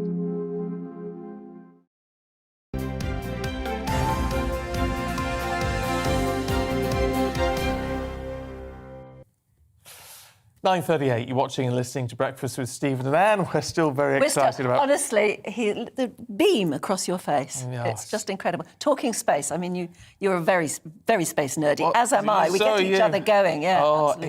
Isn't it so exciting? Just the idea of... What is exciting is that, as Per was saying, suddenly it is almost realistic to think that you could possibly spend your life savings or whatever, but you could possibly go up into space. That would get me into the gym, getting fit and healthy. That really would. You just sort of think it might not be in our lifetime that it is actually sort of affordable. But that really is. But for your kids and things, maybe. Mother's Day present. My kids are watching right now. Mother's Day, next Mother's Day, a ticket, please. Well, I hope they've got very good jobs, all of them. Well, we can ask Per for a discount, can't we? Yeah, get a discount.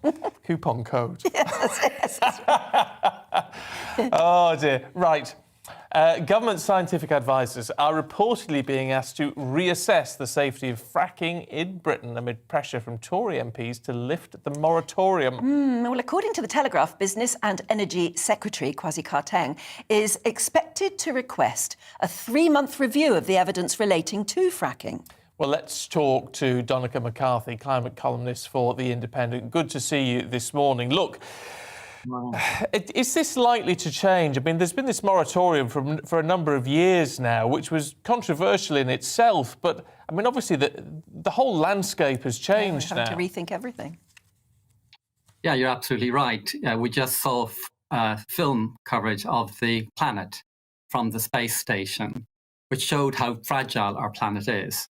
And we're looking at a situation where the UN Secretary General said last week, our government's leadership are setting fire to that planet.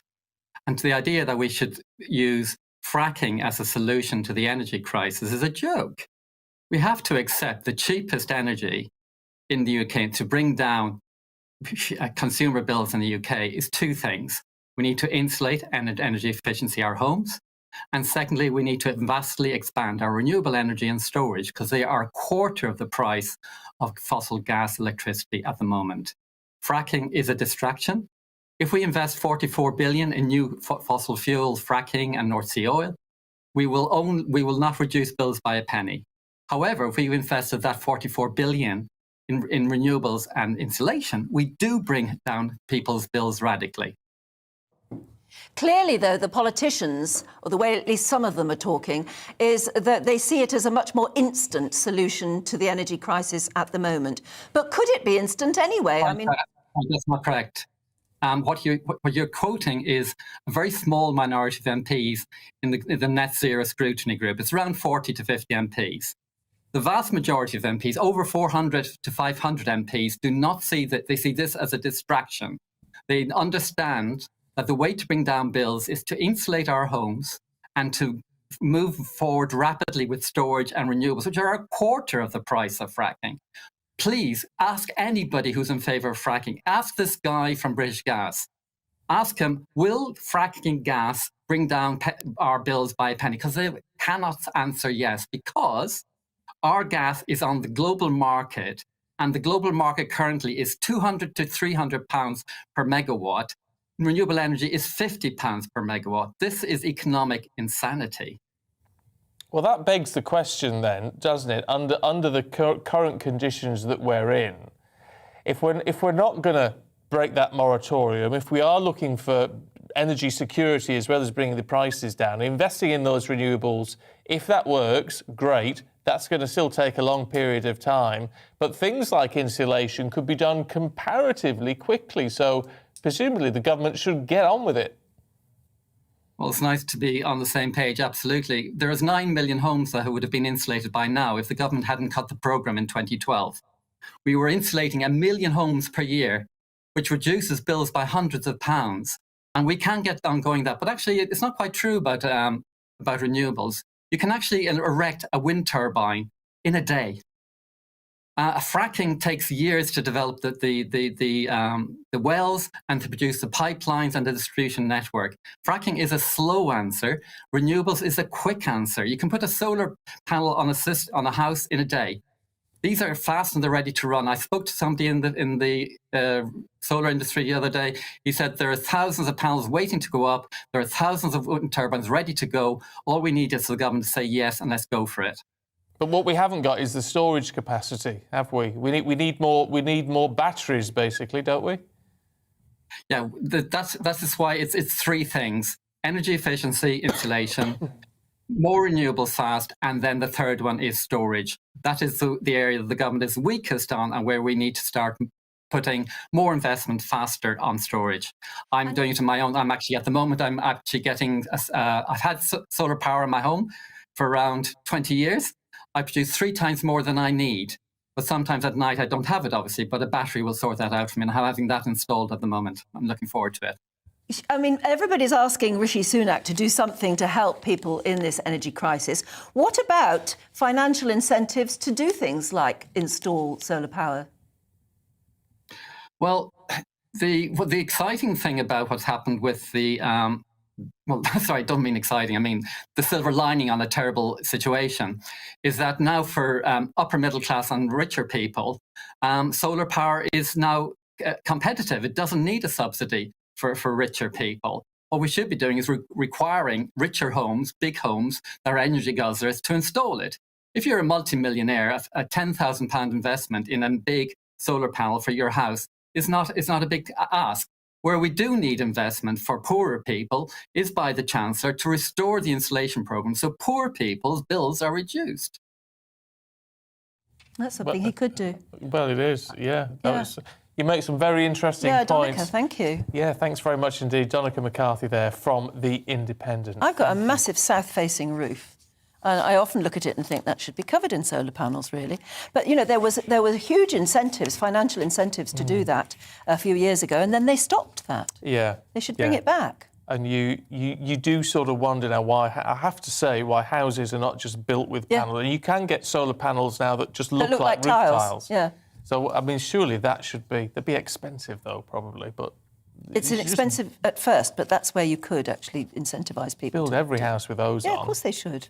But it's the storage issue and all the rest They said they were going to build high-rise towers with glass that was specially made. I can't remember what you call it, but it's basically the glass itself is a solar panel. Oh. There's a word for it. I can't think what it is, but that absorbs... I mean, you think how much glass there is on a tower block, and every one of those panes of glass would actually be doing work and absorbing energy.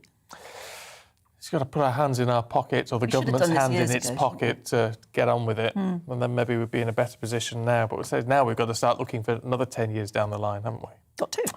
Let us know what you think. GBViews. Well, you and I will be sat here in 10 years' time still moaning about it. We will. Do you think we will? What would we look like? Probably. Well, I'll still be here. You might be happily retired by then. Oh, I wondered what you were going to say then. Oh, no! I'll still be here, but, you know, you'll be... You'll be on a cruise ship somewhere. I will be on a cruise ship somewhere, occasionally watching you on the telly. I will be edging towards retirement at that point. Keep my fingers crossed. Now, let's bring you up to date with the headlines at 9:46. And missiles this morning have hit critical infrastructure facilities in Ukraine's southern port city of Odessa.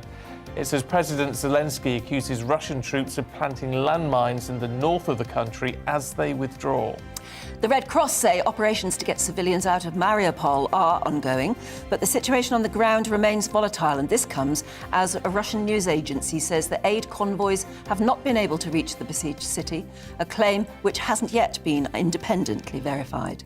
The Chancellor is being urged to set out an emergency budget to help people across the UK who are struggling with the rising cost of living. SNP MP Alison Thewlis is calling on Rishi Sunak to provide generous grants for those she says will be plunged into poverty and hardship.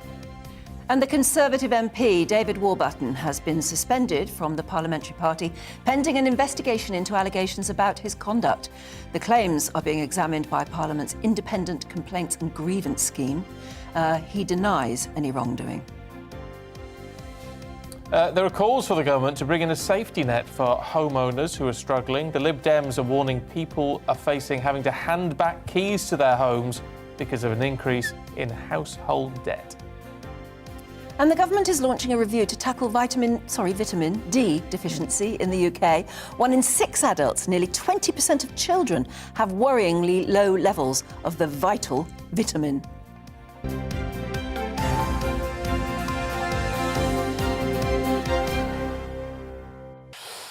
I was told off early for saying vitamin. Vitamin. You say it's vitamin. But if it's vital, is it a vital vitamin or a vital or a vital? Potato, who knows? Time for all the sport and the showbiz, all bundled into one happy package. Yeah. With Ada McGee and Stephanie Tetchy. Morning, you two. Morning. How you doing? Okay. I say vitamin as well. Do you? Yeah, I It's say not just vitamin. Transatlantic, isn't it? Yeah. Vitamin. I've never thought of it as being an American word. Vitamin. No, you need to let us know about that one. GBNews at GBNews.uk. Yeah, please do. I know there's lots to talk about. Aidan, what have you kicking us off with? Yeah, the last half an hour, I can tell you that Australia have won the Women's World Cup in cricket by 71 runs, 356 for 5. Now, tall order for England to have to surmount because that was a world record run target set by Australia for a World Cup final. So England would literally have had to make history to overcome that total. They've succumbed. They've lost their title. England won the World Cup back in 2017, but down in Christchurch this morning, it's been, and overnight, it's been a completely different story. Elisa Healy has been nominated or awarded Player of the Match and Player of the Tournament for Australia. Magnificent stand by her.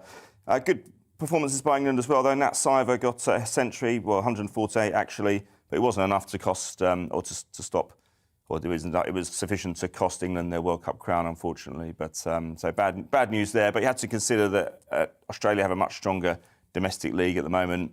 England are still playing catch-up, so the fact they were holders in the first place going down there was a hell of an achievement. They weren't too far off the mark today. They did play pretty well, but ultimately they've Well, congratulations, Australia, because we have people watching in Australia. Don't we? Absolutely, yeah. Lots of expats there as well. They'll be following Australia as well as England. Oh, yeah, they will. Nice.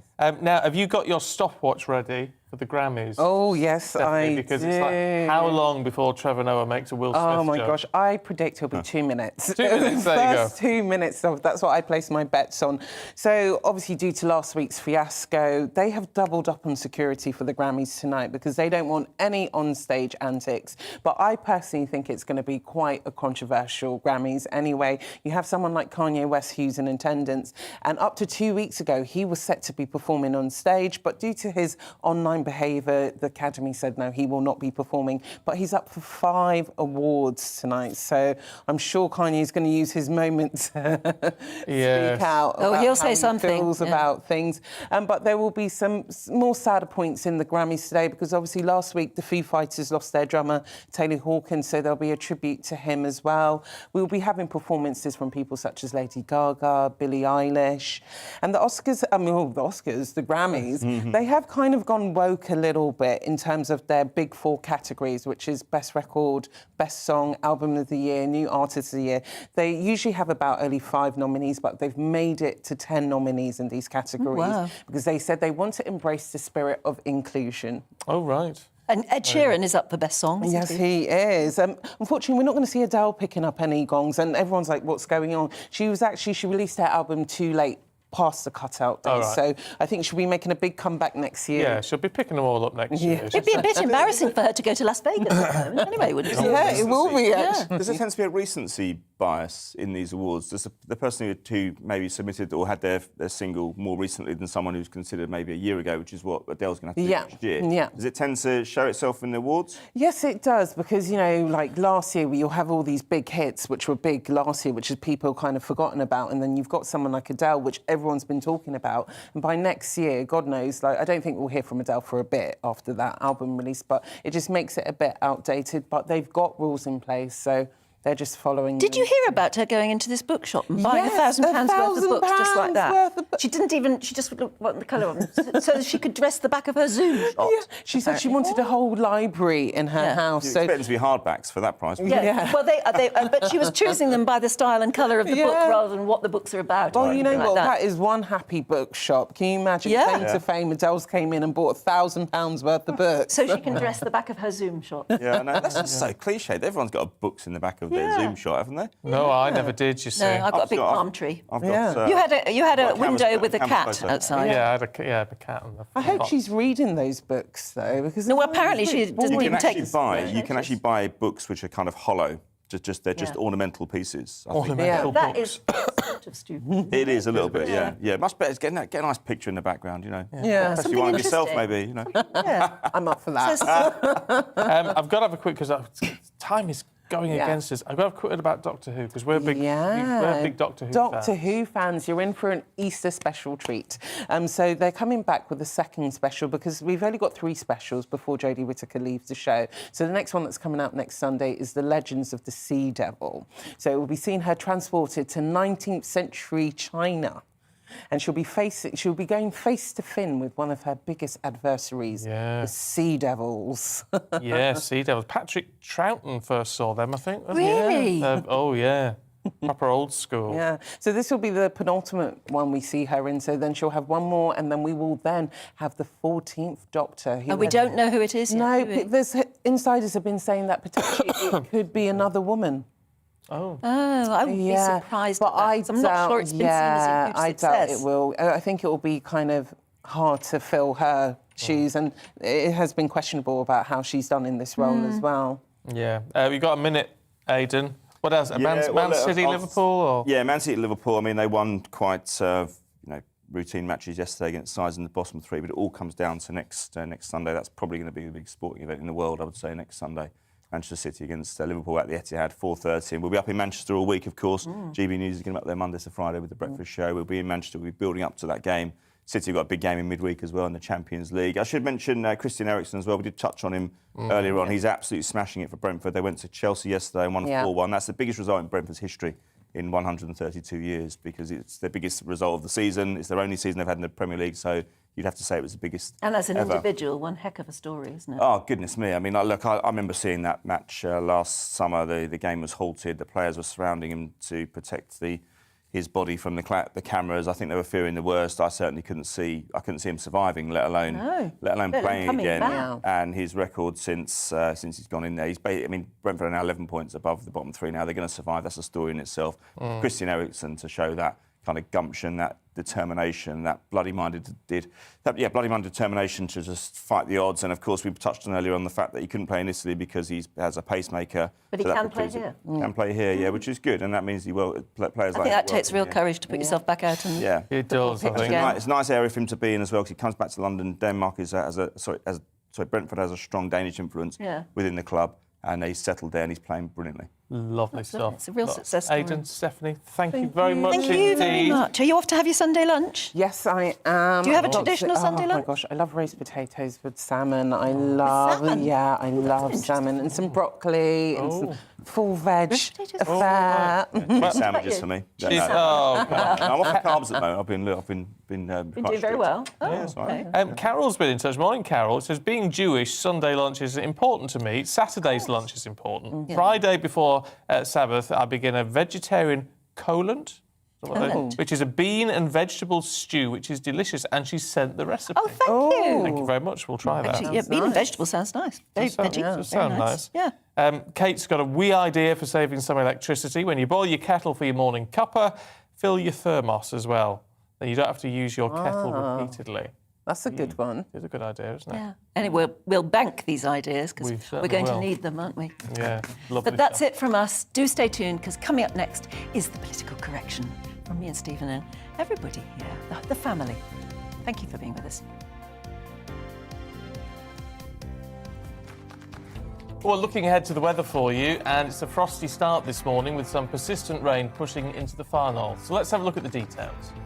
In the southwest of England, there will be a little fair weather cloud around, but also plenty of sunshine this lunchtime. Maximum temperatures today will be similar to yesterday for many. It's about the same for the east and London area. Most here will have lengthy periods of spring sunshine. Whilst there may be a few showers across parts of North Wales by this afternoon, further south, things are likely to stay dry with sunny spells. Onto the Midlands for you. A few showers also likely to feed into parts as we go through this lunchtime. After a cold start, temperatures will rise, but it is still going to feel quite chilly. Meanwhile, in northeastern England, there will be very little cloud here. Whilst the odd shower can't be ruled out, for many it will stay dry and sunny through the morning and into this afternoon. A spell of persistent rain pushes into far northern parts of Scotland. Many central parts will get increasingly cloudy. Further south, it should be dry and bright with some sunshine. And there may be some hazy sunshine across Northern Ireland, but at the moment it's looking mostly fine and sunny here as we head through the morning and into the afternoon. So the rain and hill snow in the north will continue its way southwards this afternoon with a few showers elsewhere. And that's how it's looking for you today.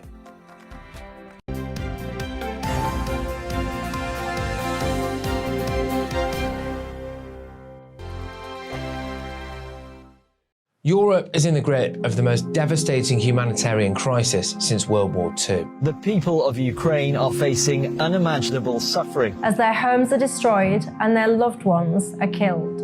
Millions of people are being forced to flee for their lives, carrying only their children, their pets, and the clothes on their back. The pain, loss, and